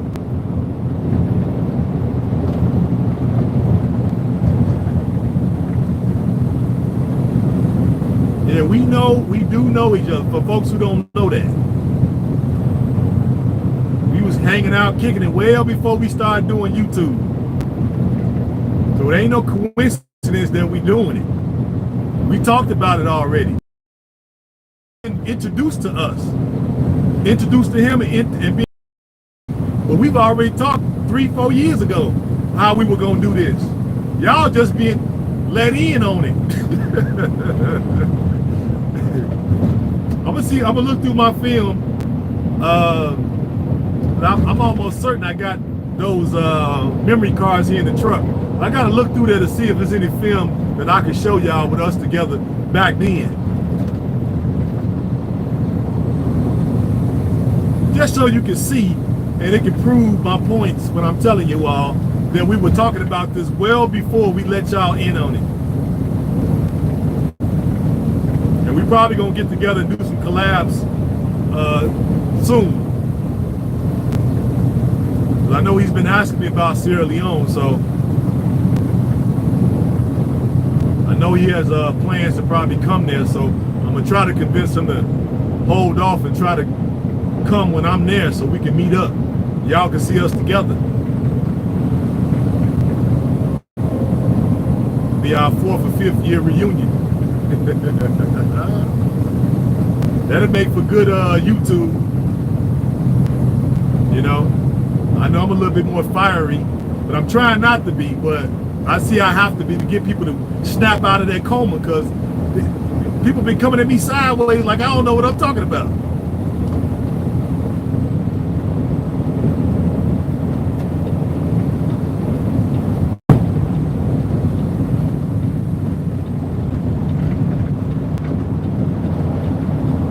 Don't even know the history. That's only because I ain't talked about it or haven't showed y'all. Don't mean it didn't take place. I love what the brother doing over there. Can you gonna let me over? Thank you.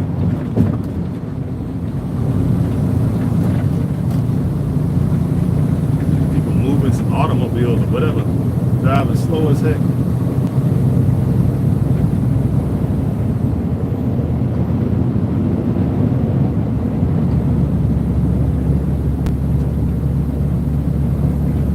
Hey, I pass them like they parked.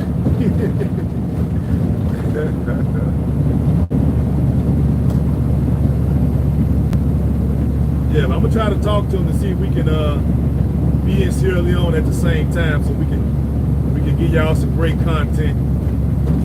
See how we chop it up.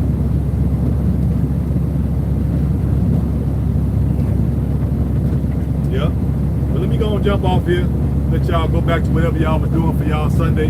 Hope y'all learned some stuff. This is a blog. They're gonna be long. You jump in, jump out. Okay? At any given time, we could be chopping up some good information. So you're just gonna have to jump in and jump out. And then I'm gonna go through and start putting up all them old videos that I haven't put up. They're gonna be sporadic. They're gonna jump around. Some gonna be from the Gambia. Some gonna be from Ghana. Some gonna be from South Africa. Some gonna be from Tanzania. They're gonna be all over the place, but I'm gonna put it out there so you all can see. You got a warrior. Okay? And I hope y'all enjoy some of the information, because it's gonna be, we on some of that stuff talking some good stuff. This is years ago, just to let y'all know. You know? Y'all keep the faith, peace, and black power.